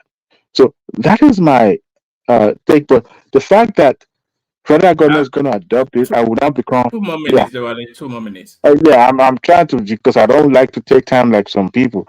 But my take is that I don't even think that minimum wage should be increased beyond 50,000. To be honest with you, because if we decided to go over 100%, it's going to affect the price. Somebody said that the price control never works in Nigeria.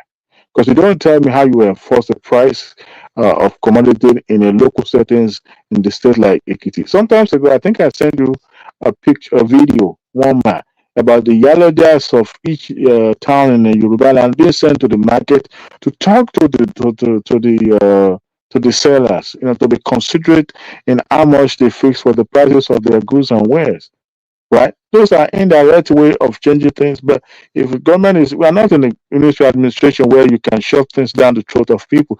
People would not comply, and you can't tell people on how much they're going to, sell their wares. You can only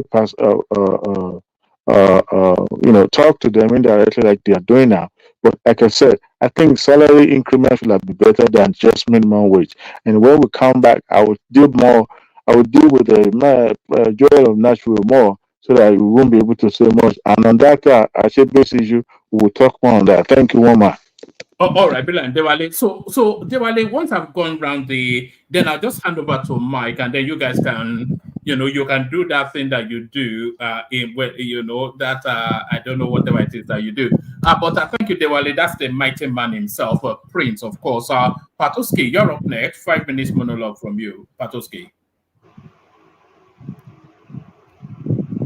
All right, enigmatic. Hopefully you're there, enigmatic Honde.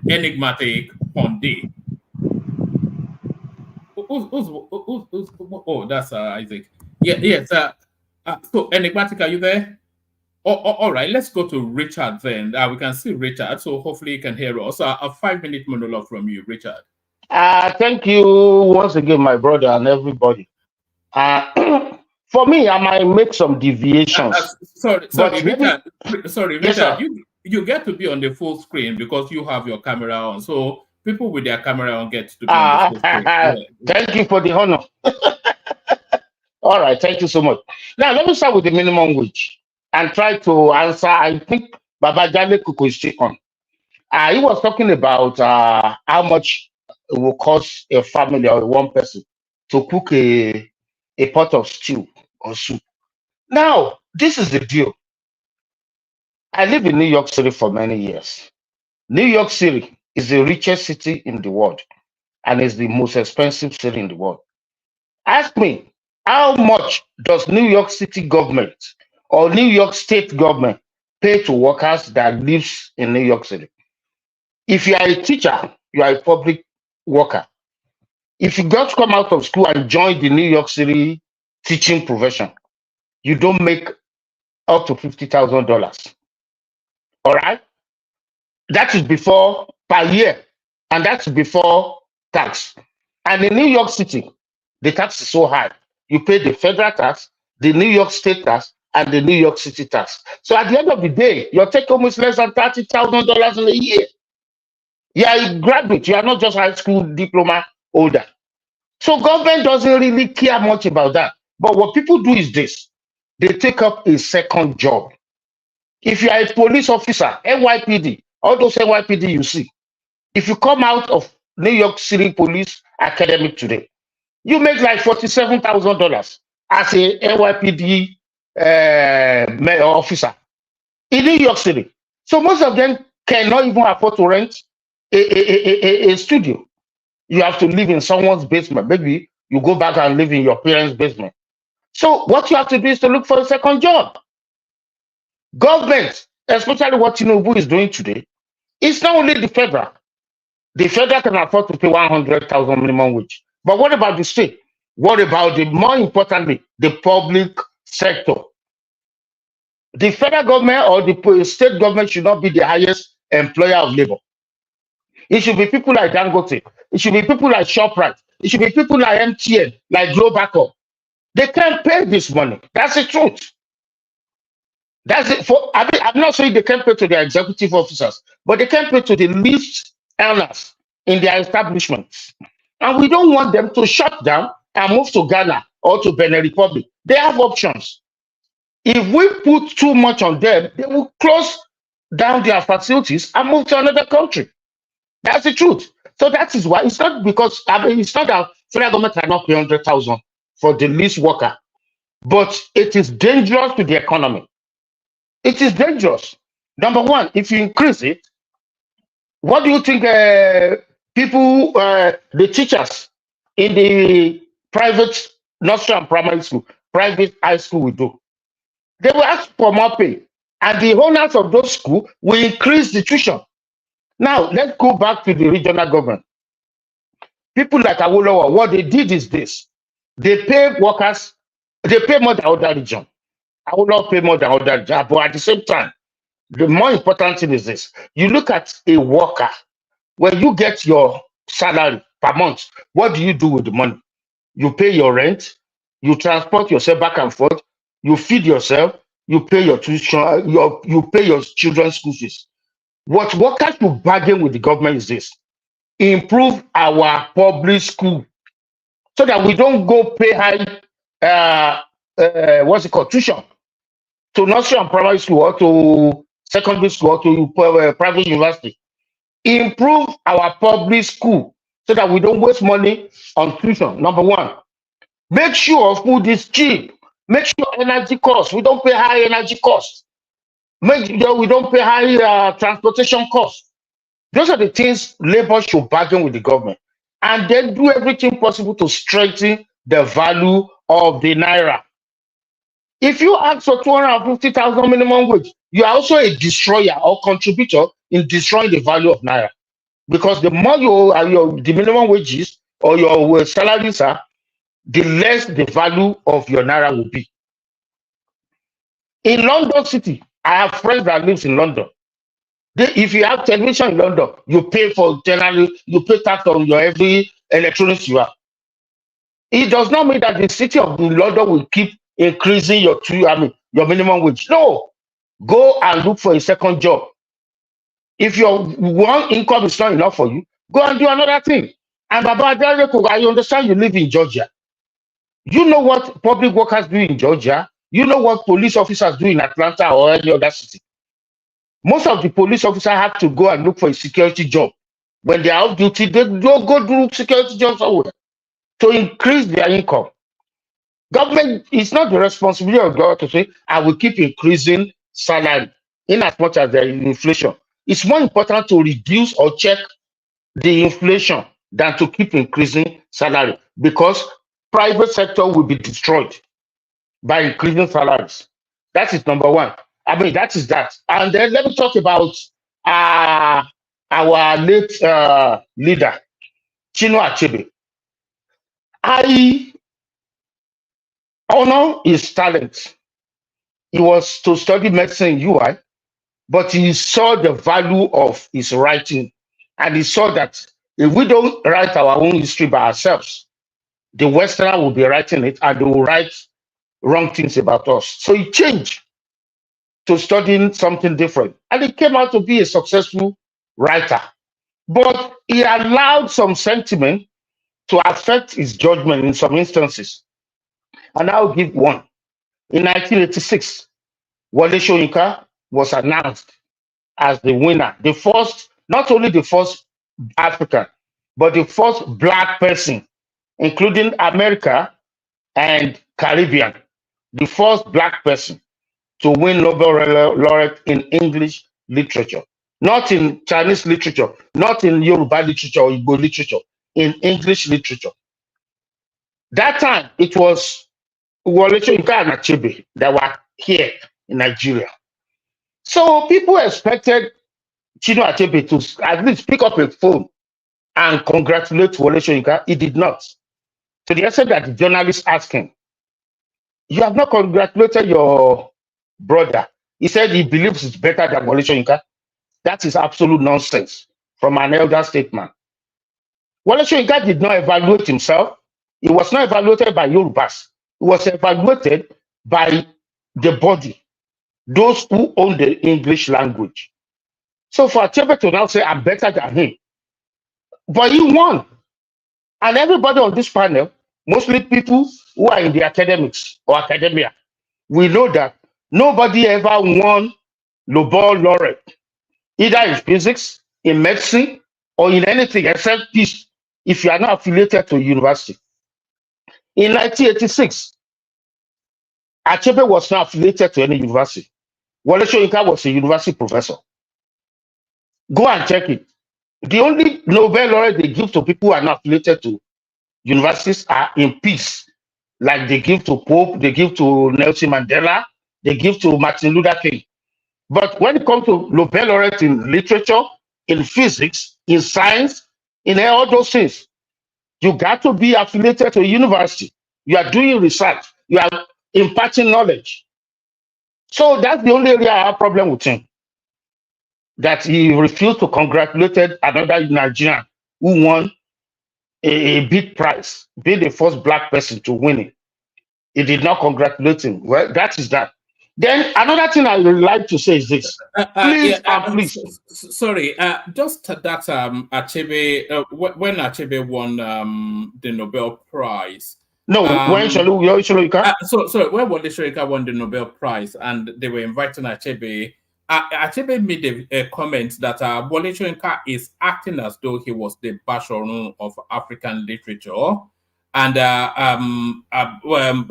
Soyinka then retorted to Achebe's comment that, "No, I am not the Bashorun of African literature. I am the Igwe of African literature." So that's how we respond. So there was that real tension there, and you could see the envy play out.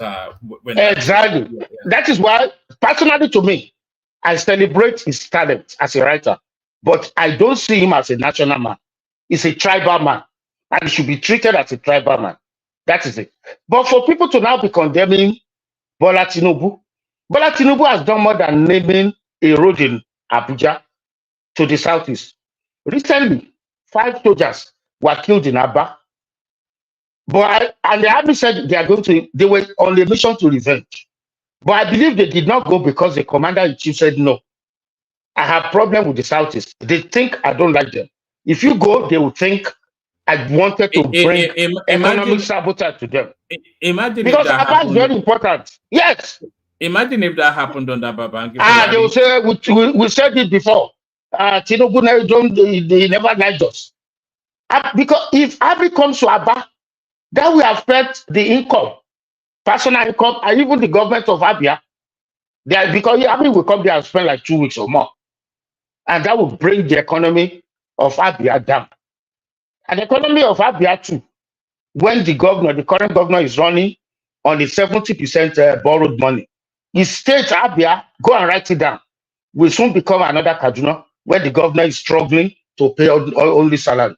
Because Lesotho is borrowing money like crazy. By the time we start paying the money, the then governor will be struggling to pay salary. Okay, that is that aside. Then most of us like to talk about Biafra. It's a very difficult issue. He said, and don't let us always blame our past leaders. I will tell you one secret, which most 2 people more don't minutes, know. Richard. 2 more minutes. Okay. Yeah, I will end it here. Now, I'm very opportune to access a group chat of a very important WhatsApp group in Nigeria. The WhatsApp group is made up of Professor Bolaji Akinyemi. It's made up of Professor Bolaji Aluko. Then we have Professor Tony Fadola. All these 3 people are professors and they are leaders.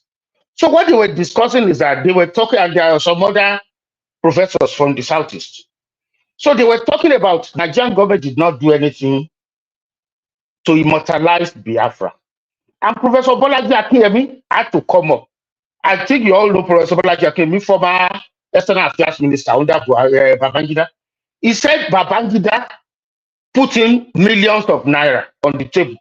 And they called all professors of history in Nigeria, from all parts of Nigeria, that the Nigerian government doesn't have a national record on Biafra, that they should do research and write a national book so that all of us can believe and we can pass to the next generation.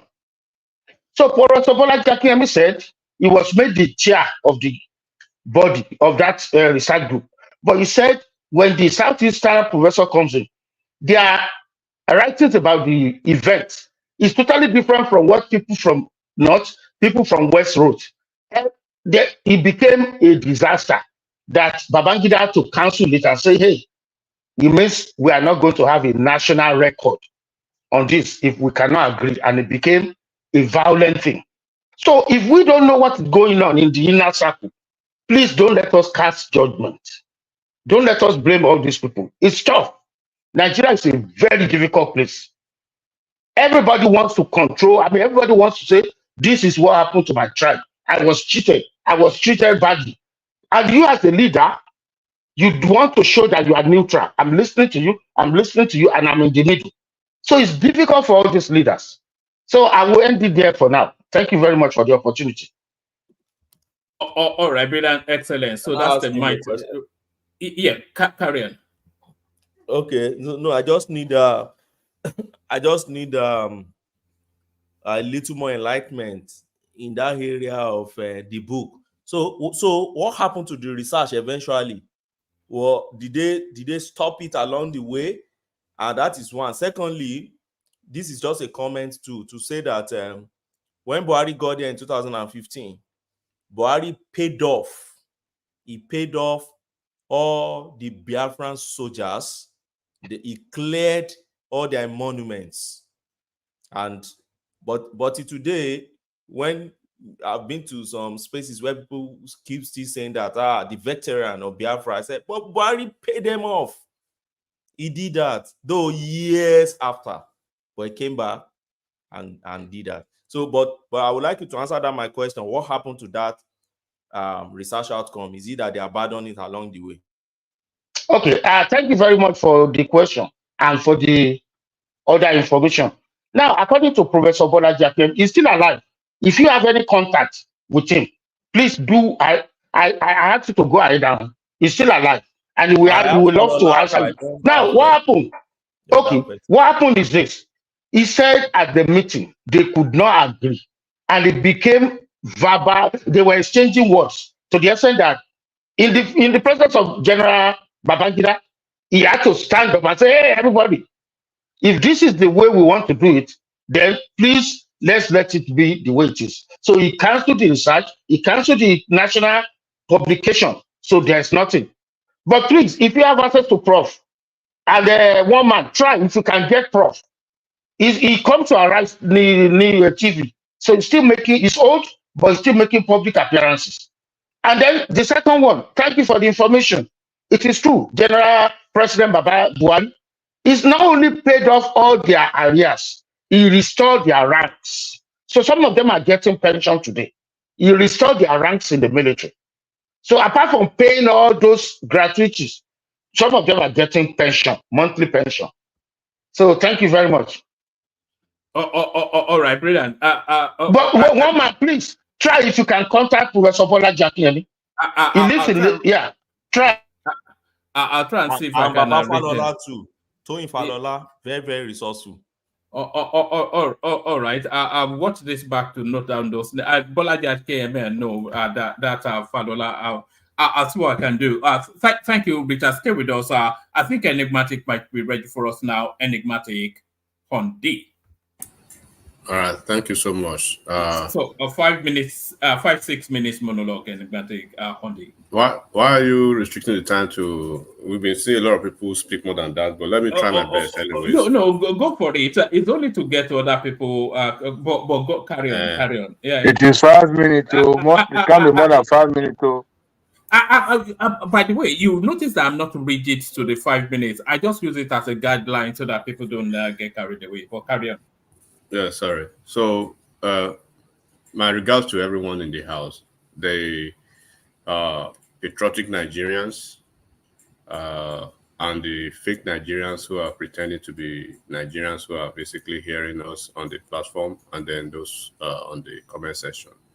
So do not forget we have a lot of apostate individuals who do not believe in Nigeria, except it is the dictates of their own idea of what Nigeria should be. So let me start with this one, man.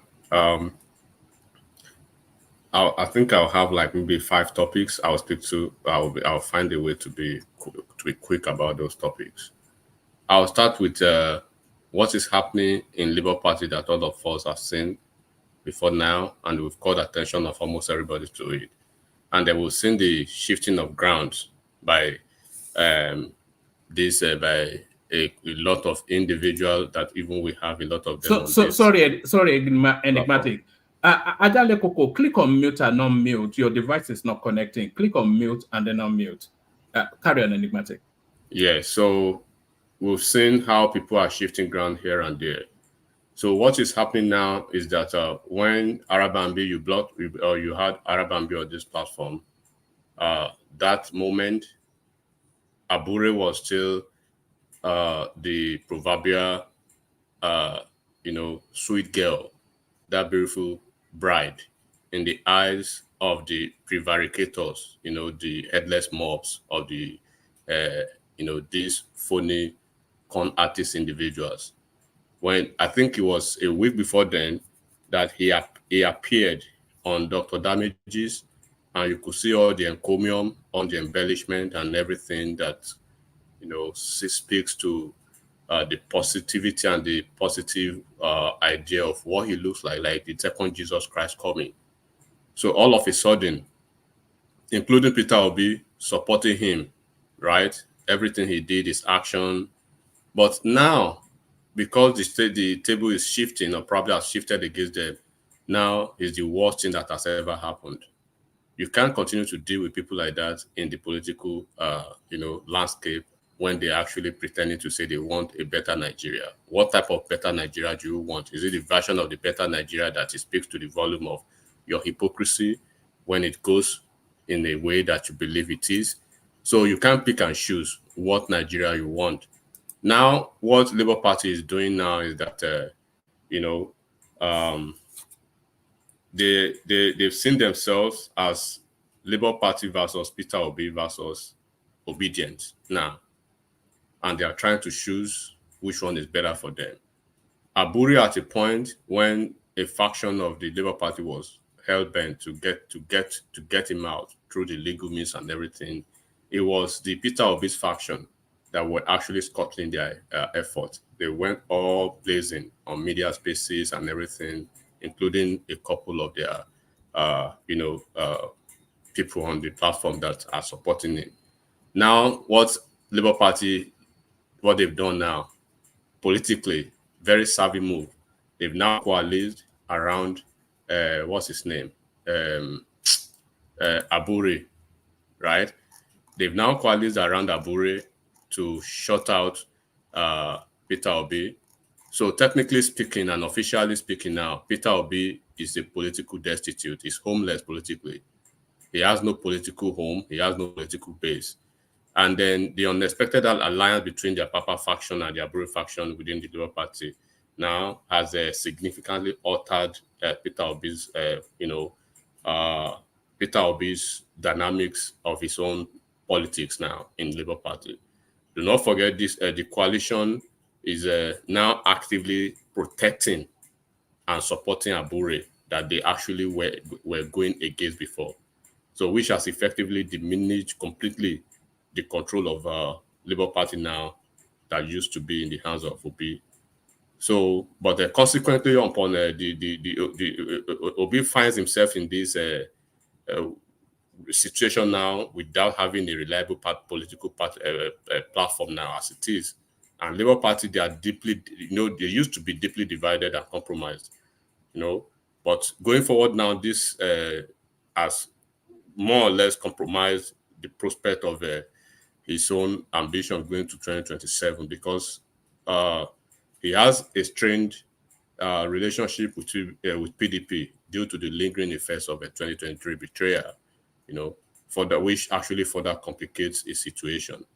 So his political future requires him now to consider alternative strategies, which I think aligning with maybe a new political party or establishing a new one from the scratch, which we all know he does not have the capacity to do and to actually do, or however he wants to do it.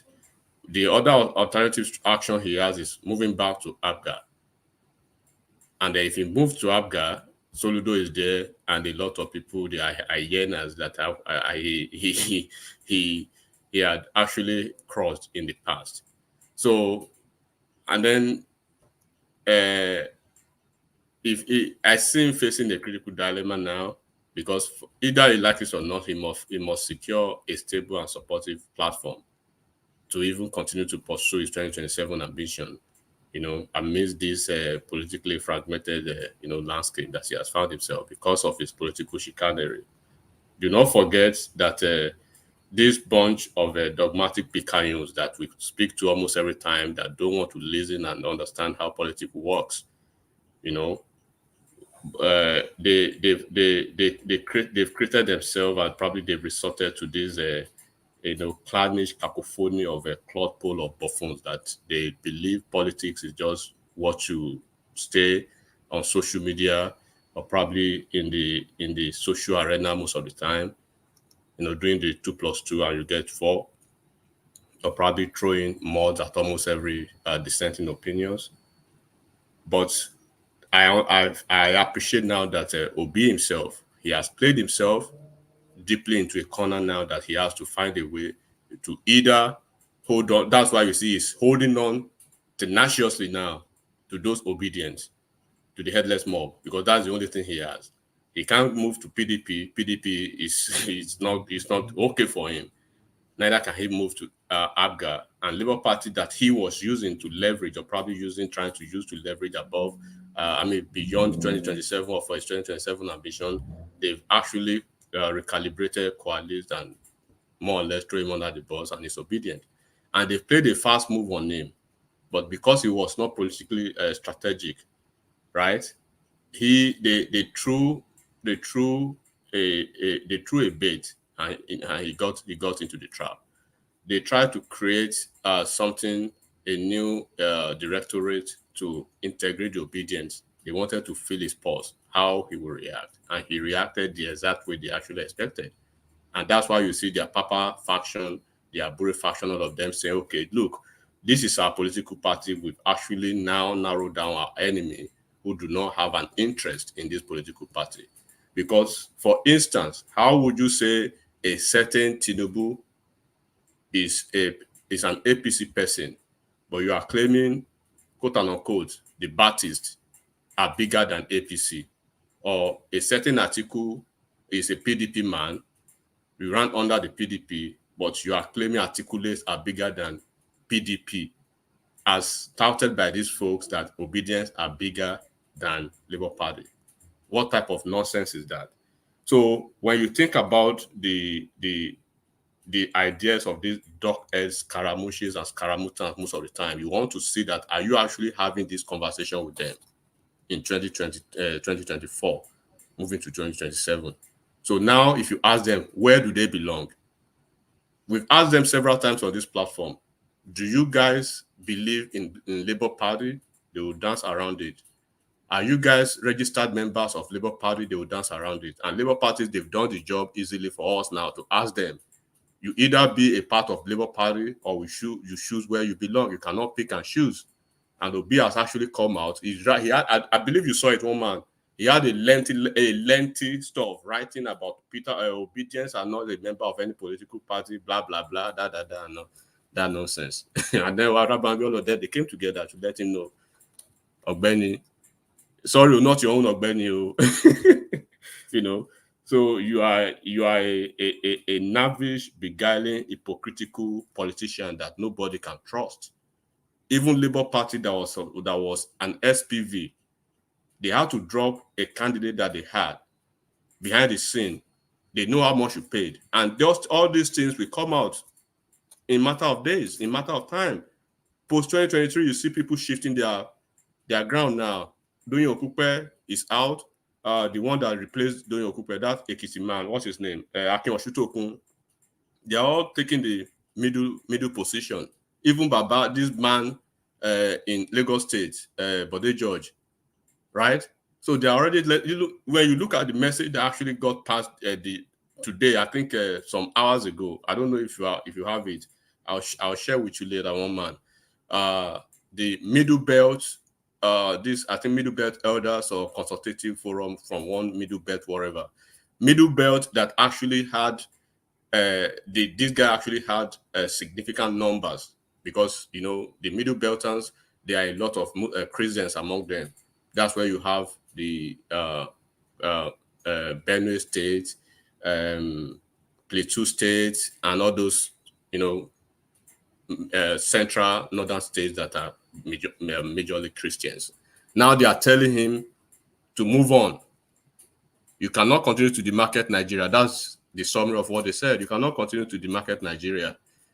You cannot continue to do this and do this. Election is gone, has come and gone. A lot of us from the Christian North, we voted for you, but the numbers actually showed that Nigeria, the majority of Nigerians voted for the present government, and the present government has integrated heavily. It's not discriminating against Christians. So what else is your problem? Why are you saying South Africa election is better than Nigeria? Why almost 600, 557 or 575, you know, body actually wrote a lot of petition against the same election? So everything is better than Nigeria, and you want to be the president of the same Nigeria. Each time you have the opportunity to go out of the country or even within the continent, you are doing nothing but demarketing the country almost every time, because you lost an election that you never had a chance to win in the first instance.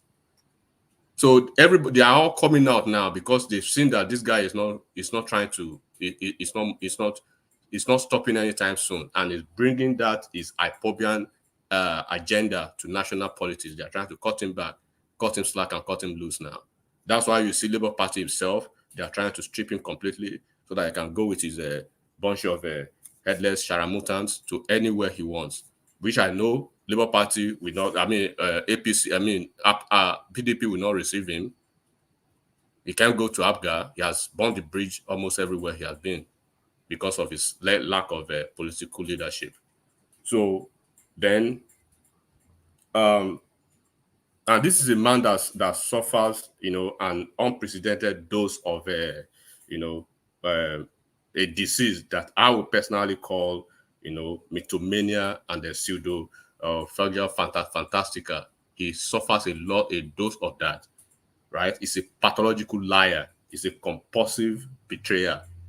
He will betray anybody for political desperation. He's too desperate.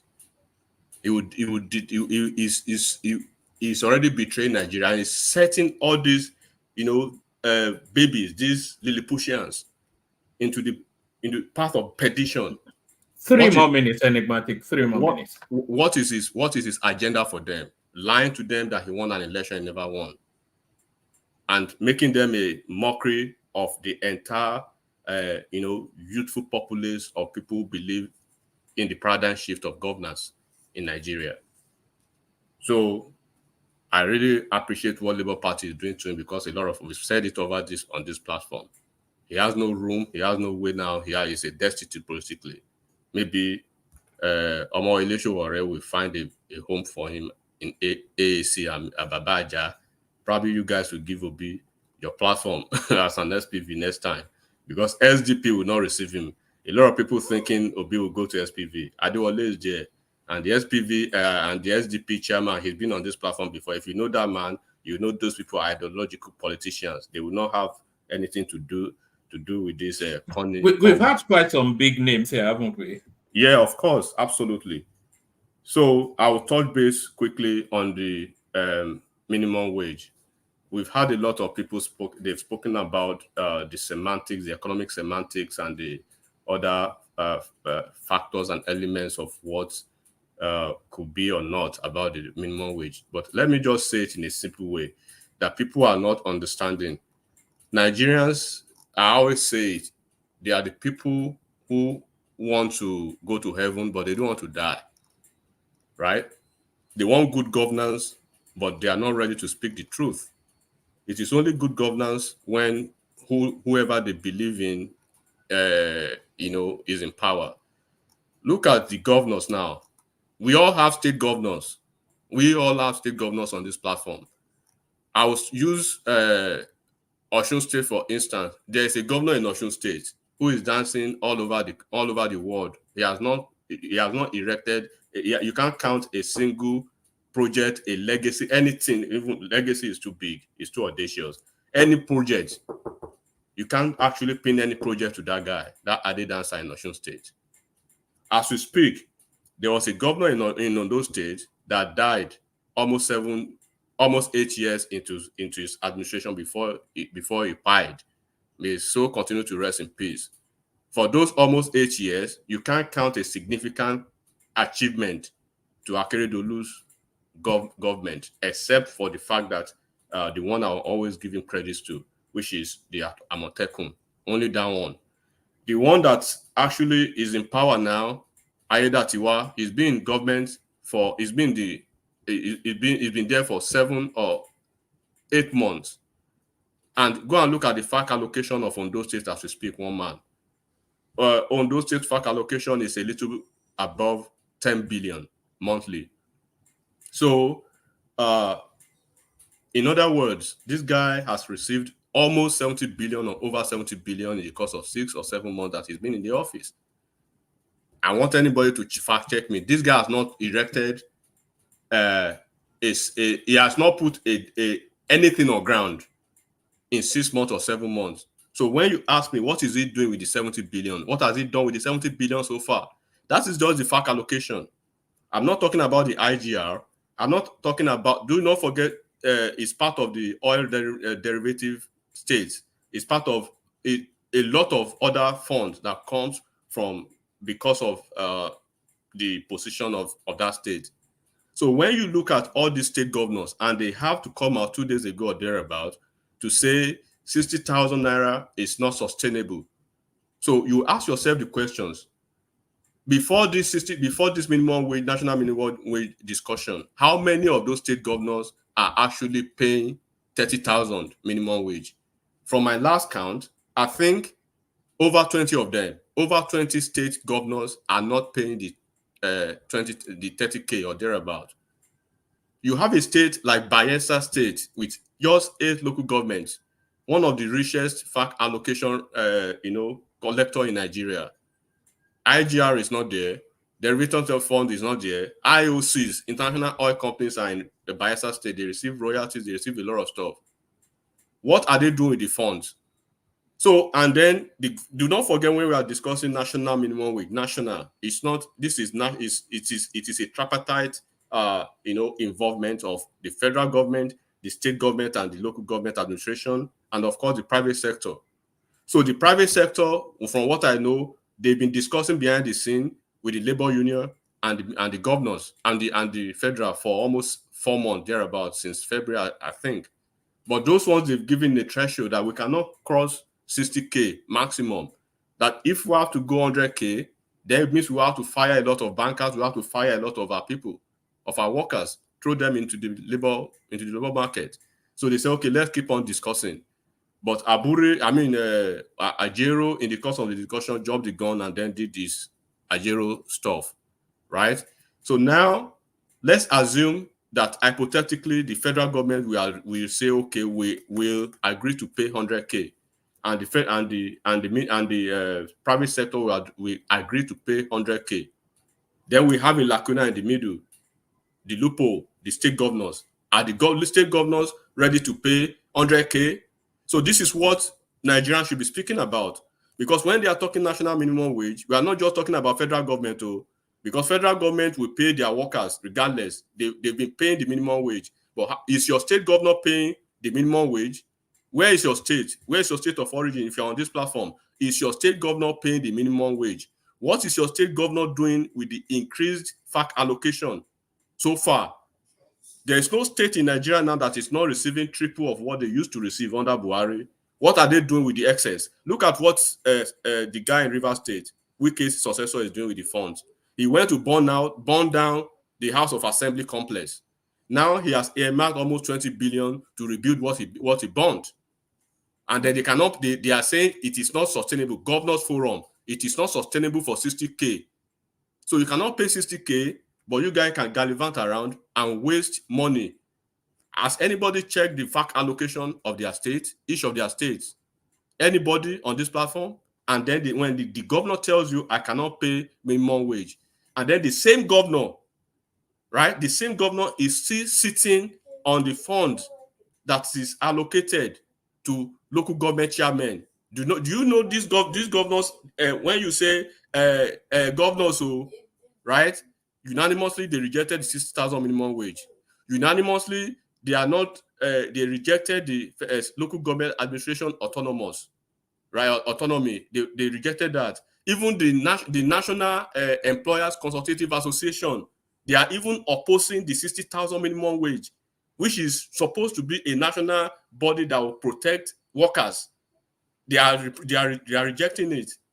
And one man, and Ajero is asking for 464,000 instead of, and because he knows he cannot jump, he cannot pontificate and huff and puff with the governors, because those people, they know how to cure his madness. He will go to their state, they will beat him up in their state. It is only federal government he can be trying to flex his power. But now, when you talk minimum wage, federal government has made the position clear and they are ready to move. Private sector, they are still discussing, but the governors in the middle, they completely say, no, we are not moving forward. So what are we going to do? One man, what are we going to do with the governors? The different House of Assemblies in the state, they are subservient to the governors. The governors, they are not releasing funds to the local government administration. In Ondo State now, in Ekiti State, in Oyo State, in Bayelsa State, in Abia State, in Abia State is even worse. Start bringing it home. Okay, Abia State is even worse, right? The only Labour Party governor who should be doing something different is the one that has plunged his state into more debt now than any other state in the federation. Almost a trillion, less than a year in office. The guy who does not run his government, right, from the governor's office that was built by his predecessor, completed, but because it's not yet furnished, it's working from his home. You are working from your home, and you said you've expended 11 billion to run the governor's office in your home. What are you running in your home with 11 billion naira? A certain Abia governor, the same governor who is appointing mayors, not having local government chairmen. So Nigerians are not ready. If they are crying that they are hungry, that hunger will wire all of them, because they are not ready to do the needful. It is in those days, why would you be hungry when you can grow tomatoes and pepper in your garden, in your backyard? You are waiting for the northerners to grow tomatoes and pepper for you, while you are gallivanting in the south, popping champagne, when we have the fertile land all over the places. Let me rest one man. Never feel see hunger. When hunger fire on our well, now will convert all on our garden to tomato and pepper garden. All right, brilliant. That's the majestic, enigmatic on this. So there it is, right there, delighting us with the excellence of his mind. So thank you, enigmatic. I'm going to pay last hand over to Mike. Mike, still a few people not spoken yet. We've not heard from Patoski. We called him earlier. He was in Akin is here as well. So to keep you company, man of prestige, your best friend and mine. So still plenty to go around. Mike, acknowledge you're there. Well, he's there in body, but not in spirit. Mike. All right. Let's go on then to let's go to Akin as we let's see if Patrick is ready Can you hear first. me? Oh yeah, there is Mike. So thank you, Mike. So did you hear the so Patoski here, Akin here, Prestige here, still not spoken, but everybody still wanted to say some more. So the conversation carries on, but I take my leave to hand over to the mighty Mike. Ayo, of course, thank you, Ayo. Isaac Ojo right there, who's now with the increasing frequency. There is again and there is again. There's Kulata having the conversation in the comment section. Ayo comes back again with another super chat. Ola takes on a conversational point with the super chat. So there it is. So thank you to those. Keep the super chats going, even with Mike with Mike's excellent guidance. So if Patoski is not ready, Patoski, are you ready? Let's. Akin, are you there? Okay. So Patoski, Akin, or I did hear. All right. So Akin, you're up next. Thank everyone. See you tomorrow. Thanks, woman. Yeah, go ahead, man. Yeah. So where do you want me to start from, Mike? I mean, just cover stuff. I mean, so just go ahead and cover everything. Whatever you want to start. Let me try and start with the Obid. Well, let me start with the Chinua Achebe thing. So yeah, it's good that Tinubu went all out to even recognize the late professor, and of course I think he's done the right thing by giving him what due to him, right? So to create a balance, and of course we could say it's kind of a political patronage too. Yeah, if anyone says that, they're right. However, I think he's done the right thing, and of course it's expected that more people should be recognized, whether they are still here with us or they are gone. That being said, I believe the obedience or the obedience, they don't see anything good in whatever Tinubu does, right? And of course, it's just a shame that they try to make everything looks political. And of course, it's really irritating that someone is in power, okay, and is doing the right things, but you're still, downplaying everything it does, even though everybody, I will say now, I will say 80% of Nigerians are saying what it's doing, and of course, they are siding with what the present government is doing. Okay, and forget about all this noise making about people are dying and all the stuff in Nigeria. Yeah, now today that's when they happen. It's been happening for a long time. Okay, it's been happening, since the military administrations, and of course even pre-military administration. So what I'm saying here is that the obedience, I think it's high time they started winding down on this their political, bigotry. Whatever Tinubu is doing right now that they think is right, they should give him his flowers for it. Okay, so that said, now let's go to the second and then to the next thing in the plate, which is I believe Seyi Tinubu, right? Yeah, I believe I've listened to a couple of speakers who spoke earlier on. Some against it, and some, of course, opposing. I mean, supporting it, right? I would say I'm in the middle of it, okay? Because Seyi Tinubu is the son of a president, and you expect such thing to happen, and this is just the beginning. We'll continue to see more, I'm sure. So if we see more of this in the future, I am not going to be surprised that the obedience will probably be saying all sort of things that, hey, why should this be? Well, I don't want to relate it with what is happening here in the United States, but we just have to say it just to create that balance. I'm sure everyone remember when Trump was in power, right? He made his son-in-law, right? He made him, I think an advisor or something, and of course the daughter also works in his cabinet. Okay, and I mean, did America crash? Of course not. So why should this be a news that a street was named after Seyi Tinubu in Sokoto, and it's becoming like Nigeria is going to crash? Right? Yes, it doesn't put food on the table. Yes, it's not one of those things that should make the news, or probably makes the news, I should say. But, well, like I said earlier on, more of this are still coming.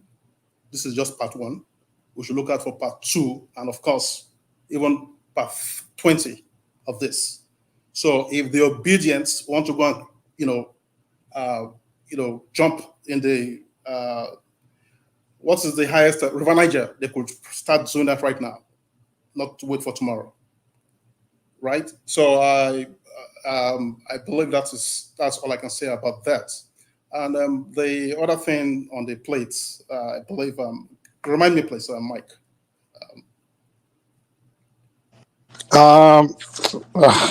What is it? Anybody remember? I wasn't paying too much attention to it. Minimum wage. Oh, okay, yes. So minimum wage. I think it's Richard, right? That I think Richard really murdered it. He did. It's like he spoke my mind. Okay, what government should be doing right now? And well, not just Richard, but the guy who Ajale Koko was asking question earlier on. Minimum wage, I think, in my own opinion, should be left the way it is. Okay, and the reason is just what Richard actually gave. Okay, what government should be doing at the moment is they should focus more on incentives in many other areas, in of course agriculture, transportation, and etc. If they do this, okay, they are actually cushioning the system, the economy, so that whatever the employees, whatever they make, it will make a reasonable sense. Even if it's 20,000 they make per month, it will make a reasonable sense that, okay, because these incentives have been injected into the economy, they probably will not feel, they will not feel any pain, they will not feel any pressure by I cannot afford a bag of rice or a bag of gari. Okay, that would definitely make a lot of sense if they actually focus on those areas of human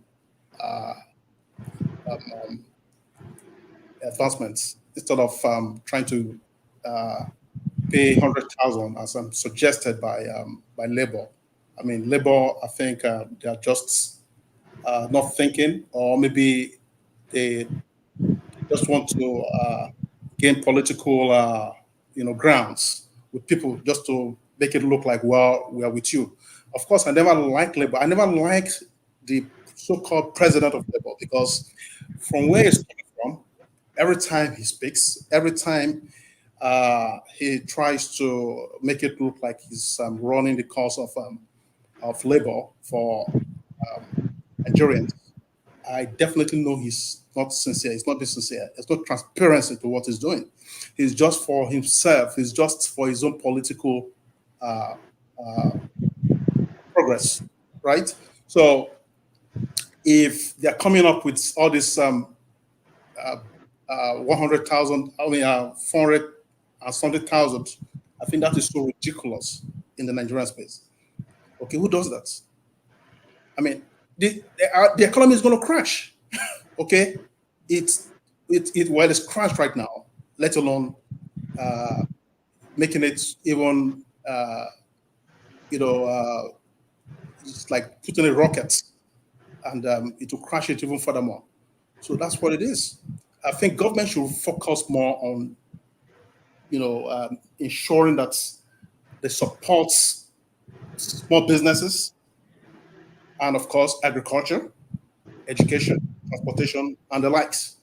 If they actually make all these little things work perfectly, right?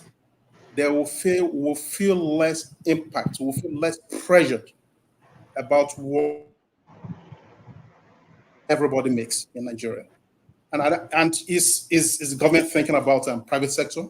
And somebody talked about yes, the private sector might start thinking of relocating their businesses outside Nigeria. Yes, they are right, because not every private sector could afford that amount. I mean, it's so ridiculous. So that is all I can say about that one. And I'm sure there's this last one of I cannot remember. Remind me again, please. The last one. What was that? What was the last topic there? Yeah, for me, I think you've almost gone through all of them, except if you want to maybe still touch on the area of what Ogbeni, what he submitted about the governors not being able to pay the former minimum wage, which is 30. Some are paying 18,000, not able to reach that limit. Now, when you shoot it down to, or you take it up to 60, would they be able to do that? Okay, yeah. So, I mean, it's so ridiculous that this. Okay, that is one thing I actually forgot to, insert in my submission. Governors, especially, we shouldn't be looking at the federal, at the center. Okay, we should be looking at governors and, of course, local. I know that we don't have any local government system as it is right now in Nigeria. If I'm wrong about that, somebody should correct me. But what I'm trying to say is that governors, okay, they should be the ones, okay, actually pushing this issue of minimum wage or whatever it may be called. You understand? They should be the one pushing it. That, okay, you know what? The present minimum wage, I don't think is going to be supporting the present circumstance, the present situation in Nigeria. Okay? We should be looking at many different things. They should be innovative. They should come with smart ideas. Okay? They shouldn't just be stuck. Okay, what the money they collect, the FAC allocation, what do they do with it? If I may ask. If anybody has the answer, please let me know. What do they do with it? So all those money, okay, security vote is one of those things they collect from them. I think I have an answer to that. You say, what do they do with it? Correct. We have an answer. At least we have a figure. We have figures in our heads. Like Ogbeni was, actually spelling out a lot of figures, 70 billion, and there are other aspect. And I know there are people here who really have these figures in their head. Now that even the state, the people in the state, like my state, we already know these figures that comes to our state. We can do nothing, even right now. We cannot talk to our governors to say, what are you really doing with all these numbers? Then when you now say regional, every take care of your resources, something like that, which means in your state, your governor takes care of the resources. He's going to hide the figures from us. We wouldn't even know what is coming. I mean, I don't know what we're going to do in that Nigeria, for real. For my own, I don't know what we're going to do. Now that we even know what is coming from the headquarters, that is what is coming from the federal to our state. Bro, look, just hold on a second. Look, what you don't understand is that the protuberance of these vagrants, right? They are even the ones, they will be the ones crying, and in the same breath, the same people defending these governors, when these governors are basically doing nothing with the funds. I read out examples of governors. Look back to your state. Look at Delta State, for instance, right? I think Delta is number 2 or number 1 in fact allocation in Nigeria. What can you say? Delta State has been a one-party state from 99 at least. PDP state, the same as Bayelsa, and a lot of states like that. They've been one-party states that they should have actually had the opportunity to leverage on legacy projects, right? Continuity and everything like that. But when you go to those states, you will basically want to cry for them. And the same people who are crying that they are hungry are the ones that will continue to defend these governors. Do you know what it means for a state that was receiving maybe 5 billion 9 months ago, now receiving 11 billion? That's fact allocation alone. And monthly basis, they've never been, the government, the FG is not holding back their funds. But when it gets to the governors to release the funds for the local government administration, right, they keep all this money. For instance, in 7 months, each state of the federation for 7 months, they've kept 50 billion at least from the local government chairman. So when you are not getting the money down to the locals, to those people in the local government, to the grassroots, how do you want anything that the government is doing to actually percolate to those people? And the same people will be defending these governors. So how do you want to cure the madness? How do you want to cure this malady at the end of the day? Because okay, maybe I have an answer to that. Okay, go ahead. So, okay, we understand that these governors, they go to Abuja and collect this FAQ, right? Maybe what the federal government should do is just like Tinubu has, I believe, Bala Mohammed, right? You know, she monitors the activities of each minister. They should have an ombudsman. You get it, for the state governors to ensure that this FAQ allocation is spent reasonably. And when I mean reasonably, I mean they should justify the reason the monies were collected. Okay, don't Is that not why they have the State House of Assembly? Well, I think they are supposed to be the check and balance of the governor. They have been compromised. Don't we have federal? Don't we have federal senators? Senate. Do not go out. Do they go after the ministers? Do they? I mean, we should have just like a replica of what we have at the federal, okay, in each state, just to keep them in check, just to ensure that they are doing the right things with this money collected. I mean, you don't just hand over money to any nuisance, okay? Of course, we're all human. We have that tendency. You get it? This is not just Nigerian thing now. This is not just African thing. Can I come in quickly? This is a thing that goes on everywhere in the world. So, I mean, we are human. It's expected that when you put something in the hands of human, they might either appropriate it well or misappropriate it. So what I'm saying here is that they should have someone. My brother, sorry. Somebody want to call me. I don't know if Mike is still there, but Yeah, I'm here. What's okay, going on? okay. Remy, Yeah. Remy, I want please to take up and say let's something. try and please let's try and make this Make it short. conversation home, not short home. Make it to be at Okay. home. Let us Yeah. not go to China, No, Japan. It should no, be no, no. on our people, Don't our worry. assembly. Yeah. I'm not going to talk. What I'm going to say is very simple. When this situation we find ourselves, I want to talk about the minimum wage. Because when you see the Nigerian Federation, the problem we are having is that this kind of democracy we are practicing, some state cannot pay as even as high as 30,000. I learned that one state in northern part of Nigeria is even paying 12,000 minimum wage. What I think the federal government should have done, or the tripartite commission should have done, is that okay, let's put the minimum wage at 50,000 and let the labor union in each state go and negotiate. So the minimum wage in each state is 50,000.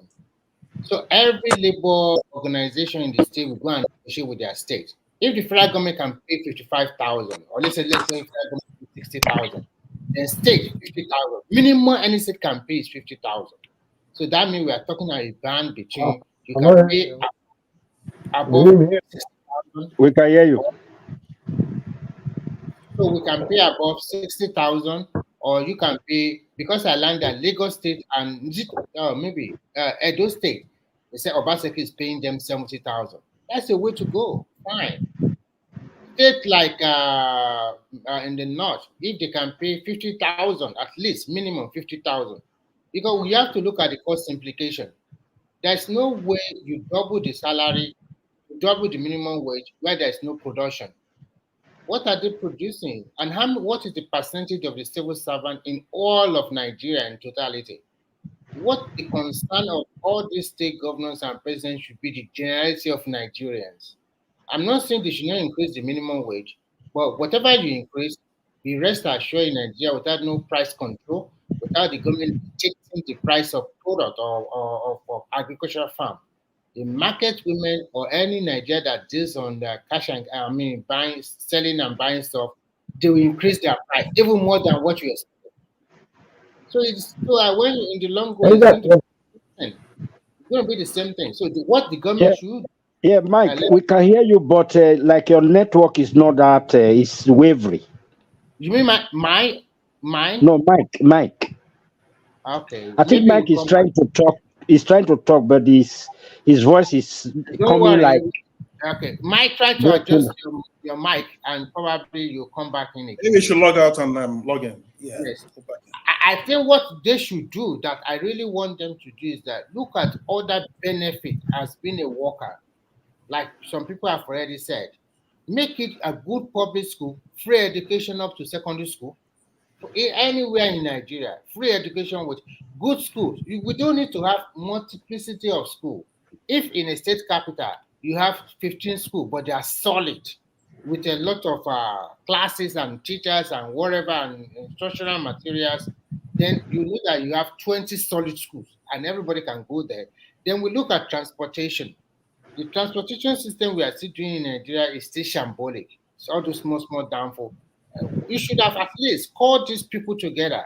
Government is going to fund you. We get you like a 50-seater bus, and then you pay us back in the next 10 years, where we give you, this is your route that you are going to be flying. This is your group of, let's say, I'm talking about all this transport union. Government buy the buses for them and collect their own money from them, and they say, okay, this is your route from Marina to this and to that. This is your route. They split it among them evenly. This way, you have a modern transportation system. Like subsidy on transportation. Yeah. So government should look at transportation, help in that, health, and then they should have price control board. Buy all the food you can buy from the farmers. That way you can control the price in the market. But the way it's been done now in Nigeria, that every time Dick and Harry just, I will buy my Ewedu in very, very local village for 5 naira. Then I take it to Lagos, sell it for 200 naira there. At least they have money. That's not supposed to be. That is exploiting, because not everybody in Lagos is rich. The government should look at other aspects where they can help the workers. Not because when you increase the minimum wage, there is no guarantee. What about those that are not working for as a civil servant, which represent about 85% or 90% of the population? What about people that are working in the private sector that the factory is a small mini factory? They cannot even afford to pay 40,000 or 50,000 or to their workers. So how many Dangote do we have? How many Totela companies do we have in Nigeria that they can afford to pay for 100,000? Most of the banks, if you go to banks in Nigeria nowadays, they are just an eyesore. They are not like used to be. Look at their branches; it's so dirty. All their chairs are torn. And not like that before. How much can they afford? So we have to look at it holistically. And I don't like this thing about Nigeria. Any problem, we are still using the whole old way to treat it. Every little thing, strike, strike, strike, strike. There's no other way we can do. So are we not living in the same Nigeria? Did you not see that the economy is in trouble for 8 years? And then you come up with a ridiculous figure. 496 or 600, 650, 496, 250. Something you know is not realizable. You are just wasting people's time. And I think, like in some other countries, they don't accept union. No. There's no union. And where there's even union, the rate is so little that if you see the rate, maybe €1 plus or €2 plus to your minimum wage. Remy, Yeah. say you said you inserted productivity in your yes. opinion. That is a very that is very you are on point, right? See, maybe not all Nigerians, maybe not all civil servants, but I would say majority of our civil servants in Nigeria are so lazy.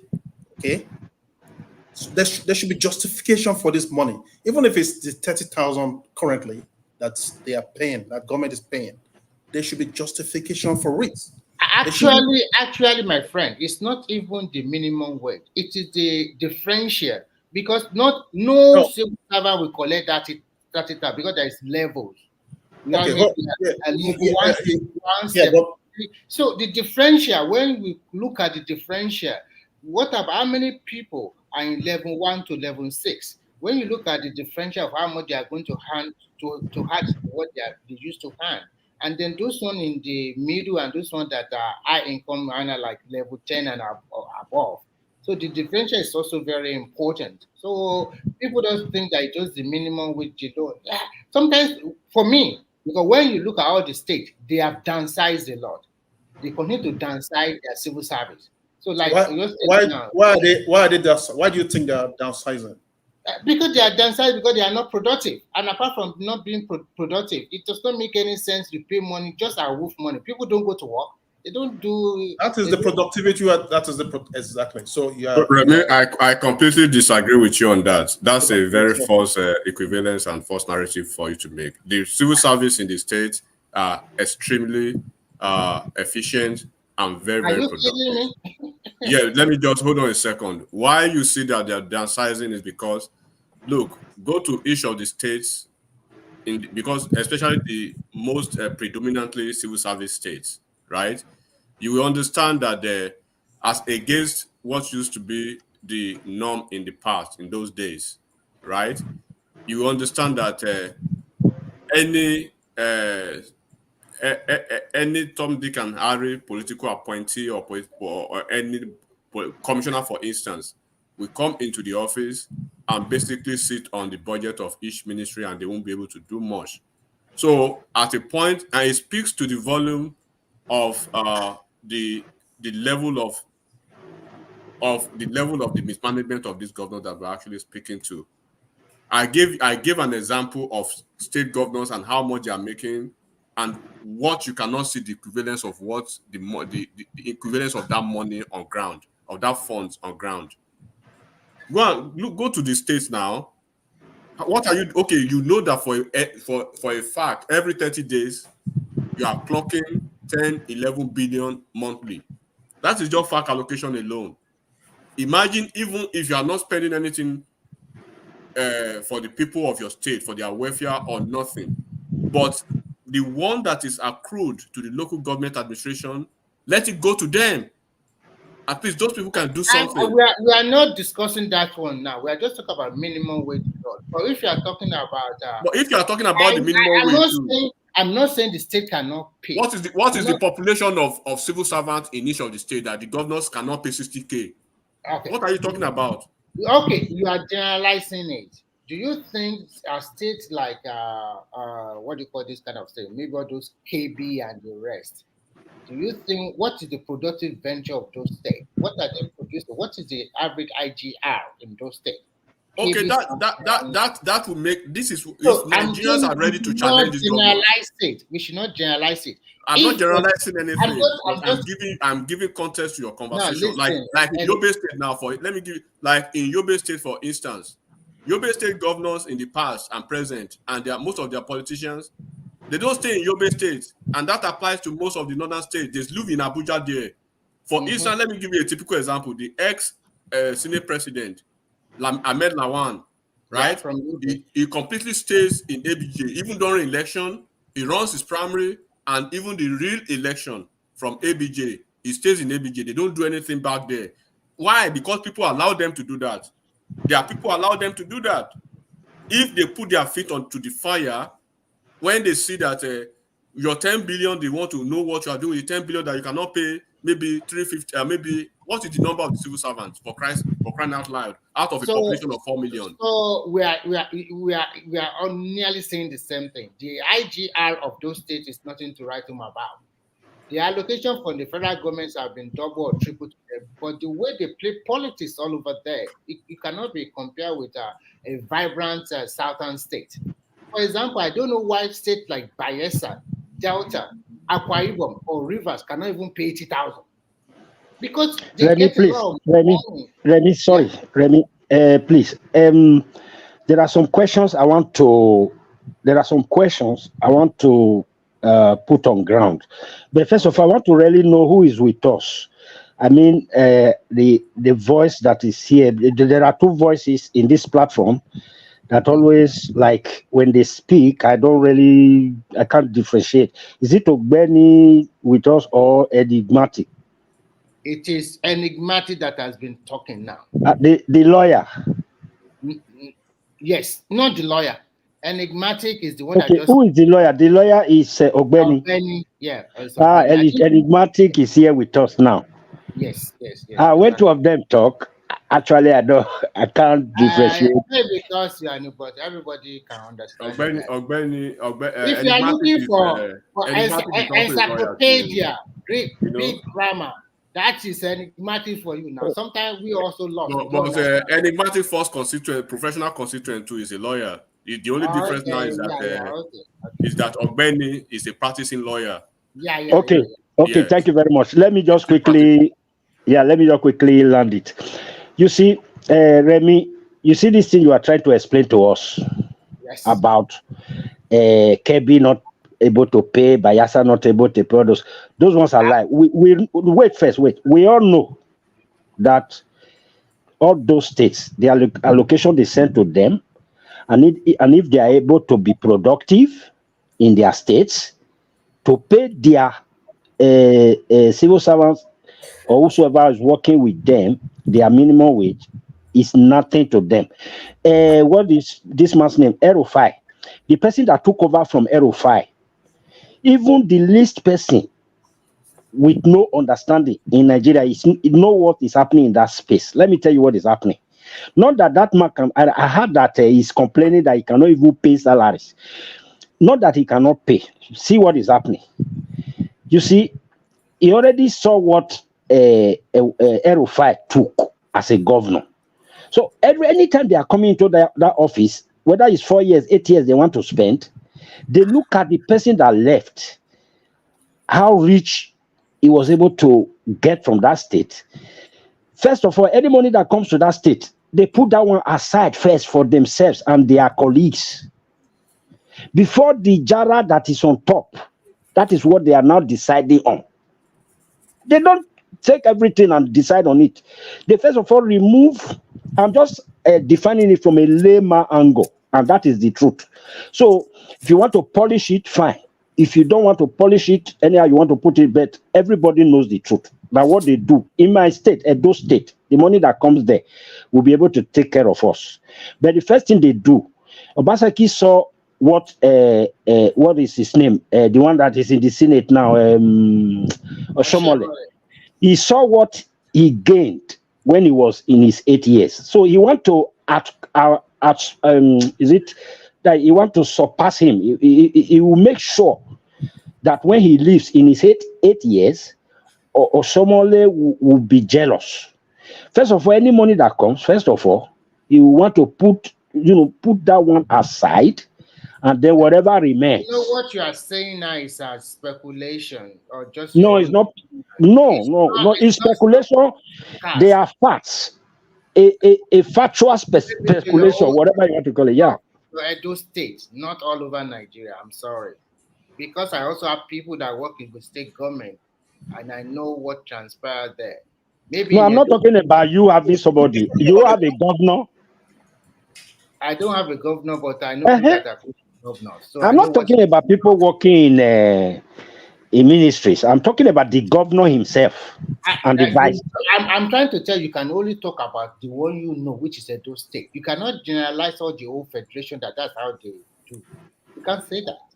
Because from what we can deduce, we can see that there are some states, they have better accountability. Why some they do not have? Why some is still like in-house sharing among ourselves? The states that are working, in Nigeria, people know that states that are working, and some that they are not working. If you are taking all the money in your pocket, you will see that there are a lot of things, uncompleted projects, so many stuff that is not going fine in that state. So, like for example, I have a burning question though. Let me ask this question real quick. Sorry, I'm Remy. Now, if we take the statistics of the federal workers and of course state workers in Nigeria, do we think the statistic will be realistic as opposed to what the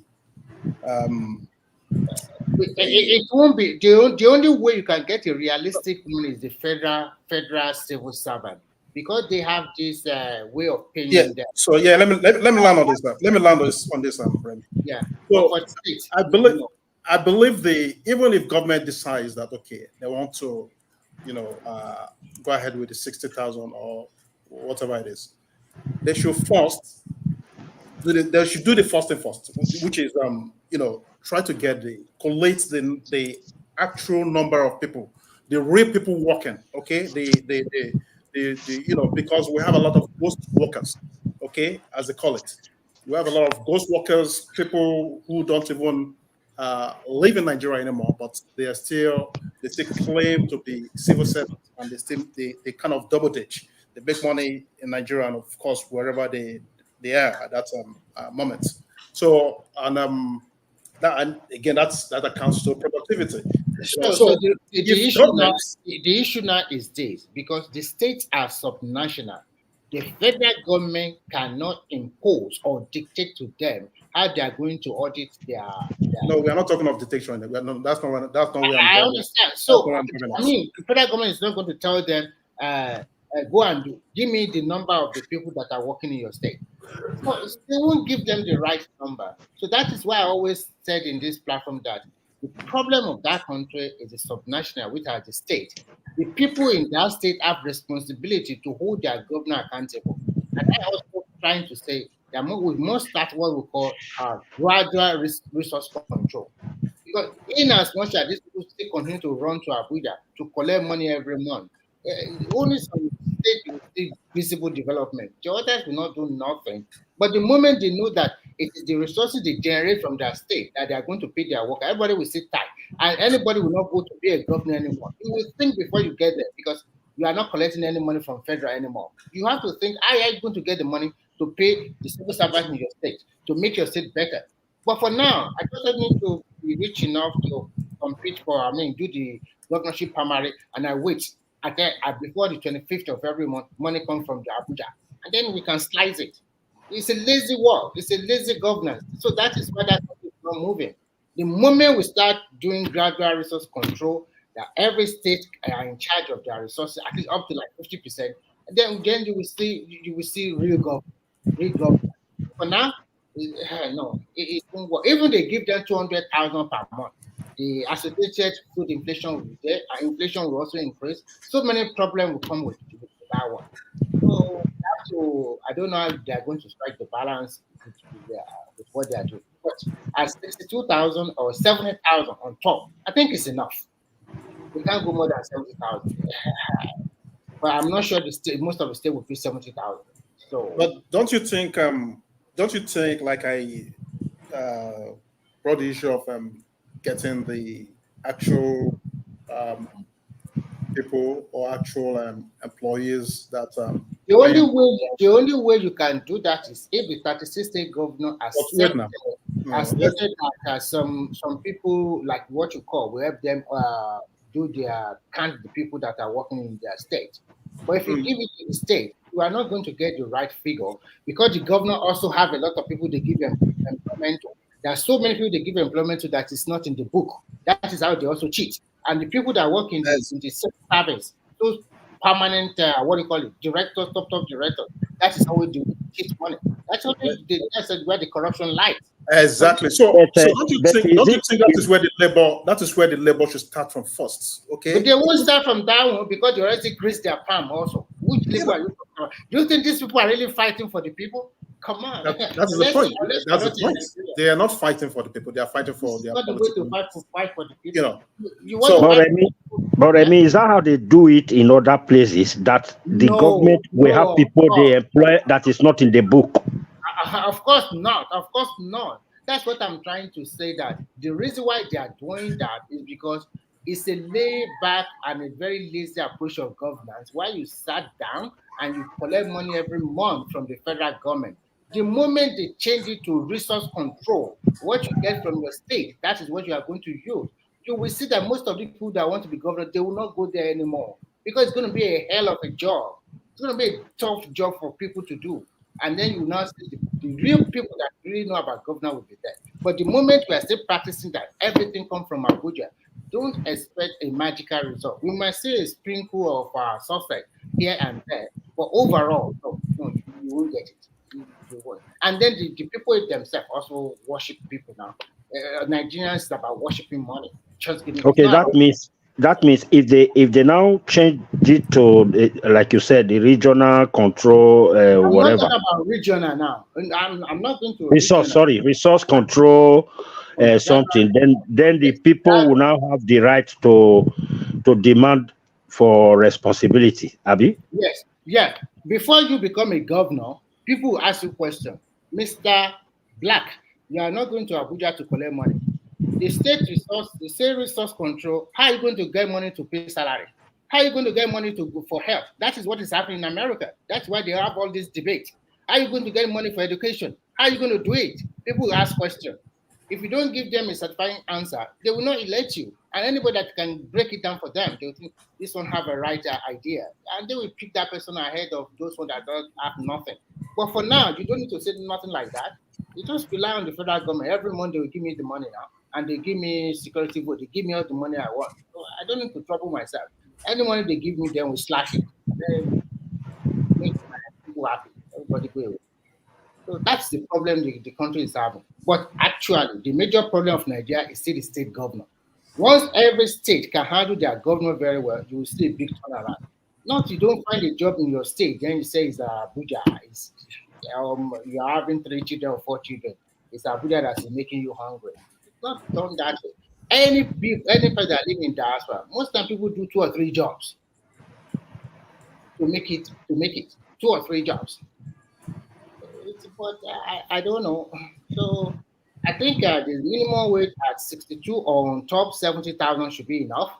But I'm not sure most of the governor can pay 70,000. But at least the rich one can pay 70. And if they think they are more richer, they can pay about 70,000 in their state. Nobody is. And nobody tell Baseki before he increases to 70,000. So why not? They have the money to just go ahead and pay it. I think a better option should be each state's what do you call them? The one state's House of Assembly, no? Yeah, each state's House of Assembly. I think this issue of minimum wage should be thrown at them. They should decide whatever minimum wages they want to pay. Like you said, they want to pay their in their state. No matter what they arrive at whatever meeting they are doing now in Abuja about this minimum wage, everybody still have to negotiate with the state government in the state.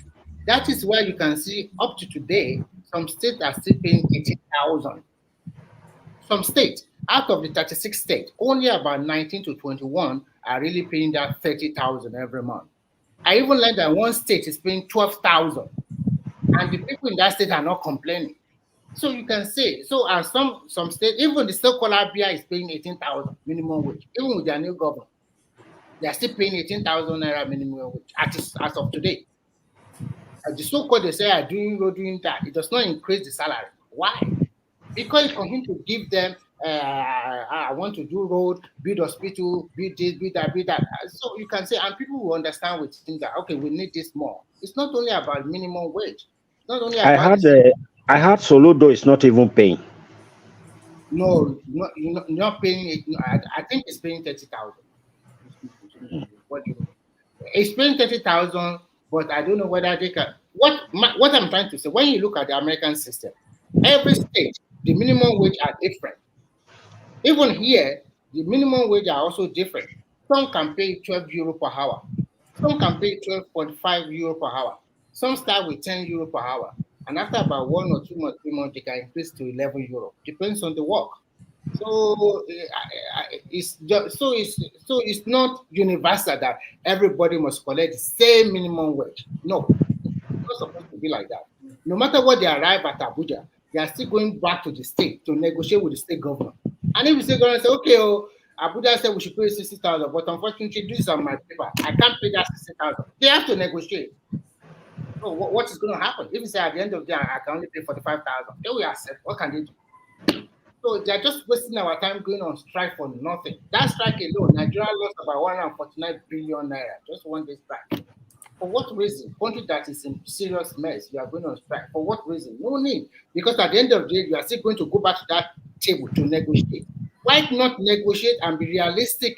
Why put 615? Why not start, okay, I'm starting with 150,000 and this is my baseline. Another 1 week, you just do the tip, blah, blah, blah, and you forget it. Everybody will be fine. Instead of continue coming from 615, that is ridiculous. Who is going to negotiate with you from 30,000 or 18,000 to 615,000? Now you say now you 250,000 now. So they are playing politics. They are not serious people. Yeah, these people they are jokes because actually those people that sat down, they sat down. The labor, whatever they call themselves, they sat down with their brains opened. Then they came up with that proposition. Like they didn't even reason. They didn't even think about it. It means they are just that. It means they are not actually sure of what they are doing. They're just pretending as if they are doing something.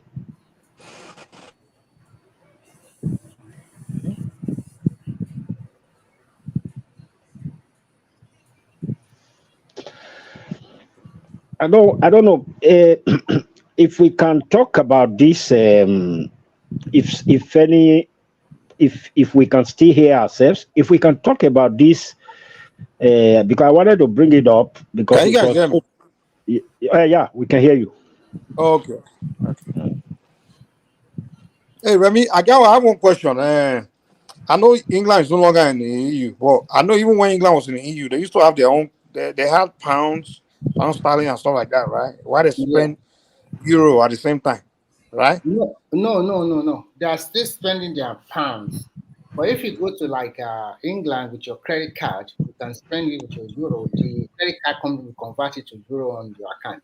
No, was it like that when they were part of the EU? Was it like the same way? No. When they are part of the EU, they still continue to spend their pounds, and they are part of the EU. You remember, not only England. If you go to Sweden is also spending their local currency.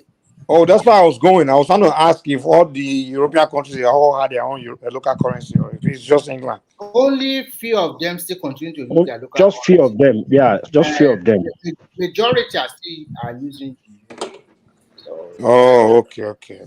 So it's only England and Finland and someone else. no, Finland is using euro, but Sweden is using Sweden or something like that. Sweden, maybe Denmark is also using their local currency. I'm not No, sure. no, Sweden is not part of the EU now. Oh, they were not part of NATO. I don't know. Whichever one. They are now part of NATO. Before they are not part of NATO, but But they were part of EU. Yes, but now they are part of NATO also. They joined NATO this year.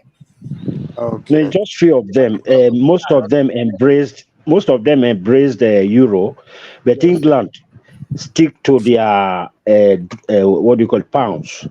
If you want to What maybe about France? say France is euro. Yeah, euro. Actually, if you go to England and you have an opportunity to change the euro to pounds or probably use your credit card there, so no problem. Was it the same value or different values? No, euro is more different value. Pounds is higher than euro. Yeah, pounds is number one. It's more powerful than Pounds is higher.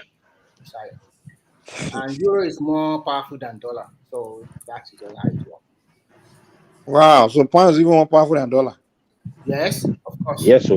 More powerful. These Europeans, man, they really enjoy this war. Pounds is very, very. I think this country, is it Bahrain or Kuwait? Their currency is also one of the powerful in the world. Their pounds is more powerful than your US dollar also. Even more than probably powerful more than UK pounds also.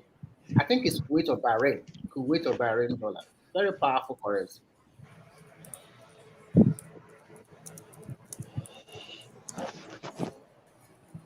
So why is everybody demanding for dollar? You mean the market? Because the market it has a broader. It's broad, like almost all the market adapt to dollar. I think there is another currency that is even stronger than, I don't know if it's in strength, but the value is more than a pound. But it's not recognized. Not recognized. Maybe those people just put their own high like that, but it's not recognized in the economy market, like to do deals.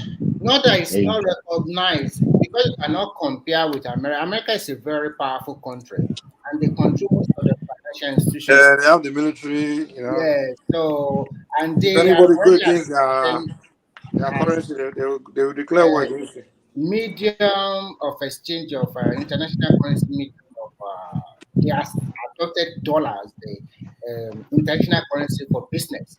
So a lot of So it's Saudi Arabia that actually made it happen. A lot of people kept their gold in America. You know, gold, that is national research, they kept it in America. So that is why it also shifted to American dollar for international business. But with what we are doing, Brazil, Russia, China, and the rest, though I don't know, maybe in the near future we can trade in Chinese renminbi. That's why America is trying to go to war against China. They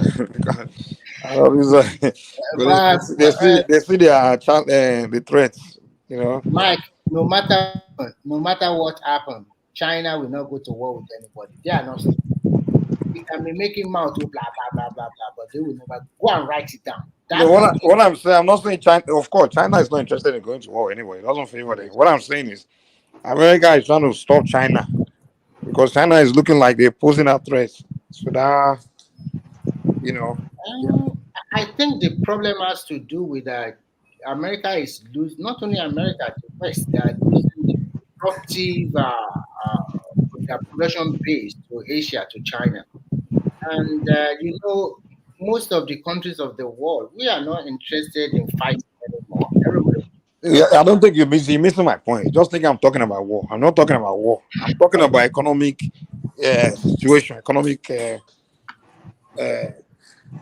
more economic war situation might lead to actual conflict. Because we're talking about the dollar being a global trading currency.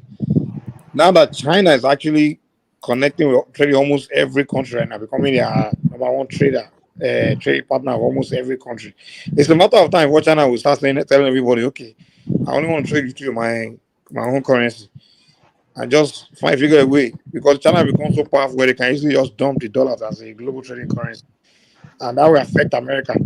And the US will not let that happen without some kind of conflict. That's not going to happen anytime soon. It's not going to happen, Mike. It's not easy.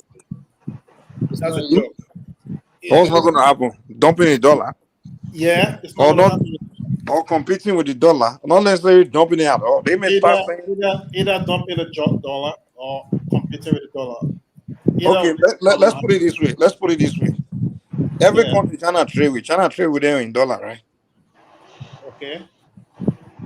So when China get that upper hand, where all those countries they actually China favor them more than they all depend on China and things like that, and their trading with China is so more favorable than their trade with the US or anybody, or even not necessarily, or maybe equally as favorable. It's a matter of decision. And China will just okay. Now from now on, we just trade in our currency. We're no longer accepting dollar. But they cannot. Why do we have WTO, World Trade Organization? Why do you think we have WTO? It's irrelevant. It's not relevant. Every country can decide. WTO. WTO not China. They still regulate what goes on in the international markets, international trade. Again, one thing you should realize is this: even before now, China have started trading with some countries using their local renminbi. For example, the trade between China and Russia, and China and Brazil and South Africa, they use renminbi as the local currency. They use the local question I was going to ask him: what? Okay, so with the WTO, why did Russia dump the dollar? Say they no longer. So forget WTO here. So those big countries, they are using their. For example, if I'm buying something from if I'm a South African, I'm buying a lot of things in containerized ones from China. I don't use dollar. We just find the exchange between our own, but I don't know the system they use, between the rand, South African rand, and Chinese renminbi. They pay each other that way. With Russia, among themselves. That's what they are doing. They are thinking about coming up with a single currency later. I don't know, maybe next year. So if they come with that currency, So if China decide they want to trade with their own currency, so if Ngozi and Iguela they will tell China. No, you should know that WTO does not belong to Ngozi Okonjo-Iweala. It's an institution, right? So whatever she goes in there to discuss with team, right, is what stands. Of course, you see all these organizations, right? They're only for weaker countries. Yeah, just like WTO, UN, whatever rules they are making. The only people below their rules are Michael. You see hold on now, let me land this point. You see these powerful countries like US, China, Russia. You see all the UN laws and WTO, all those laws, they are above the law, trust me. They will do what they have to do. And I agree with you. I agree with you. But not countries like Mike. They could still manipulate a little bit. Yeah, please. Mike, you see, I have in front of me here. You see the Kuwait dinar will buy one Kuwait dinar will buy $3.25. You see that? We should that is 0. Kuwait then. Nigeria was watching the show now. They won't start going to Kuwait now. No. Okay. Now that's the strongest currency in the world according to where this place. So what I was trying to say, this Kuwait dinar right now, buying with one Kuwait dinar, you can buy $3.25, which is 0.31 Kuwait to $1. Now that Kuwait dollar, it's not really in the market like that. That's what I would say. And and they said the money is strong because they are the very wealthy in the exporter of oil like that. So is it they decided to put that currency like that, backing it up with oil? Why can't Nigeria do such? No, you have to look at your gold reserve. Because we import more We than we don't have, export. we don't have money like those people. Okay. Remember when Okay. Nigeria, we were in the 70s, we were not doing a lot of importation. Yes. And we were doing a massive export of oil. Our currency became even stronger than dollar at one point. Yeah. Okay, I understand. They need to tell all these importers to stop importing too much into Nigeria. You know? Yeah. I think this bringing things into our country, I think it's some particular people that really brought those things to our country that really put our country down. Eh? How do you mean? Maybe Peter Obi and his. How do you mean? How do you mean by? No, I'm just joking. I said, is it maybe all this importing from China, importing from all those Belgian things, bringing it down to Nigeria, really affected us. You know. I mean, if they're bringing it in for the purpose of just consumption. Isaac, there's so many ways you have to look at it. Corruption, religion, and dependency on too much of imported product. In Nigeria, man, we want to wear shoe made from Italy. We want to drink a wine from Australia or maybe from France. We want to wear that designer suit from Italy. Armani. Our money. So our dependence on foreign product is extremely, I don't know, it's too much. So first and foremost, there's that Nigeria, the revolution we need. I'm sorry to say this, we have to use it by force. I'm not talking about change of government. The government that is there now is that you have to force people back to the land, give them incentive to go and till the land. Let's go back to where we start from, agriculture. Then when we are not producing now, we are not exporting it out like that.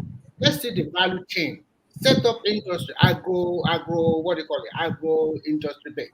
Instead of sending all your cocoa as a raw cocoa, why not Obachi, Milo, and the rest? Create your own brand. Now start to export it. That's how it's being done everywhere in the world. Like the advantage Nigeria have now, people don't realize the advantage of that Dangote. Oh my God, that's a big. I think we need a military man that will wear agbada on top of the military shirt. Even if it's a military man, once he will use the agbada to camouflage the uniform inside. How was Bobo? How did Bobo end? How does it end? They will use constitution. They will take him to court, and when you started using the constitution, that's where you handle because the constitution. With the exception of Obasanjo, you know. Obasanjo also try now with what is the end of it? If he was even very lucky, they would have impeached him. Nothing would have happened. So the democracy we practice that we copy all the Western does not fit that country. We should have only one House of Representatives and scrape the Senate and make that House of Representatives like a part-time. How many number of states you sit? Also, your contribution in the House should also be looking into. If you do not contribute, then you not get some certain allowances or benefit. So all this noise we've been making all this while, this sleepless night. For me, most time I don't sleep in the night. I've not slept since yesterday night till this morning, making all this noise. When is it going to begin to, where are we going to begin to see the effects? Or will Kukuma rest? No, the beauty of it is this. We should now that Nigerians are becoming politically aware, now we should push for more state resources. We should push for state police. We should continue to push for more something that the state will control by themselves. And then we should also continue to push for resource control. So that once we push for resource control, the federal government will also be happy. They will just their own job is just about economy and security. It's over. Okay, let me ask you one question. Sorry, let me ask you one question. For example, now, this incident that is flying on social media right now, I wanted to bring it up just now. This Obama that invited two female to his house, one Ghanaian woman that was married, left her husband to Nigeria. Then both of them went there, and then things happened. They are still looking for them till today. Now the police people there that arrested him, they were not serious. Abuja radioed them. Okay, bring this man to us. They were doing party along the travel way, where they will go for like 12 hours, reach 14 hours. They were still on the way 3 hours from one hotel to the other. To this with the person they were supposed to handcuff, allowing the person to be inside his Mercedes Benz, driving them. To now have a way he want to run now, they now killed him. They now buy him. Okay, those policemen in Abia, is it because they are not called state police that they cannot do their work until you call them state police? Sure, that is part of the corruption. Because when you are recruiting this police, did you vet them very well? What kind of people are you recruiting to the police? Let me be frank with you. The country is in total mess, and it's not today. It has been a while. We need total reorientation. But when you have a state police, that kind of criminal they are talking about, I cannot arrest somebody in my state as a state police and you ask me to bring it up. It's not going to happen. Except if the federal police that arrest him or is above the jurisdiction of state policing. Because when there must be what you call different. This is the federal police, this is state police, and that will be in law. What the state police can handle, what the federal police can handle. So just like in America, they have the FBI. When the state police is there, if they see the FBI, if they have control or jurisdiction over that kind of crime, they will let the FBI away. So this kind of thing will not happen. Once you have your own state police, I'm telling you, that rate of crime will reduce. Because if it does not reduce in your state, nobody goes to your state for investment. Nobody goes to your state for any kind of activity. Remy, do you know the person that fostered the? I don't know if that English is correct. The person that actually pushed the investigation, a civilian, a human rights activist. I've forgotten his name. One young guy like that. He was the one that now went into the matter. If not for him, they would not even make that request from Abuja. I think what happened was, like, according to one man, probably the guy already committed a lot of crime in abroad. Maybe he has done whatever he has to do with the two ladies. He has killed them, dumped their bodies. He has spied them. Buy them, dump their bodies somewhere. And along the line, the police people also saw that he has a lot of money in his account. So I jolly want to collect their own part of the bargain so that they can change the story when they get to Abuja. Along the way, that guy also wanted to be smart, want to outrun them, they buy him also. So all of them are criminal, including the police that arrested the guy. So unfortunately, his case closed. Do you know what the human rights activist? Do you know what he did? What can he do now? Do you know what he did? When he got to Aba, he went to the man's house. Then the vicinity, the people living around that area. This activist started going to those people's houses to go and begin to ask questions about the man. It was the people living in that area that now told this guy that inside one bush there near the man's house that they saw two bodies there. Some one of the body doesn't have leg, doesn't have head, doesn't have this. That they saw that it's has decomposed, it's smelling. Then the guy now went back because he couldn't go alone into that bush. He now go and drag the police to follow him. Is that work not supposed to be for our police? Before they now followed the guy to that bush, when they got there, they now saw only one. The people said they were two, that they saw two. Now, what happened to the other one, they don't know. They saw only one, and the curtain that they used to wrap the girl was one of the curtains in the man's parlor. One curtain was still hanging. You know, in curtain you put two. you slide it. So the community know that this guy has been committing such a crime, and none Yes, of they them know, but they cannot talk to the police. They So you cannot. see, No, they cannot, because the police are so. You know that place, that Nigeria, you see, you will see a lot of things, but you can't go to the police. Otherwise, they will involve you. so we are also saying that when everybody blame leaders in Nigeria, just laugh. Followership are also as terrible as leaders. It's the same thing. So you see the followers, they are afraid they cannot go to the. So none of them can take that courage and say, "This is what you have seen." Oh, come on, check it out. Nobody. They will keep you there. They will tell you to come and tell them what you know about that thing. Yeah. So that is one thing I don't like about. Look at when they fight that 5 soldiers in that area. The people that are saying it's unknown government, did they not know they are living among themselves? They know, but they can't talk. They can't talk. So instead of them to go and talk, they won't talk. Now they are making life unbearable for them in Abia now. Police are there. When they walk, they have to put their hands up. They are not living. They are taking all their younger teenagers away to the police, to the army barracks. Don't know when they are going to see them anymore. So Nigerians, one issue after another.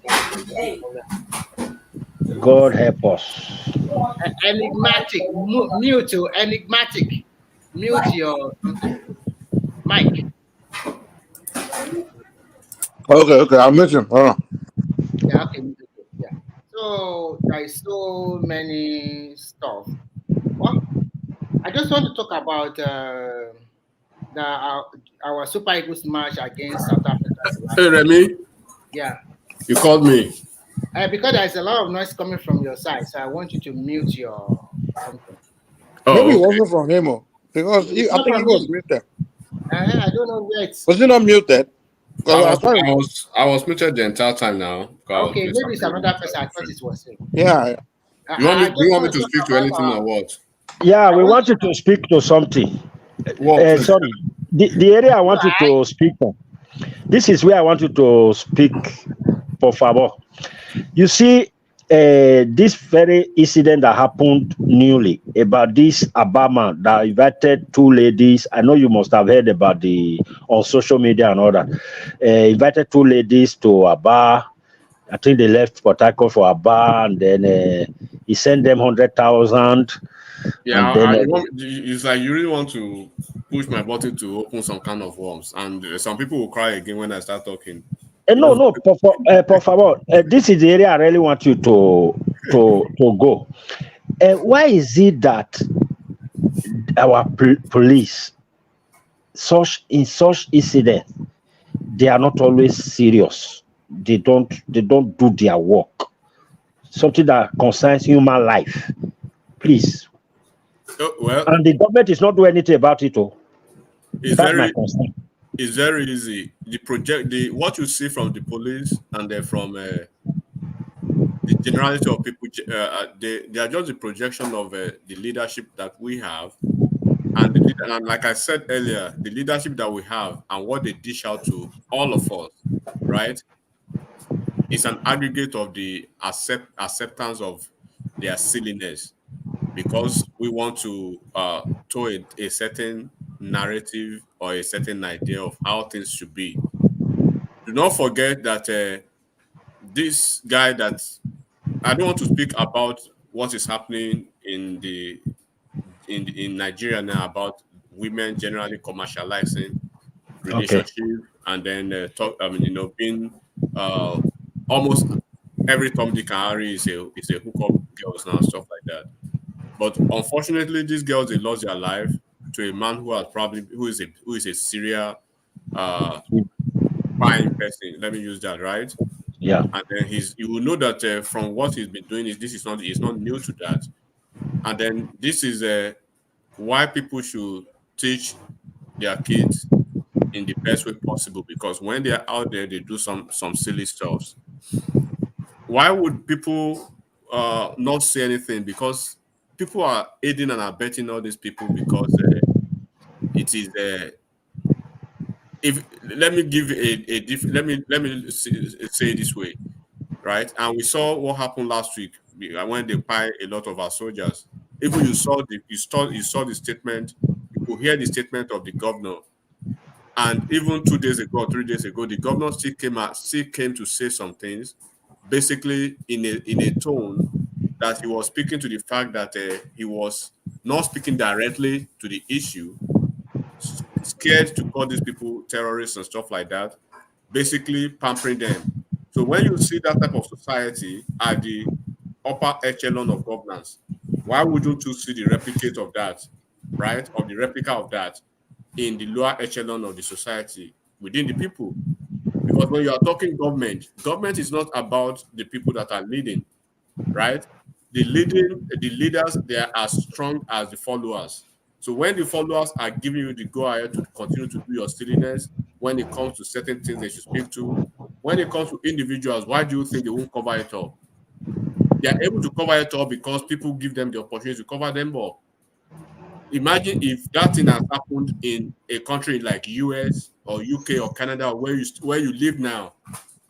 What do you think would have happened in that neighborhood or in that state? It would have been all over the news. You understand what I'm saying now? But because when I report this thing, people will definitely reduce it to a lot of sentiment, right? Oh, a Fulani man, a Hausa man, or an Igbo man has done this or has done that. So because of that sentiment and the parochial interest that a lot of people attach to all this type of conversation, they want to make mockery of it, and it speaks to the mediocrity of mindset that we have within our people. So when you allow things to fester like this, then you see the ugly become the beautiful, and you see people always giving excuses, to some silliness. Why would somebody be scared to call terrorist a terrorist? Why would a learned colleague, a learned mind, a lawyer? There's a reason why they call lawyers learned minds. Why they call lawyer learned minds is because you are assumed to know 50% of to know and understand and have a grasp of 50% of every conversation, every subject.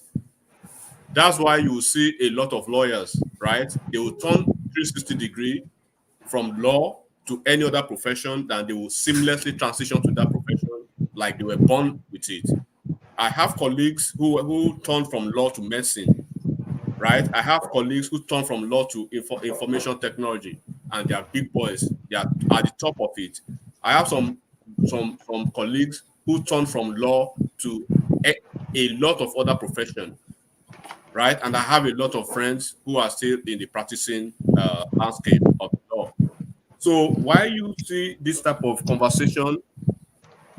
Why I use that is that yesterday or 2 days ago, the IPOB lawyer, he threatened the entire nation that if they call IPOB terrorists again, he's going to file a lawsuit, right? So in the same state, within the same week, we were dealing with IPOB and the lawyer threatening Nigeria that if they call IPOB terrorist group again, that he was gonna file a lawsuit. And we have people even on this platform basically defending the defenseless. They were telling us that it looks like we don't know, we are not sure that these are the people that buy military men. Who buy them then? Now the governor buy them, or now you buy them? If no be the people buy them, the IPOB people that have been threatening that they will keep buying all the people. They buy them, but you are giving rooms to their excuses. So when you see a man that came from abroad and he went on a social media, got 2 teenagers, and then buy them or buy one of them or buy the 2 of them, and you are not seeing the state shut down or people shut down, or people actually, this hysterical about it, then you understand that Nigeria has gone to the wires. You know that Nigeria has gone to the wires. That it is. Imagine if let's use it this way. Imagine if it has happened like those 2 girls, they were killed or they were pied in that neighborhood, but they are from that neighborhood, right? They were pied by a Fulani man, or they were pied by somebody who is not from that neighborhood. Do you think you will see the same reaction? It will be different. It would have been an entirely different reaction. That is what I'm speaking to. But people, sorry, enigmatic. Sorry to yeah, interject. Before, if they kill people there, what they always say is that it's the army that killed them. If So they buy, it's army that is killing army now, right? buy, por favor. yeah, Is they, it army that is spying army now? they want to explain Is it it army that away is spying that, army? and then they will even ask you that why are the army people, right? Why Why are they the army there? people there? Those are those are the idiotic conversation you will listen to. Why are the army people there? But these are the same people that will call on federal government to secure them. But when the federal government is trying to secure them, they will guilt trip and blackmail the federal government. And what I will keep saying this, right? Tinubu is too generous. Is you leave them alone. Let them self-govern themselves the best way possible they think. Like this Achebe being given something, you see the way they rubbished it. They Yeah. can never appreciate it. So just leave them alone. Let them live in the fantasy of the way they want to live, and let everybody move on. Because the more you think you want, okay, you try to say, okay, let's appreciate them. They cuss you out, right? If you are not doing what they want, they still cuss you out. So what do they want? So it's better you just stay in the middle and do your own game. Buhari tried it. Just try whatever you can do. No matter what you do, you never and appreciate it does not affect you politically. People speaking about the political exigency of it, or it has no political contingency at all, because they do not matter in national politics, right? Even if Southeast it does not doesn't, matter in national politics now. and it matters, even if you make them priority, do a lot of things for them. It's not if guaranteed nothing. You will not vote for him also. So what's the big deal about it? No, you don't just, if you want to do stuff, do it for the sake of nationhood. Don't do it because of any other primordial reasons. Because politically, you don't mean it's not going to help. Enigmatic, just see this example. Buhari built the second Niger bridge, and some people will come here and be telling me, "No, it's not him. It is Jonathan. Jonathan that just do paperwork and just go there." Yeah. I don't know why some people they will find a way to explain it away. That's the thing. And when you look at all these things, right? Can we say, no matter what? Sorry, no matter what happened, I still hold Buhari in high esteem. Look at that Lagos to Ibadan standard gauge line. He did it under his 8 years. And the second Niger bridge also. And you are not giving credit to him. You are telling us that he doesn't do nothing for you. Why? For God's sake. Obasanjo has been there. Yar'Adua has been there. Jonathan has been there. None of them construct that bridge for you. And this guy did it. I'm not saying it's a perfect man. I'm not saying he did a wonderful thing for that 8 years, but I think and they want to name me that, and you guys just go against him. And my best advice is what I've said. Look, just take a neutral approach, sit down, look approach, and let them do their own thing. Nigeria will see that until Buhari left them, because when Buhari tried to send Operation Python, Operation this, right, to help at the initial stages, at the national stages of this IPOB menace, they called him out, right? And I've given several examples here.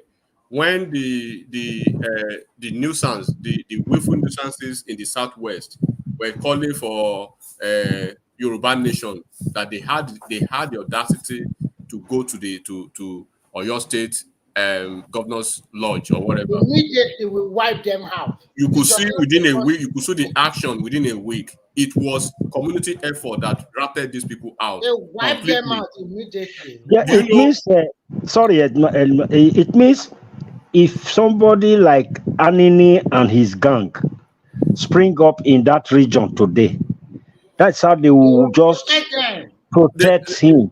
Do you know that? Let me just share it. Do you know that when this Anini and his gang spring up in Edo that time, we were all consigned.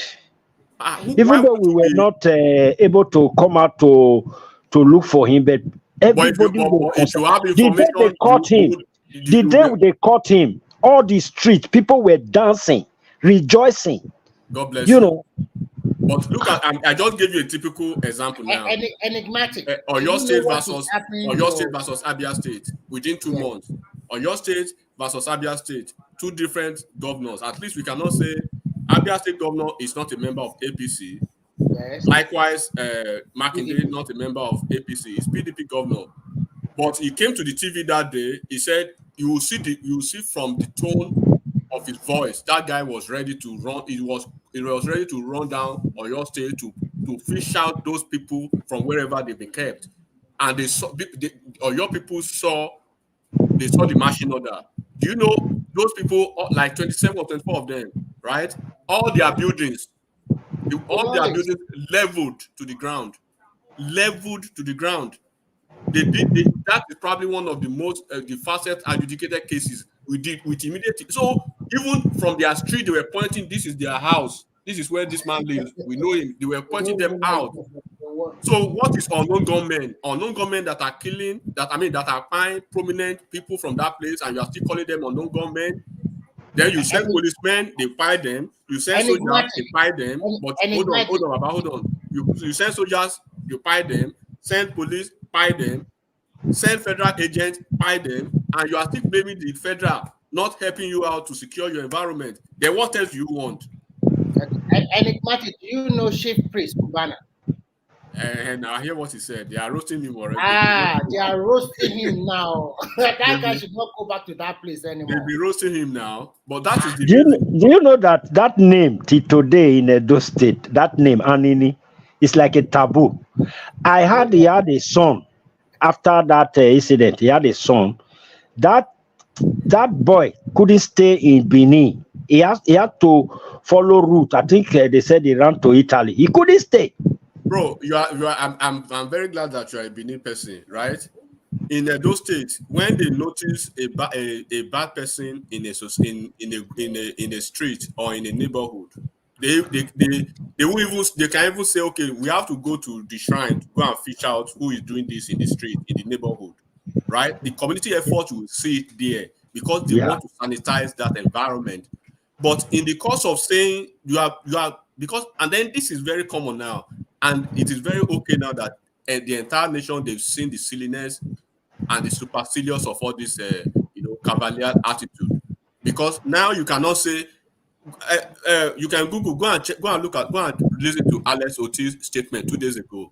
He was still maintaining his position, not calling these people terrorists, one, and then still trying to shift the blame that whoever, probably the people or the group, the people who he was trying to find a way to speak the language around it, that whoever is responsible for these atrocities against, man, it is very open, it is very clean now, very clear. You can see. We can't say these are Boko Haram now that buy them. Am I lying? We can't say these are headmen that buy them.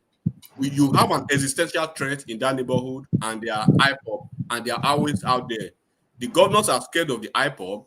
The politicians, the senators, House of Rep members, they are scared of the IPOB. Enigmatic. I think if I were the president, if it's just possible, the one is just too much.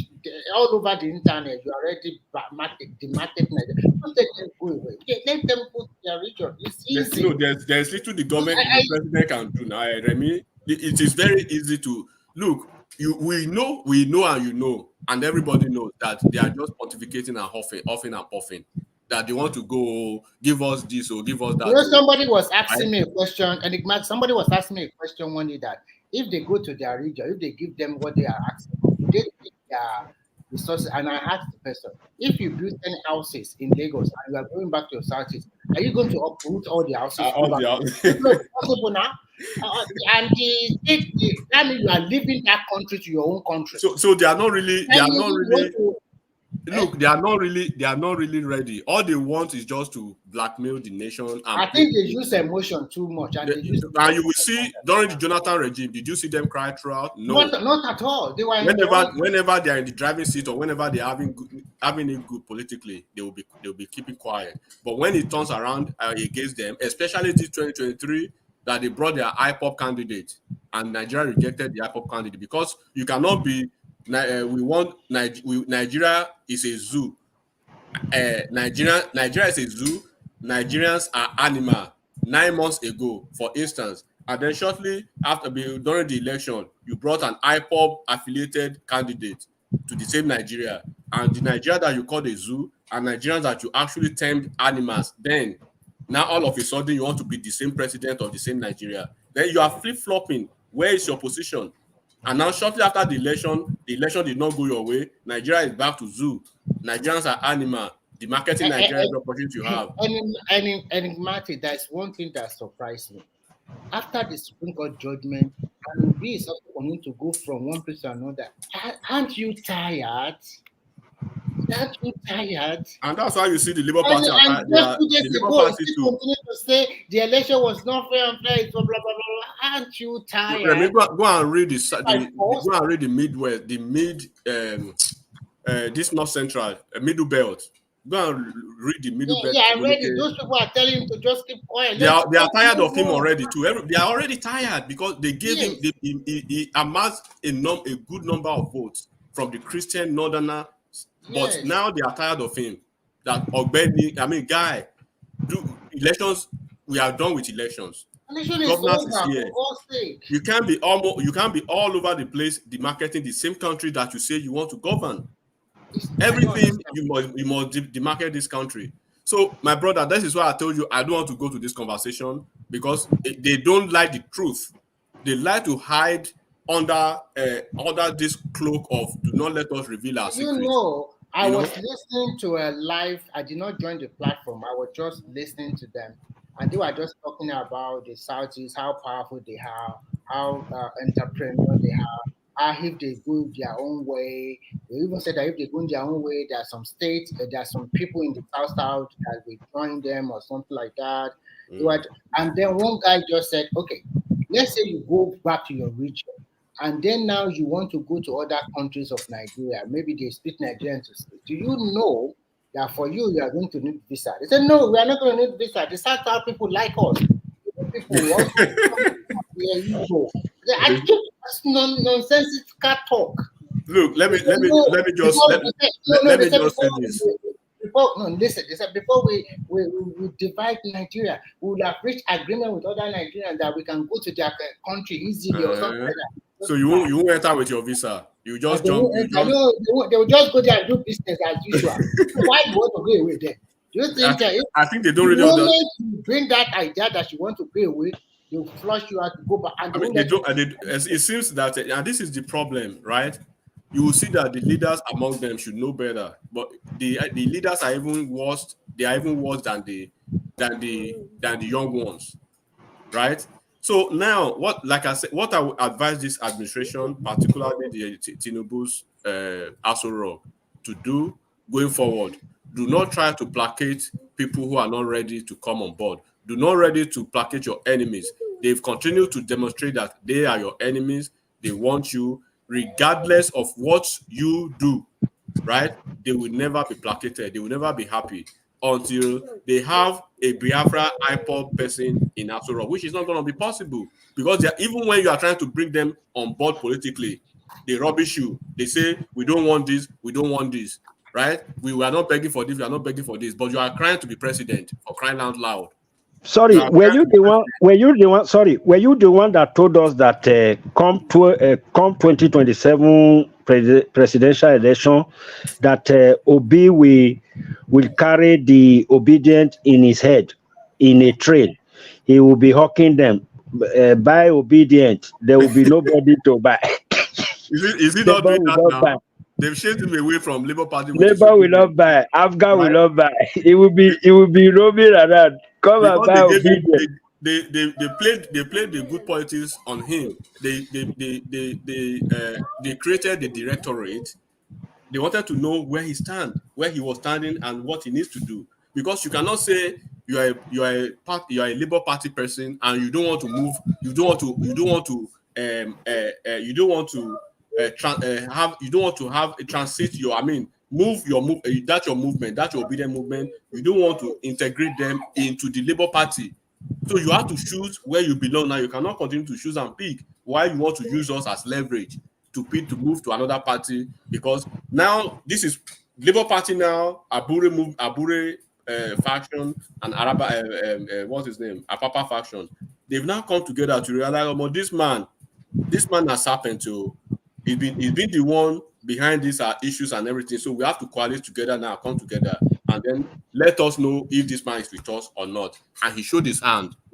He went on Twitter, with his rantings and everything, obedience and all associated with any political party. Imagine if an Atiku, a seasoned politician will say articulated are not part of PDP. What do you think PDP will do to him the next day? Or Tinubu, a sitting president, will say, Baptist or my base, they are not part of APC. That will be the beginning of the end of him. I think he is playing what I would call destructive politics. If I cannot have it, none of the people from my tribe will have it. That's what it is. They are asking Remy, the IPOB people are asking you if you need visa to go to Ghana or Kenya. I think the people need to learn international politics, international relations, and what it really means. When the moment they give you your Biafra, you cease to be Nigerians. And for you to come into Nigeria, you need a visa. For Nigerians to come into Biafra, they need a visa. So they should understand these things. You cannot just run into Nigeria and run out of Nigeria as it used to be. I think what they are saying is they will be a member of ECOWAS and they will be able to. Okay, when you are a member of ECOWAS, does it mean you just run into Ghana like that? But are we surprised that they are doing this? They are not just doing this today now. Let's even iron this out. If you are a member of ECOWAS, they have this Agbero mentality. Hold on. Even when if you are a member of ECOWAS, okay, look at the Schengen countries now.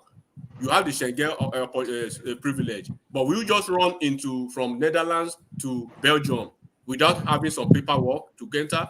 But now you can run into Lagos with nobody checking you. You can run from Lagos to Abia State with nobody checking you, right? But now it is a different ball game because the moment you say, and then they have the privilege, they have the power for the first time, right, to fight for a referendum. Now they have the 5 state governors. They have their senators, they have their House of Rep members. The number 2 person in the House of Rep now is from the region. They should call on these people on their behalf. Submit a referendum. We want our Biafra. Nigeria is not stopping you from having your Biafra. In December 2023, they provided free buses to the southeast. In January 2024, they all came back with the buses. They did not stay back in the south, in the Biafra land.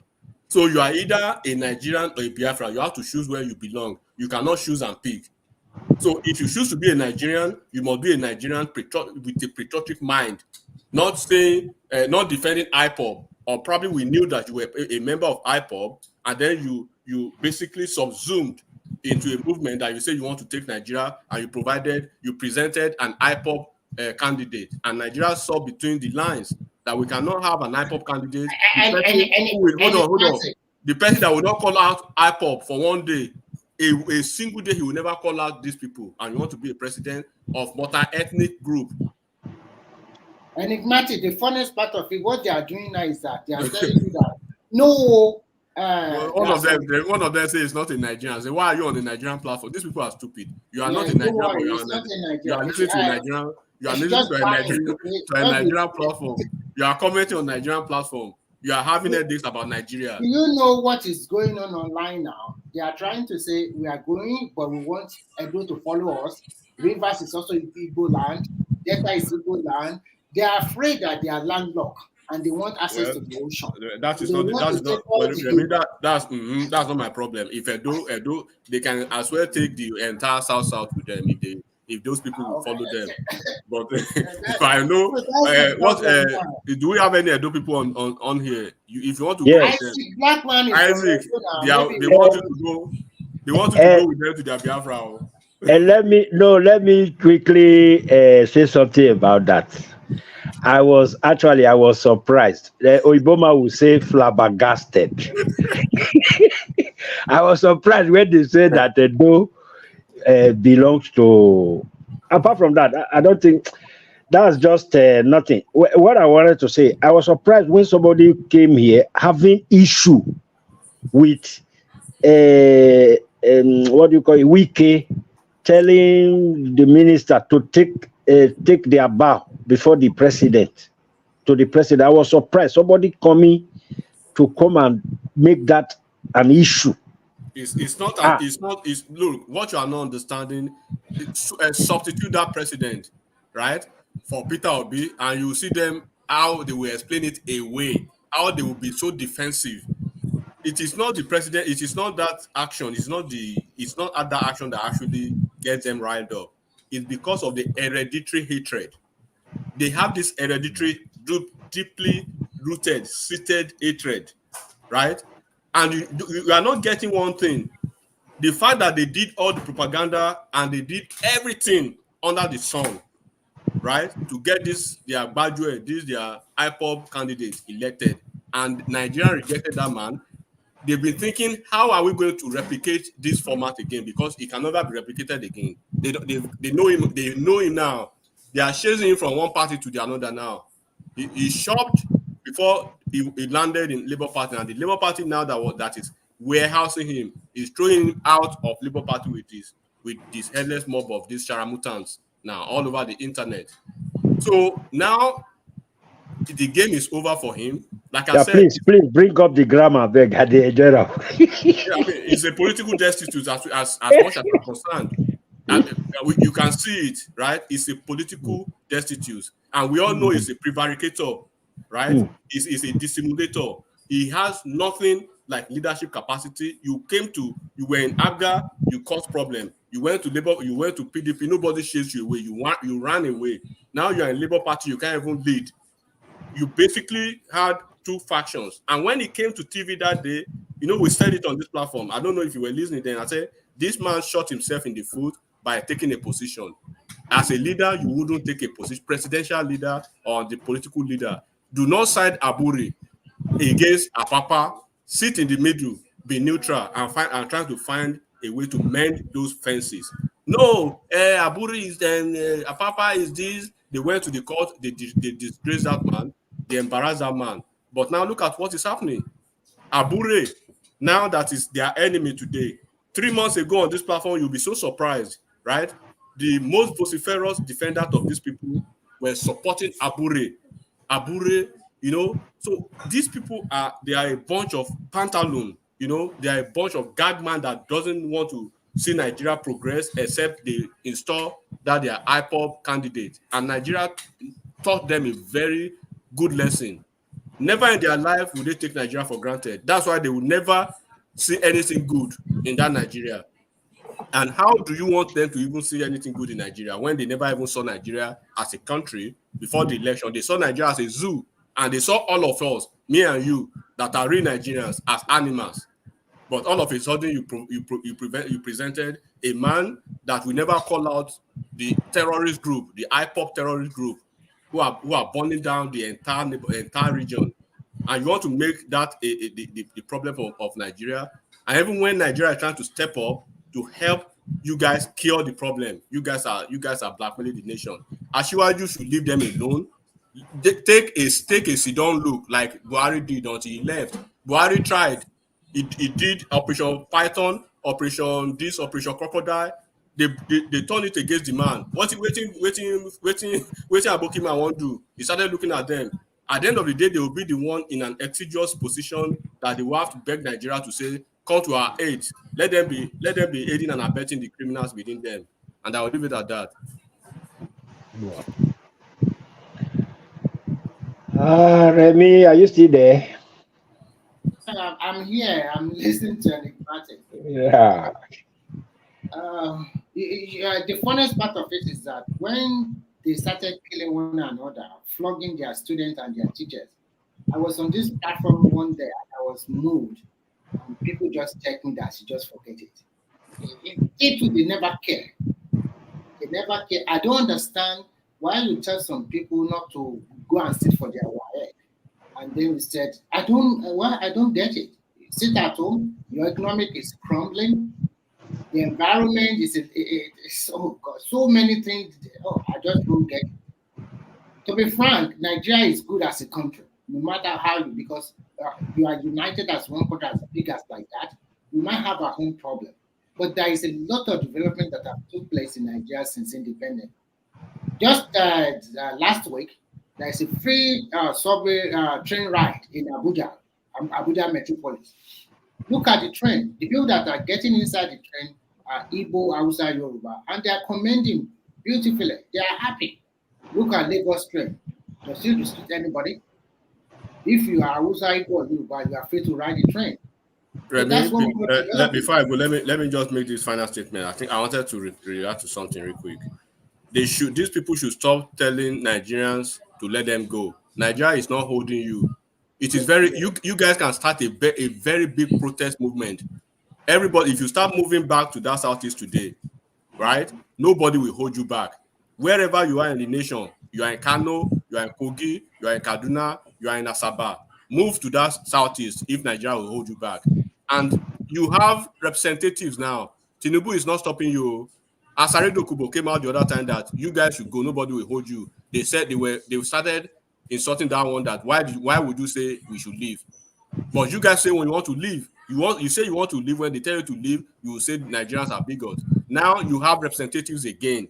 You have House of Rep members, you have senators at the federal level, you have cabinet members in Tinubu's cabinet, you have governors. All you need to do, and with Peter Obi now, you guys should file your referendum. See if Nigeria will stop you this time around. No, Nigeria has never stopped you. You are the one who would want to go. If you wake up tomorrow from Lagos and say you are going back to the southeast, who will stop you? When they provided free buses in December, who told you to come back to where you were in Kano State or in the southwest or in the southeast or in the south? So nobody is holding you. Nigeria is not holding you. You are the one holding yourself and crying and whining. If they really want to go away, some of their leaders, as you said, in the Senate, everywhere they find themselves, everybody will immediately move back to their region, the southeast, if they really want to go away. And when they move back, all their rich people, whatever, they are the richest in Nigeria, okay, we know. Everybody move back to the southeast, and from the southeast, then you can force a referendum. And I bet most Nigerians will just say yes to you, go your own way. And everything Nigeria is ready to. Nigeria is tired of them already. Nigeria is really tired of them. Because it does not make any sense why you are just fighting the whole region. You fight the southwest. You fight the north. You fight the north. You fight the south. So if something is wrong with you now, something is definitely wrong with you. Today, if you are not fighting with Yoruba, tomorrow you'll be fighting with the Benin. If you're not fighting with the Benin, you'll be fighting with the Aquarius. Actually, their worst enemies right now, to be honest. The Yorubas are their worst enemies, right? Well, actually, yeah, of course. We are their worst enemies. Tinubu won the election now. That is it. It has always been like that. For 8 years, Fulani were their worst enemies now. But they've forgotten that when he first came out, you had a lot of supporters who are Yorubas, and of course, what's his name? Is it Adebanjo? Adebanjo, Dele Farotimi, and a lot of them like that who supported Obi against Tinubu, who is a Yoruba man, right? And yet, this same obedience, when they are bringing all these their acts, all these their obedient acts, they've forgotten that they have more Yorubas who are supporters of Obi himself, right? But they will if they want to castigate everybody, they will just put everybody in the same basket and say Yorubas, their worst enemies. Anyway, like everybody's saying, they can go. No one cares. As a matter of fact, they should have gone since last year.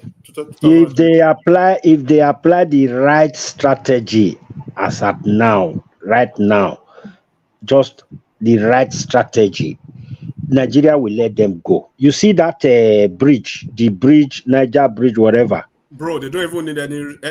They need no right or wrong. They should just any strategy is good for anything. They don't even need to do any strategy. Just submit the referendum. Submit the referendum. Take it to National Assembly. And they'll pass it. Yeah. Yeah, I believe the Nigeria will let them go for real. Strategy. They don't need strategy this time around. Just to get all those people in the National Assembly, the House of Rep members and the Senate contingent, and those in the federal cabinet, all of them submit and the governors. Then that's it. I mean, why you cannot say the Southwest they hate you, the North they hate you, North Central they hate you, South they hate you. Then it means you are the problem. Even amongst themselves, the five southeastern states, do they even love one another? I don't think so. There is an adage in my dialect. Sorry, there's an adage in my dialect that says, nowhere will a man. It means when you say the whole people are bad, just know that you are the one that is bad.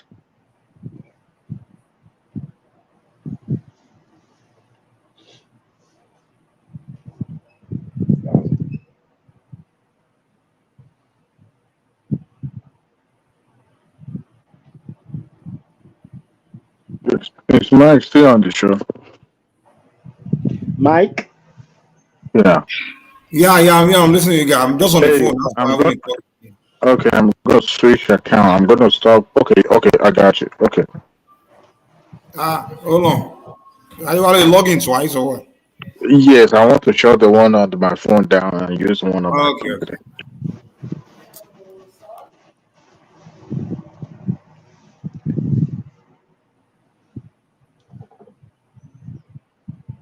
Any new voice?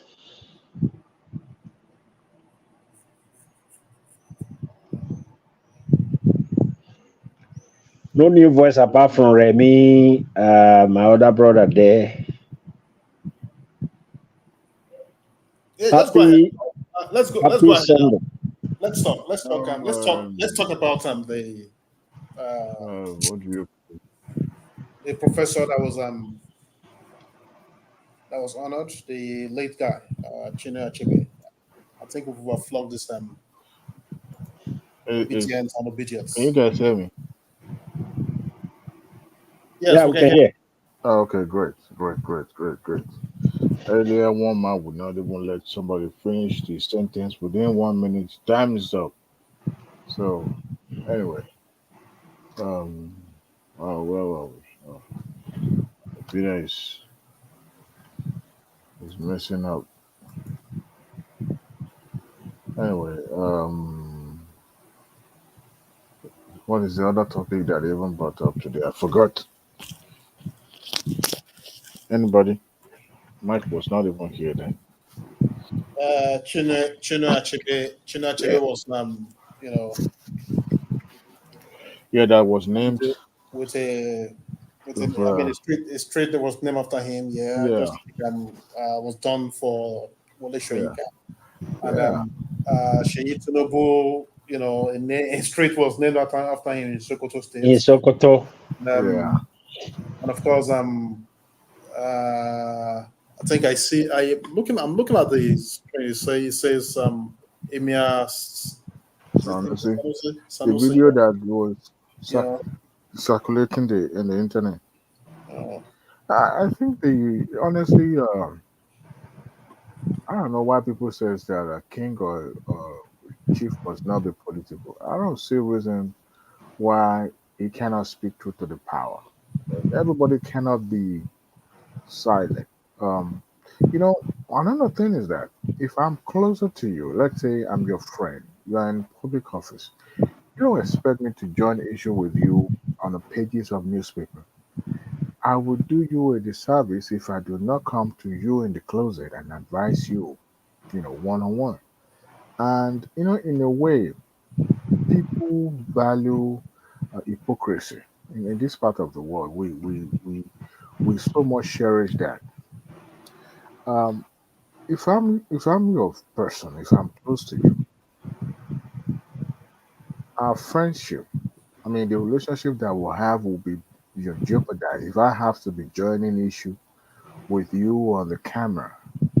That means I'd rather not see value in what we have, but to go and score a ship goal by going to the likes of Arise TV to condemn what you're doing. If I cannot condemn you in the public, the last time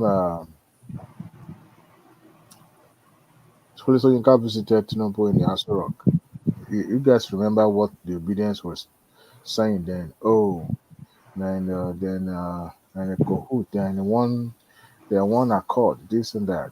But they've forgotten that if at all somebody that needed to criticize, I mean, Wole Soyinka is in the best position to see things from a different view than the president. So who knew maybe his visit was just to, intimate him about some of the things happening around. All right. And for the Seyi Tinubu, I said it earlier. Number one, he has no effect on the people or Nigeria, and we would deny by saying that Seyi Tinubu doesn't have much influence in the father's government. That's a pure lie. Look, Seyi Tinubu is an adult, child of Tinubu, who is actually closer to his own father. So, if at all somebody somehow in Sokoto decided, you know what, the best way they can get to his father is to romance the son in a way, not necessarily that, about pro, but, I mean, why not? I mean, it doesn't take anything away from the state. I mean, not like Nigeria where anybody can be, buy or pay a little amount of money to the government and then name a street after him ourselves. But we see things from the view of why must he be the one? Why not him? Is he too small or young enough to be named after a street? What if he had paid for that in Sokoto? I'm just saying, not that he paid for it, but what if he had paid the government, to have a street name after him? Maybe it could also be a political move. Maybe in the future he can look at, yes, that is a street name after me. We do. We are quick to condemn. Somebody even said that. I think it was Babanja Koko that said, "Oh, well, it's not good. It's not. How does it affect the price of Congo of rice in the market? How? How? You see, these are things that should not even be part of our public discussion in the first place. But we just want to condemn the man called Tinubu in every angle, whichever makes his name ring bell. We must condemn it at all cost. Honestly, there are some bigger things that to discuss and to be, talking about one street being named after Seyi Tinubu. The last time he went with his father, I think to Qatar, I'm not so sure. Yeah. It was condemned. He was saying that it's not a government official, which I also support that. But you see, as it is father's administration is concerned today, apart from his father's wife, no other person his father can trust more than his own immediate family. I'm talking about his son and his wife, or maybe his daughter as well. So we'll be lying to ourselves if we say, oh, that young man doesn't really have much influence in his father's administration. You could see the way this young man was, you know, going in and out of the executive chamber to the point that his father has to speak up, just to save face, I believe, that look, this should not be tolerated. But that is to tell you the enormous power that he has. Nobody could question him until his father spoke up. So, in a way, if tomorrow Tinubu decided to name his child as a special advisor, I'm super sure that some of the obedient, even some APC sympathizer will also go up in arms against him for doing that, because we read so much meaning to a lot of things that should not even be part of our public discussion. Adewale, sorry to interject. Look at Osun State Governor. The Yeah. member, they are all there, not even one or two or three. What did Osun people do? They kept mute because they have voted for him, because they play eternal politics. Now they are bearing the brunt of it by themselves. Look at Donald Trump when he was president of America. His son-in-law, he gave him a very important position. And everywhere he goes, sometimes you can see his own son also following him all around. What does America do? The so-called big democracy. Nothing. So in Nigeria, I now understand that. I will tell the truth. Some Nigerians just wish that country negativity. They just wish that country failure because they don't like that person. It's not the person I vote for. So that country is gone. That is the way some Nigerians play their politics. So I don't know. It's your president for now. The highest he can spend is 8 years. You have another president. So if you don't like his policy, why don't you bring yourself together and influence policy that will favor you? In a clearer, in a better society, that is how people agitate. Not that you are wishing your country to fail. Bàbá rẹ̀ mi. Bàbá rẹ̀ mi. Kí ló ń ṣàwa Nàìjíríà lọ? Kí ló dé kò dáa?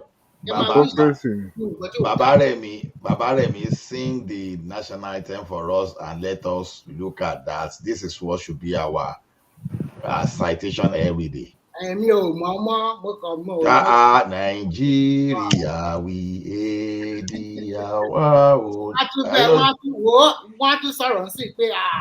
I just don't understand. I don't understand the system. No, me, I like that. I like that item. I like the ran away. The new one. I like because Adewale ran away because he knew that I would get to him to sing that thing. Quick hit of that. Sing the national item and let all of us just blow this thing to Rift Jari. I will be giving you a Monica here, the singer. I cannot sing. Maybe Adewale can sing it. He don't run away now. He knew I was coming for him. Maybe Isaac Brown can sing it. Isaac Brown is there again. You mean the new national item? Yeah, the old one, the new one. Can you sing it? Nigeria,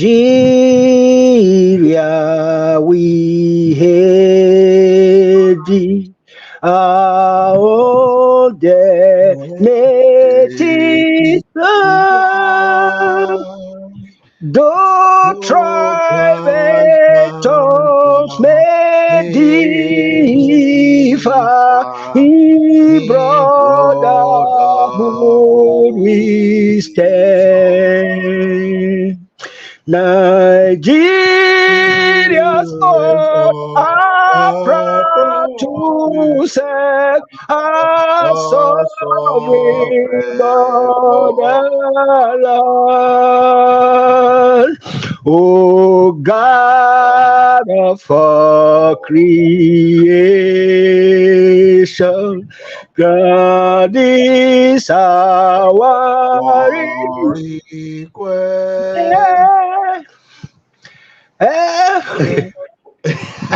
Help us to build a nation where no man is oppressed. Okay, bless I don't change the tune to Arise of God. No, you try. That's correct. Ola, I was just checking the video of the Lagos to Calabar Coastal Highway, and I want to ask some questions because they continue to work on it. Is that street light from Lagos, I mean the traffic light, the what do you call it, the solar panel light, is it going to lighten up to 700 kilometers to Calabar? I think they want to electrify everywhere. That's my understanding. That would be a beauty. 700 kilometers with that kind of road and light. My God. So that is the way it's supposed to be, though, because when you look at the activities of the evil people, you know, those people that started removing the joint on the second Niger beach. Yes, so you can see Nigerians are bad people. They caught that guy removing. So even in the second Niger bridge, they are also removing something again. For God's sake, this is for everybody. You guys go and steal some stuff, and then I said the government is not doing nothing for you. I think if they light up that thing up, that would be a beauty. 700 kilometers. All those people that do not want Nigeria to progress right in their own lifetime, you know, they will be put to shame. In the sense that they will live to regret that they were against everything that is progressive in Nigeria. So that's just see, as I'm wishing the government to fail, the same way I be wishing them to regret that they ever wish the government to fail. Nothing will happen nothing bad will happen to them, but they will be alive to see how wrong they can be. So Ola, I don't know whether you remember when Tinubu came to commission to flag up their to flag up someone say all of you dey smoke, you say no. flag up the coastal highway.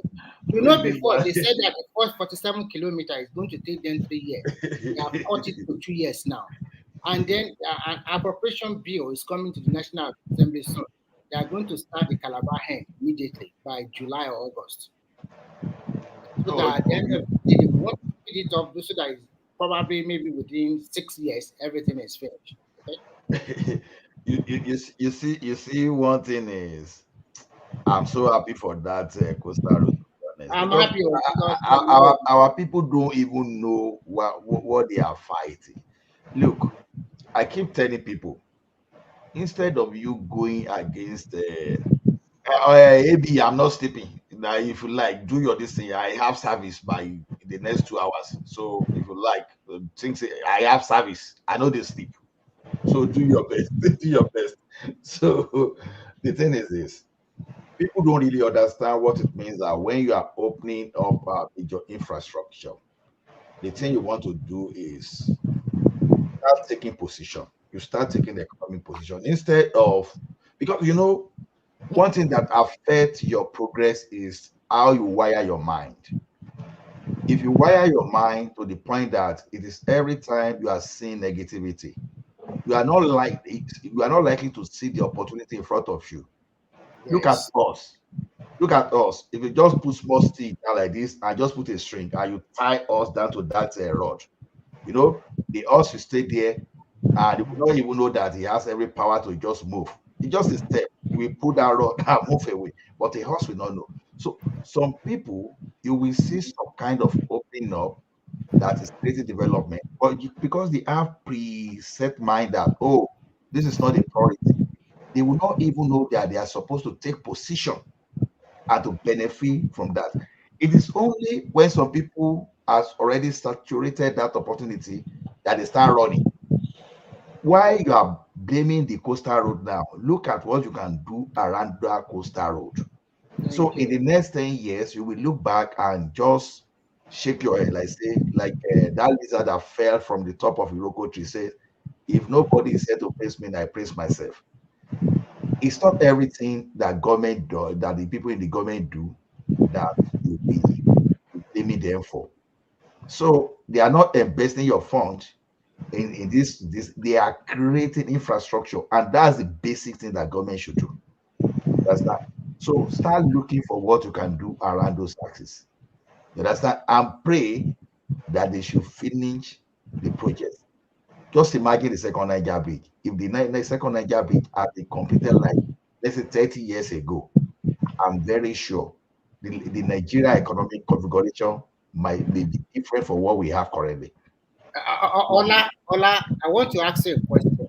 Look at that Standard Gauge train and railway from Lagos to Ibadan. See all the train stations they built in Lagos. It's changed the atmosphere of that state. It's not a national treasure.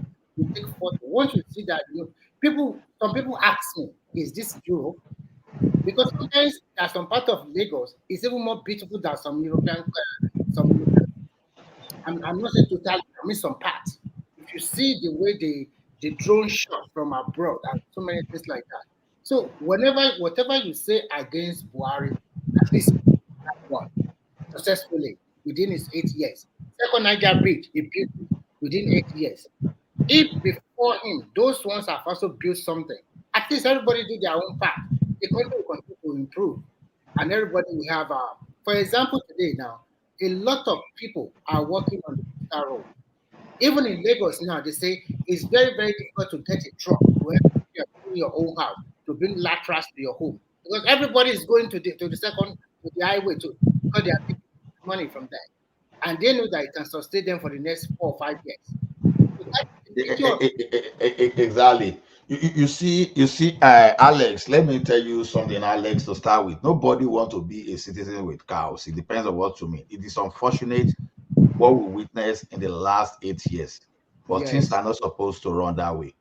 yes. Let me tell you one thing. Even up to the time, up to 1983, even up to 1987, when the military was still there, for example, our Fashola farm in the southwestern part of the country was functioning very well, and we used to have some type of a big cow then, almost times 2 of the one that these nomadic people have that we use there. So we used to have one bull that we used to breed there, that they used to breed cattle there that time.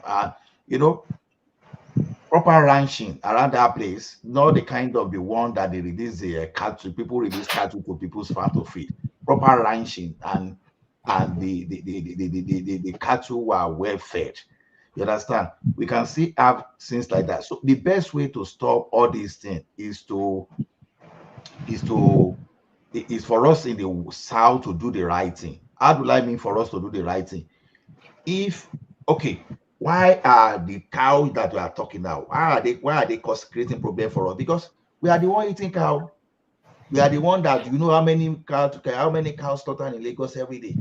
We are the one that do Owambe. I've suggested to someone at the peak of that insecurity in Nigeria that can't you find another way to do chicken and all this kind of thing? If you see the way our people show me up, say, bros, that don't know if you work. I say, I don't hear you. That's what we are saying. So if that cannot work, then it is left for our government to go back to what we used to have before, proper ranching. Fayemi revived the dairy farm already. So there are so many dairy farm there are so many dairy farm and cattle ranches in the southern parts of the country that can be revived. So what I'm saying is this: we can try to say, okay, in the southwest, we want to revive our ranches and produce enough to serve our need in terms of meat. So there won't be excuse for your obas and for your influential people to be ganging up or to be partnering with the murder the murder elders. You understand that occupied our forest. So that sentiment of be a citizen with the cow, I think that one I don't really buy that one. It's all I about think the within policy. some few months they are going to pass that bill, and that bill will give authority to any state that want to do that. No more grazing everywhere in Nigeria anymore. So Ola, please. That ranch they are talking about, this carrying your cattle roaming around the whole places. If you put them in one place, like you have you call it ranch, no? Ranch, yeah. Yeah, okay. If you put them there, take care of them, go get the grass for them, which one produce more milk? The ranch one. The ranch one, because the ranch one, when we used to have that ranch, we were using all the necessary scientific method for the breeding. Understand? So, for those of us that did Greek, we used to have, the type of all those cattle there, Undama, all those kind of things, Bororo. They just used to have different names there, and I've forgotten. So the thing is this: not because they crossbreed all those cattle, so they are bred type, crossbred, and they used to be bigger, and their production used to be higher than the regular nomadic cattle we see today. You understand? But at the death of our ranching and our agricultural ecosystem in the southwest, so that gave some kind of players that didn't want to that don't want to do things properly. Like I said, some of our traditional leaders, they have cattle with all those nomadic you see. You understand? And these people, they are not spending enough just to treat all those things. Now, just for them to just buy cattle, give them. Yeah, With almost free little food to zero input. But the one of ranching, then you will have veterinary doctor that will take care of them. They will get the immunization. You will buy them some kind of feed to make them produce very well. And you will take, you will even buy for them, do a lot of things for them to be okay. You understand? So and the price of meat is going to be differential. If you are buying the cow leg, it's going to be from the one from the thigh, from the chest. It's not going to be just give you price anyhow. In fact, it's placement to even ranches, and you get more money at the end of it. So at the end of the those day, one am I talking? We call them Erinla. Erinla is what we used to call them in Ekiti. I don't know what they used to call them. This just because I had a big Erinla, it's just like Erinla. You understand? That's because very big. They are very big. That but they don't have on. Even those ones that are half on among them, we just have short, very short on them. Yeah, in Benin we call it Emila. Emila, you know, it's almost similar. So they brought some of them from Argentina, and they brought I've forgotten this African country where they bought the bull. They used to crossbreed from them. South Africa or So Uganda. now, so the military administrator then, maybe not the one way they for Ibadan then, just go or just sit. Now, so then just go, just go do party. You understand? That's how. So the military people, they destroy a lot of things. So that's what gave these people all those excuses. And so if we get that already, we already demobilize. Sorry to interject, Mike. I think there is one guy in the comment section that is talking rubbish trash for a whole while. Maybe you should look at him. His name is Uche. Just look at just look away from what is typing here. He said this is the most stupid. That is not good. It's the marketing. The platform belongs to someone. You cannot just come here and be writing some. Remy, are you see? There's one thing I've learned sometimes. Although sometimes you respond, sometimes we don't respond. No, I'm not responding, but I think what you just wrote now. When you see those people that are deficient, that have deficiency in planning issues, it is very easy for them to go with a free phrase to say, "Oh, stupid people," all those stuff, because right from the way they are wired in their mind, they are not really creative to give constructive solution to any problem. All they can do is to castigate everything you say. So sometimes you look away and just allow them to do their things. Maybe that helps them to actually reduce their own stress. Stress level. So the easiest thing for me to say now is this: to say, "Oh, Tinubu is a stupid man." He's not even talking about Tinubu. He's talking about. I know. He's talking about the forum. I know. About calling me name or abusing me, but I know. But ask a person like him to come on. They will come. They will not come on board. They just continue to. It's unfair. Why do people have this kind of mindset? That is part of the country. Why that country can never. So that's what I'm saying. I where it is possible, I will respond to some of them. Where it's not possible, I will just allow them to do their things. You understand? Let them, because people that come here are not stupid, because if the forum are not giving them, if the forum is not giving them anything, they won't come here. And like we said, we've seen a situation where we discuss things here, and you see the same thing taken to the national TV and people discuss it. So if we are so stupid, if the forum is so stupid, people here are so lacking, are so deficient intellectually, then you ask yourself question: what are you doing here? For you to come here, it simply means that whatever you are accusing others for, if you think they are intellectually deficient, that means that you self are intellectually deficient. That's why you are here. Because after all, they say, you see a bed of the same feather, right? Flock together. So if people here are if you come here to listen and you call people on the forum stupid, then you are as well as stupid as us. So that's just the way it is. I don't really. Sorry, Madam Zita always remind them. She will always tell them, whatever you say or do, Nigeria still remains Nigeria. No, there's nothing you can do. Yes. There was this military government that came before he started. There was a way he described Nigeria. He said Nigeria is like a battered vehicle prepared for a long journey. Who made that statement that time? Was it Abacha or something? Abacha, yeah. He said Nigeria is like a battered vehicle prepared for a long journey. You see, the way we have used our mouth to batter this Nigeria. Nigeria is my country is a great country. That Nigeria is very great. There's no country that can survive the battering where they don't batter that country. For real, if you want to bring it up, But one we thing will survive. one thing I No don't country. like from Nigerians about that they see that to me Nigeria is moving, whether you like it or not. You cannot It's tell great. Remy and Isaac, please, I just want to see AB. Look, I always blame military, and I will continue to blame military until we get things right. Of course, they are the You problem. see one thing.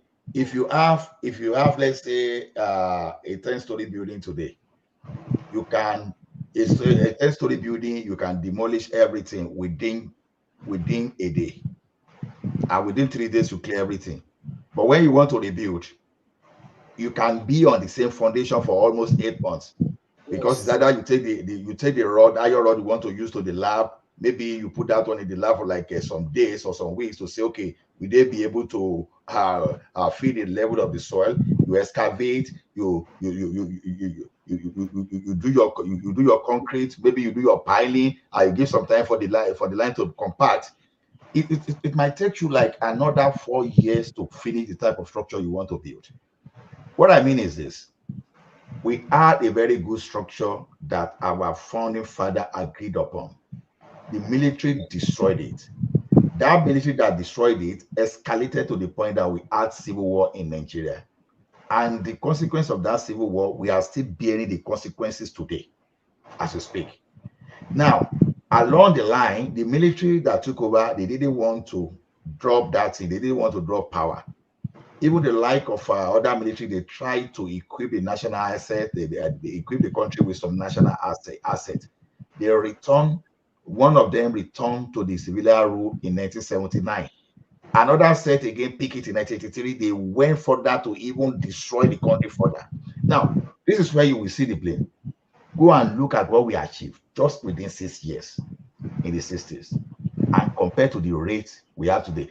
Now, the point there is this: over time, they've changed our mentality. They changed our mentality from good governance to like survivor mentality or poverty mentality, that when people get to that place, instead of services, offer services, they want to loot. They have seen that position as the only way for them to become rich. And whereas when the civilian, until the recent cuckoo, whereas when civilian were there, when we're doing all those things, you will even see someone that became your governor, Ajasin Abros Ali.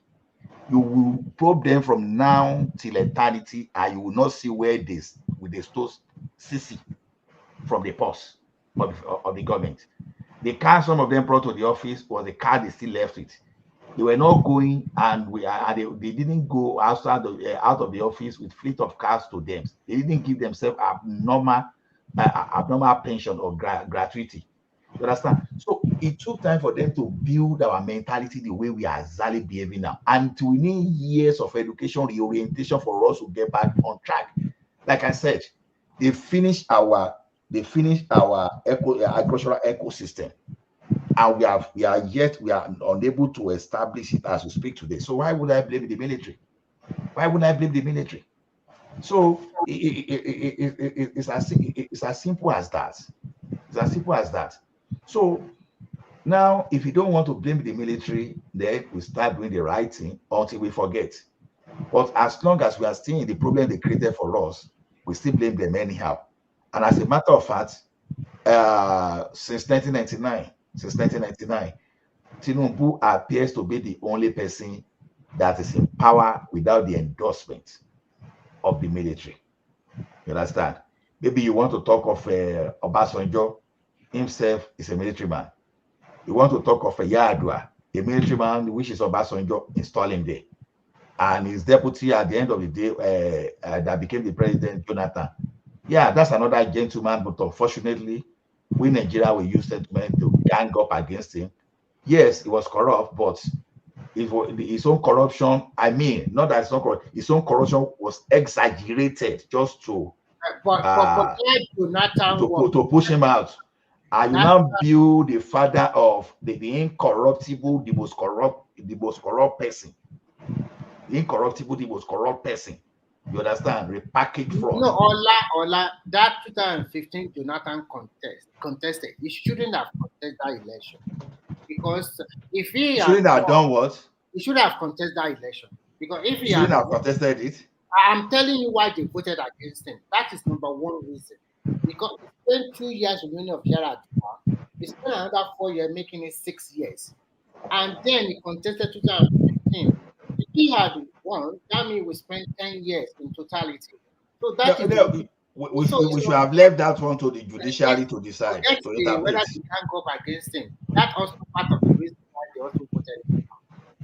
He knows. Everybody knows the truth. No, see, Remy, the approach that obedience used against Tinubu was the same approach the APC used against Jonathan. They used social media to create some kind of bad energy towards Jonathan. You understand? You know, that guy was aggressive in creating Almajiri schools. Some people were not happy. You understand? This guy did a lot around human capital development. Yeah, we know that Desiani was part of his government. That time also is that, unfortunately for him, he came as a leader when there were plenty in Nigeria. He too didn't use resources very well. Look at what happened to Alison Madu now. See how much of money that woman alone. Let's call it spade a spade. Whether Jonathan or Buhari, both of them did not do very well. No. Yeah, I agree with you, but I'm just saying the sentiment we used against the man, because I'm just talking of our own mindset is what I'm talking about now. Not even Jonathan himself. You know my position. My position is this: if you come to me, if you want to campaign 2027, if you come to me, I will fight corruption. It's a red flag for me. I've always said this, and whenever I say this thing, I lose stupid to some people. If your slogan is "I will fight corruption," just like that, it's a red flag, because you are a liar. You are not going to achieve that. But if your campaign is built about okay, by the time I finish my government, I will make sure that we will be the one exporting our bricklayers, we will be exporting our carpenters to the Republic of Benin. I will listen to you, and I will not ask you how, because to me, whatever you are saying align with what I believe we should be doing, that human capital development. Because if you have developed those people they were using for Boko Haram and banditry, if those people realize that instead of them queuing in the front of a rich man, giving them some kind of rubbish food in the morning, in the afternoon, or whatever, all those people that are handing them stipend, if they know that on their own they can create wealth for themselves, honestly, those guys that are the political gangsters, you understand, the political gladiators, they will have less political tools to use. Because ask yourself, what happens to those Almajiri school that Jonathan started? Why didn't Buhari, that happened to come from their own region, why didn't he continue with aggression of Jonathan to just expand? Because if anybody needed to educate the Northerners at that time, it was supposed to be Buhari. No, they ignored that.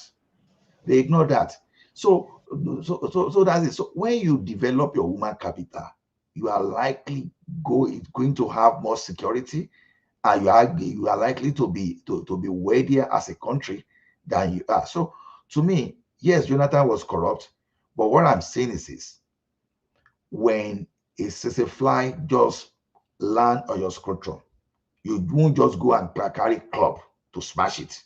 You understand? You will find a way. Maybe you just find a toilet roll just to take it away before you smash it.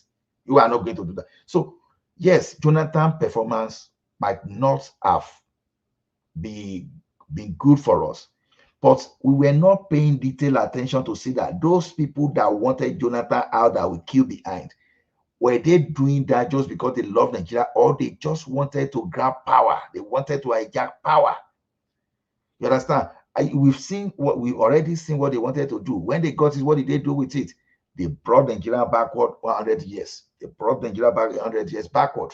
They destroy our monetary institution. You understand? They destroy our economy. And we are still trying to rebuild that today. And people are not paying attention. Now, when some people now repackage Obi again, the same way they were trying to repackage Buhari, and they're trying to repackage Obi. If you see me that time, I was very loud and clear. If you want to know what Obi did, go and grab the financial report of his state. But nobody will believe you. They use propaganda to polish him. He's the best governor in the Southeast, blah, blah, blah, blah. Nothing to show. Everybody knows it does not perform very well in Anambra. That's why some of us were here shouting at the top of our voices. The reason why they also lost is because he plays his own politics using the opportunity of religion and also the opportunity of tribal. Unfortunately, Remy, if some of us, if some Nigerians didn't start against those people, either Atiku or Obi would have gone. Now, when they say and they shake, they say the man pull for body. You know, all those kind, I said it, things like that, no, they catch me. Because I know how advanced video editing and normal picture editing can go this I want does not move me at all. As you now, if you show your face here now, they can use your face to build things that will be becoming this scandal somewhere, whereas you don't know anything about that. And if care is not taken, the only thing that will make you know that you are not the one is that because you know yourself, you know you were never there. But you will look at everything, they will look exactly like you. You understand? On a good day, if they use that to do good things, they say, Remy, this is you. I will be tempted to say yes. That is how advanced we have the technology today. So instead of people to say, okay, this is what we are going to do, they first of all started with, and they shake. Do you know? Sorry to cut you short. Do you know why I just forget everything about them? If you want a new Nigerian, I was expecting them to even sponsor somebody like Mogalu. Mogalu, that bigoted guy. Let them take Mogalu from the Southeast. At least he has never been a governor. He has never been nobody. That is a new person entirely. But bringing somebody that doesn't show any achievement when he was governor for 8 years in Anambra, we all know what happened there.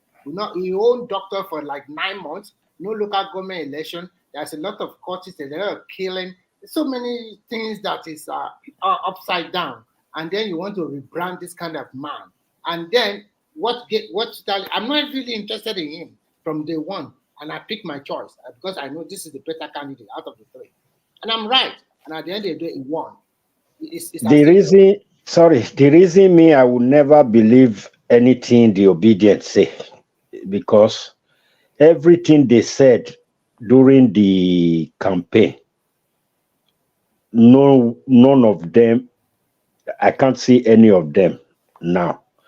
One, they said, what do you call it? Muslim ticket is coming to Islamize Nigeria. That is Chetima that is going to be ruling us. I can't see any of them. So what will they say tomorrow that I will take to heart? That's why I don't even mind them when they talk. It's all propaganda. Nah. You see one red flag during the political campaign is when you see people that are trying to bully others into accepting theirs, it's a red flag. I give an example. When people in 2011, if you see how people they cause people say, yes, if you want the life of your life and your generation to be like Nigeria it is now, vote for Jonathan. That was the campaign they were doing for Buhari that time. Yeah. It was aggression. When you see an opposition using aggression, you ask yourself question that is it the type of government we want to deal with? The people who already got to that place, you know the funniest thing. Obedience were calling, they used aggression too. They were bullying everybody. Sorry, they will continue. You know what I know before? You know what Jonathan's administration was a disaster. This is a man that has a PhD. I don't even care what his PhD was all about, but he could not even turn the situation of the country around. He would appear clueless when he first got in, and that is why Nigeria need to be wary of all these candidates that is always being packaged and make them look as if They have something upstairs. No, but they gang up against Jonathan too. Yeah, but That's if you the look at problem. you look at Jonathan, does it even look like somebody who is in charge of his own administration? It doesn't. Where opinion will differ, right? Opinion will differ. But the thing is this: what if that thing that happened under Jonathan had happened under Obasanjo, probably would have been a different issue. But Obasanjo battle with the Niger Delta, no be small. They were not aligning. It was funny enough that it was Yar'Adua that tried to find a solution to that problem, right? But when it came to that of Jonathan, it was another thing entirely, something that even our forces our even security architecture never dealt with before. They really campaigned against him. No, Now, look at, let me just land this thing. Let me land this point I will give. Toward that election, when you now got a foreign mercenary to be decimating all these criminals in our bushes, what did one of the northern leaders said? He said persecution against Boko Haram is a persecution against the north. Is that not ridiculous? Mm. Okay. And the general got to that place. General will do this, so I will move by the headquarters. Tell me, what did he achieve at the end of the day when he got to that place? What I want to say is the issue escalated, kidnapping. What I want to say is that before that Boko Haram event, if this guy have ruled very well, if he has create more employment opportunity, build more infrastructure, connect the country by rail, by road, by so many things, and we can see by our own eyes, it didn't rule very well. We all remember during his time. Listen, we all remember during his time. No, who are you talking about? Jonathan. Jonathan. During his time, we all know it's southeast and south and north, or some part of north they were calling the shots. And there is not a lot of agitation against him from the southwest. We always send our leaders to him to talk to him. We are not abusing him, calling him any name or whatever like that. So, and moreover, he has ruled for 6 years, and they not saw that. I'm telling you the reason why he was voted out, apart from Boko Haram. If he had won, he would spend a total of 10 years, and democracy had 2 times of 8 years. So they are not stupid too. Remember, if Yar'Adua did not die, Jonathan would not have been dead at all. So forget about the political elite that want power. But I'm trying to tell you that the economic angle, he didn't perform very well at all. No, see, Remy. It was a failure like Buhari too. Okay? We could have left that one to the judiciary and the National Assembly to handle. Let's forget about it. Could have spent 10 years. We knew that it was just a joint this thing, that it was not the main president. So how that one will have panned out, I don't care. But the question is this. You said if Jonathan has built road, that we said, see, Fashola and Rotimi Amaechi, they use them out. Look at Fashola said Jonathan constructed road more than any other Nigerian president. Amaechi said the same thing. And now who is Fashola and who is Rotimi Amaechi? Opposition. For opposition to come out and praise you that you built more road, you constructed more road than any other Nigerian president. I don't believe that. You don't believe that? You don't believe me, or you don't believe what Fashola or Rotimi Amaechi said? Because I never read something like that, and I don't know when exactly that. Okay. Wait now. I won't only give you that. I will even in video self. I will give you. Okay. You understand? For whatever, just let us forget them. Let's talk about the present, because when we continue to go back to the past, there's too many ethics, too many. No. See, what I'm correcting is this. I'm saying what Obedient is doing against Tinubu is exactly what APC did against Jonathan. Their own pass. Their own is even worse. Okay. I know. APC is the master. No. See. When Nigeria did not even know the power of using social media against incumbent government, that is when APC used. What? The one Obedient are doing now, is a sharpie, apprentice. Because I said different. The difference there is this. This Obedient you are talking about, I will tell you the truth. 80% are from the southeast now. There are those ones, 80% of them. Let's be factual here. In propaganda, Obedience are apprentices compared to APC. Them, okay? You know, when you say you don't even know what is happening, say I will give you that respect because already you say obedience, their apprentice. Okay, look at it this way: APC would not have said, handshake. No, they don't go that way. They will give something very, very academically sound and prove some type of conspiracy hypothesis and theory there that you, if you don't, do you know how APC this they go to the extent that even they can, when you have a counter opinion, they can go their way to make sure that counter opinion you never get it to the media. These guys, you don't want to meet, you don't want to cross that APC propaganda machine that time. They are the king of agenda. APC. But did they abuse all the leaders in Nigeria? If they say something, are they abusing the Sultan, the Obi, everybody? Are they insulting everybody? They are not. Their own propaganda is well structured. This one we are saying today is not well structured. Okay, it's people. So, and okay, aggression of abusing everybody, causing people where they may not have done like the up to Obi, but they did. Like I told you, although that was when AMP or AMPP or what, when Buhari was still under that, there's not, when they were here to merge ACN and this together. Okay, that part of Buhari that time, they were cursing people. My goodness, text message. The text message they sent to me, the type of courses all those people were paying, that if you want your life to be, in fact, that thing prepared me to say, in fact, I hadn't gone, but I was almost like live on Facebook on that day of election. You know, for the place I did for Oregon, we mounted that place that time, 2011, to say, okay, we want to know this kind of thing. Even police have not even feel overpower us that time. Say, we want to know the outcome of this. And they put all those things. I did among those people who they put this thing on the Facebook that time. Ola, I've been listening to you during Jonathan time. Nobody turned into a tribal war. Yes. No. Nobody. It was just opposition campaign. Wasn't different from Atiku versus Tinubu kind of campaign. But this Obi, it's not just Obi versus what do you call it? Tinubu. It was more of just it was more than that. It was more like if you are not with me, I will shut you down. I will shoot you down. That is it. If you don't believe in me, my own word is the only one. My own way. Yeah, this one was more of citizen versus citizen. At least back then, it was more about the candidates. People do propaganda against candidates, which is normal. You understand? That's political campaign.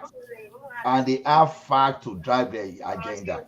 Okay, now they kidnap people. They see the insecurity. They broker. Those are factual.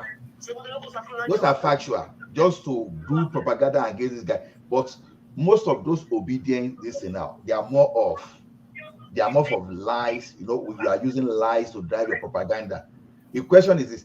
You know, one funny thing, this is the like of Aregbesola to fair for that Tinubu win for body. It's fair for that. You understand?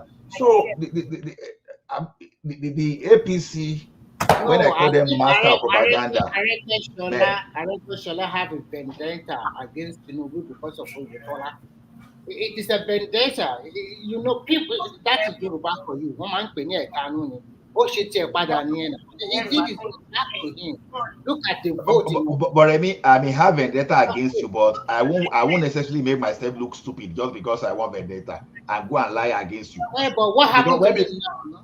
Because when people discover that lie, then I've lost my credibility. He already lost his credibility now. He helped Adeleke to win or something. He told his own supporters there to vote for. If you see APC for propaganda, I dove my cap. Oh my goodness. See, I'm not saying that they do all of them use propaganda, but what we are saying here is this: if they have let's break it down a little bit. If they have structured that Obi very well, how can you, for God's sake, chairman of Labour Party in Sokoto or Kaduna is also Igbo? All over the state is Igbo. Why, for God's sake? If you are a person from Zamfara, don't you think this is a sectional party? Why are they not allowing the indigenous of that state to be their chairman or secretary or whatever? Why should we an Igbo man be a chairman for àwọn party? aláìní àwọn aláìmọ ní nǹkan ṣe ni wọn. But if Atiku had not contested against Obi, man, he go. I not go lie with what I saw in that 2022 Ola, you know the election. funniest thing, Ola, you know, it's easier to just assume and say, oh, if this has been, if this had happened, we wonder what will be.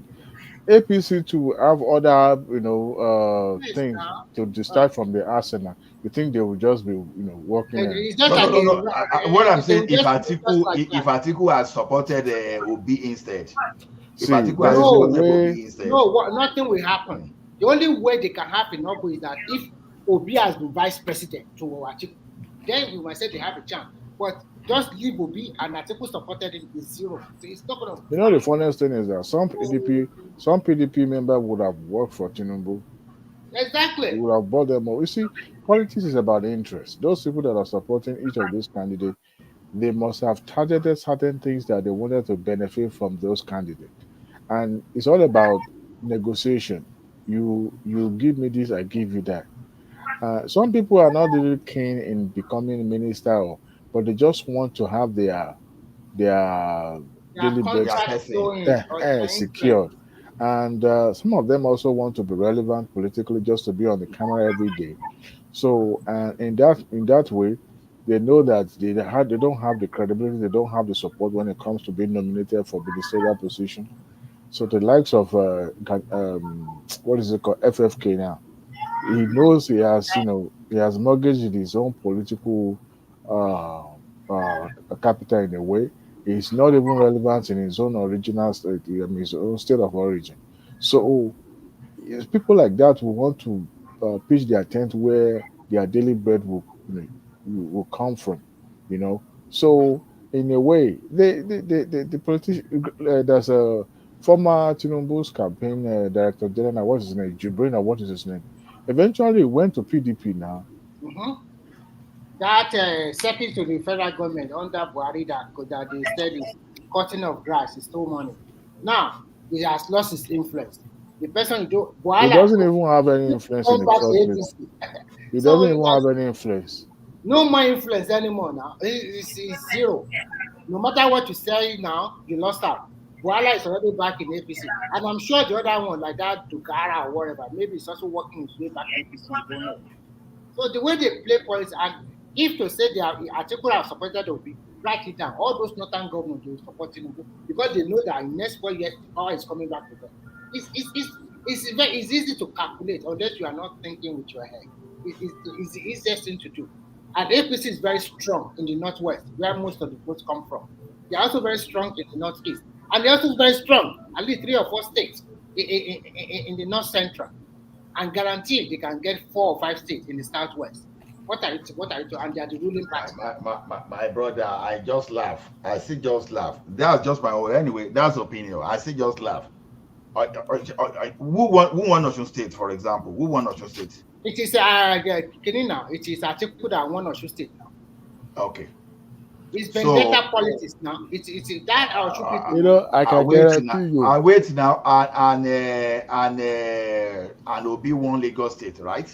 Yes. So you think if Atiku had supported Obi, you sincerely believe that? What do you think will make the people that voted for Atiku will have ignored Atiku, where Atiku is going? Ola. You know, it's easier to stay here now and permutate and say, oh, you think this if this is that and all that. Now you realize is one thing is this: for Atiku to have said he wanted to support Obi. Let's just look at it this way. Yes, he might want to do that for vendetta purpose and for that only. But you see, you remember before the election, the momentum changed after the presidential election.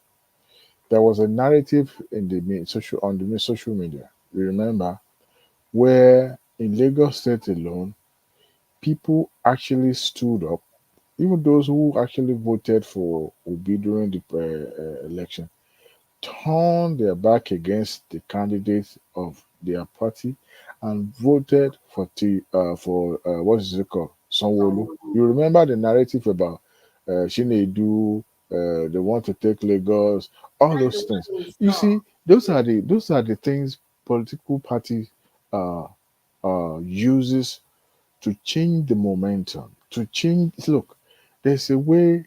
Who would have thought that the same vote that Obi got in Lagos would have been transferred? If they had had that election on the same date with the governorship election, somebody would have lost that vote.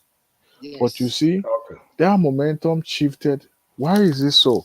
Because it is possible that APC, actually planted that and sponsored that narrative so that it will help their candidates. You see what I'm talking about? So Okay, that's Adewale, why I said it can't be I hear so. you. Do you know what I will just say is this?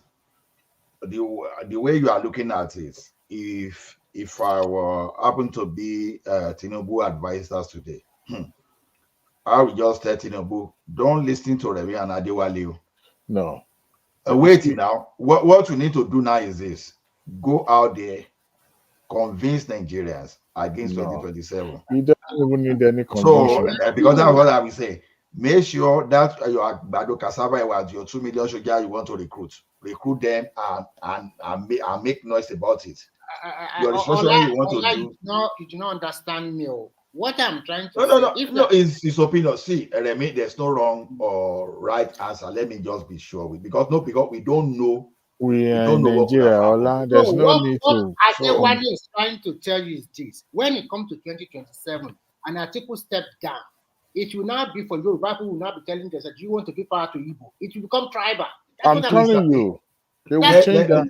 you will let me start tell that you, narrative. Remy, They will change that narrative. nobody ever believed that an incumbent president could be defeated in Nigeria, and it happened. No, You understand? there's a moment. See, Ola, That momentum is against Jonathan. Ola, It cannot Ola, win. It knows. Ola. If Tinubu doesn't perform, momentum can go against him too. If That's it what does I'm not telling See, you. perform, of course, momentum I'm can telling be you something. Even if momentum changes, Tinubu is still going to be president. You know what's actually made what is his name, against Jonathan, to lose that election? It wasn't him. It's the work of what is it called, America. They oh God, Don't tell them. I respect this. I respect that country. I respect a country called America. Tell me, when was the last time a Secretary of State visited uh, Nigeria on the eve of election? Tell me, when last? My brother, why didn't the same America say Fabiola? See, No, no, no, sometimes no. I See, understand what you are see. trying to say, but then I think this thing Hmm. is over exaggerated. It's not over Now, okay, exaggerated, my I brother. have my What own you, information you know, too. yeah, My look, own information see, is this: the wait. British government, Um, they have mm, stepped in where they called Jonathan and Buhari in a eh, meeting, and they mm, made him and they agreed that Jonathan will be made a peace ambassador, my and brother, they signed that he will never be probed. Otherwise, my brother, no president in Nigeria is ever going to be broke. You see, let me tell you this. You know, that's going to be what? no president in Nigeria that is ever going to be broke, whether one time or second time. But at least they broke a deal between the two. Whether they See, agree, but at least they see. broke a deal. It's because They that they know that Jonathan is going to lose, and they want him No, to be in because they know power. Jonathan might not release the power if he it's going to has be to probed. see. That is the reason they can call them. They Olani, know it's going to lose now. All Remy, let me say something controversial. And it's not really controversial, but it's something that we might be, maybe thinking that it's likely that will be the case. Let me tell you something. They opened a book for Jonathan. I wasn't there, but I'm telling you what this foreign government are capable of doing. They opened the book for him, and I would threaten him. I said, look, if you do not allow this to happen, number one, chances is that you might end up in age because they will find one case to put in your on your neck, Before you know it, you will be handed over to the International Court of Justice. Two, people might die, and even you yourself may die because these foreign governments are hell bent. They are ready to sponsor a coup, whether it's popular or it's not popular. They will do everything. So do not look at it this way. Domestically, you don't have backing. Internationally, you are being, you are being treated like a pariah. So he looks at it. Okay, what is the alternative for him? Then he probably look inward and look at, look, I have a lot to lose if I decided to stick my neck to this. So he had to let go. But you see, to you and I, this thing would not just be, oh, Jonathan did what he needed to do.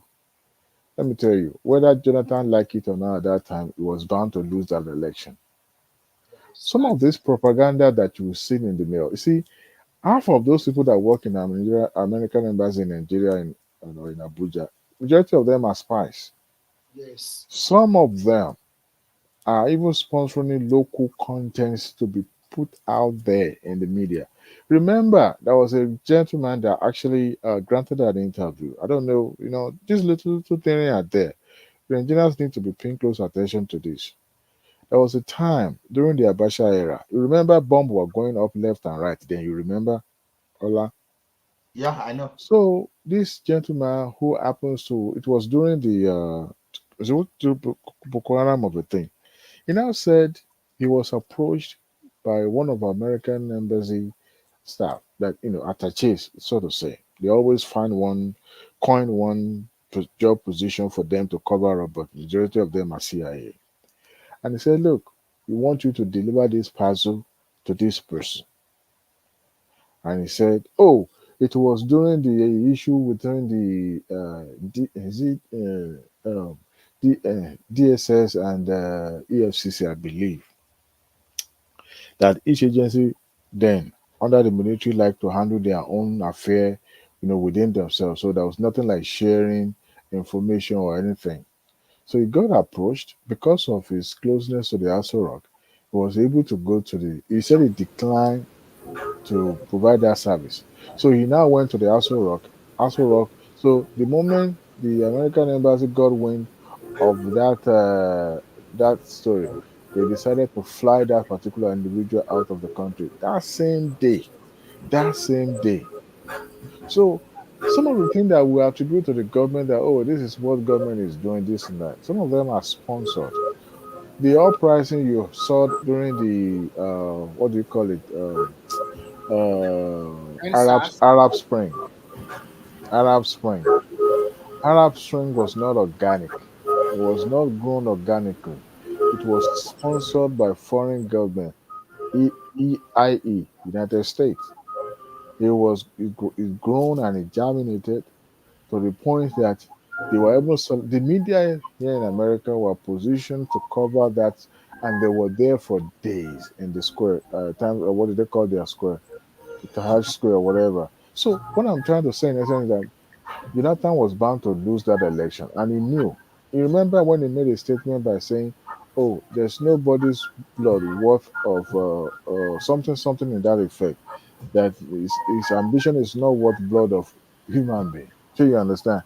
That was just to give an end like this. These are the things that would have happened if he did not, you know, concede that election, and he No, won. Remember, they oh. had information. They had information that this guy they brought foreign militia and they were in the bush. It's not At even least, that.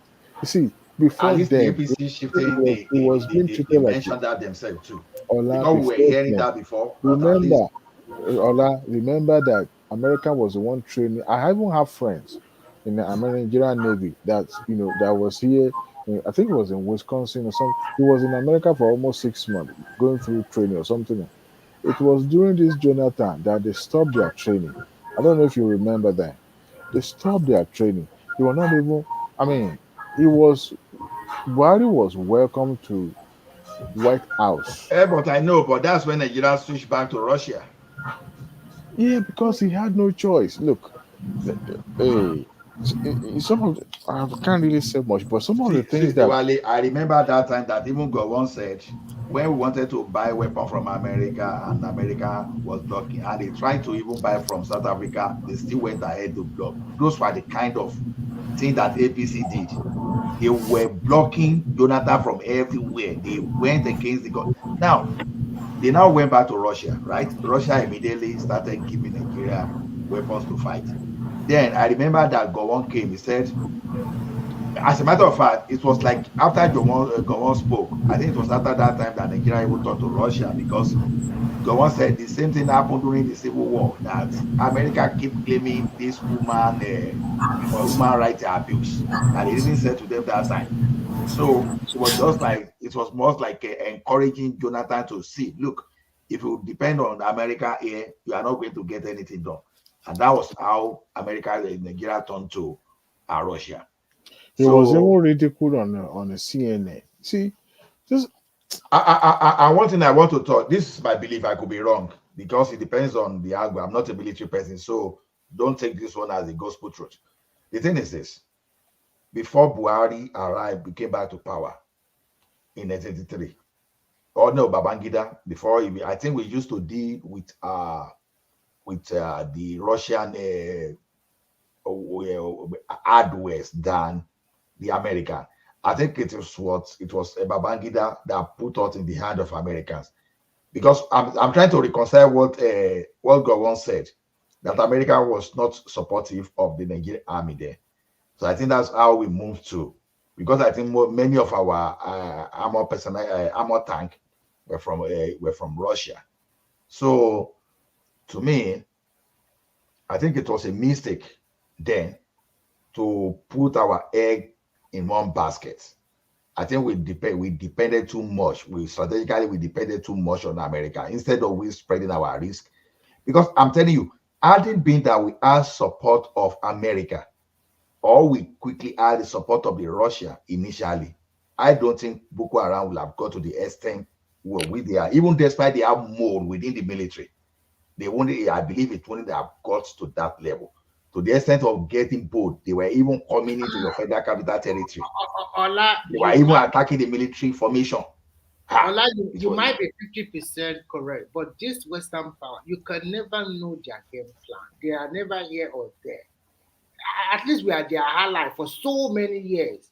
No, I'm not saying you are wrong. Oh. I'm not saying you are wrong. But the question is this: we have to look at our own fault first. Ola, before you go, see what is happening in Israel. See the amount of money America is voting for them to buy ammunition immediately. Send the guns, send everything to them to go and fight the other people over there without nothing to. You can see they didn't take us seriously. We are just like a pawn in their hand. They just throw us anyhow they like. Okay. So we can never trust them totally too. So that's the problem. And most Nigeria don't understand. So that's when I laugh when the so-called Atiku and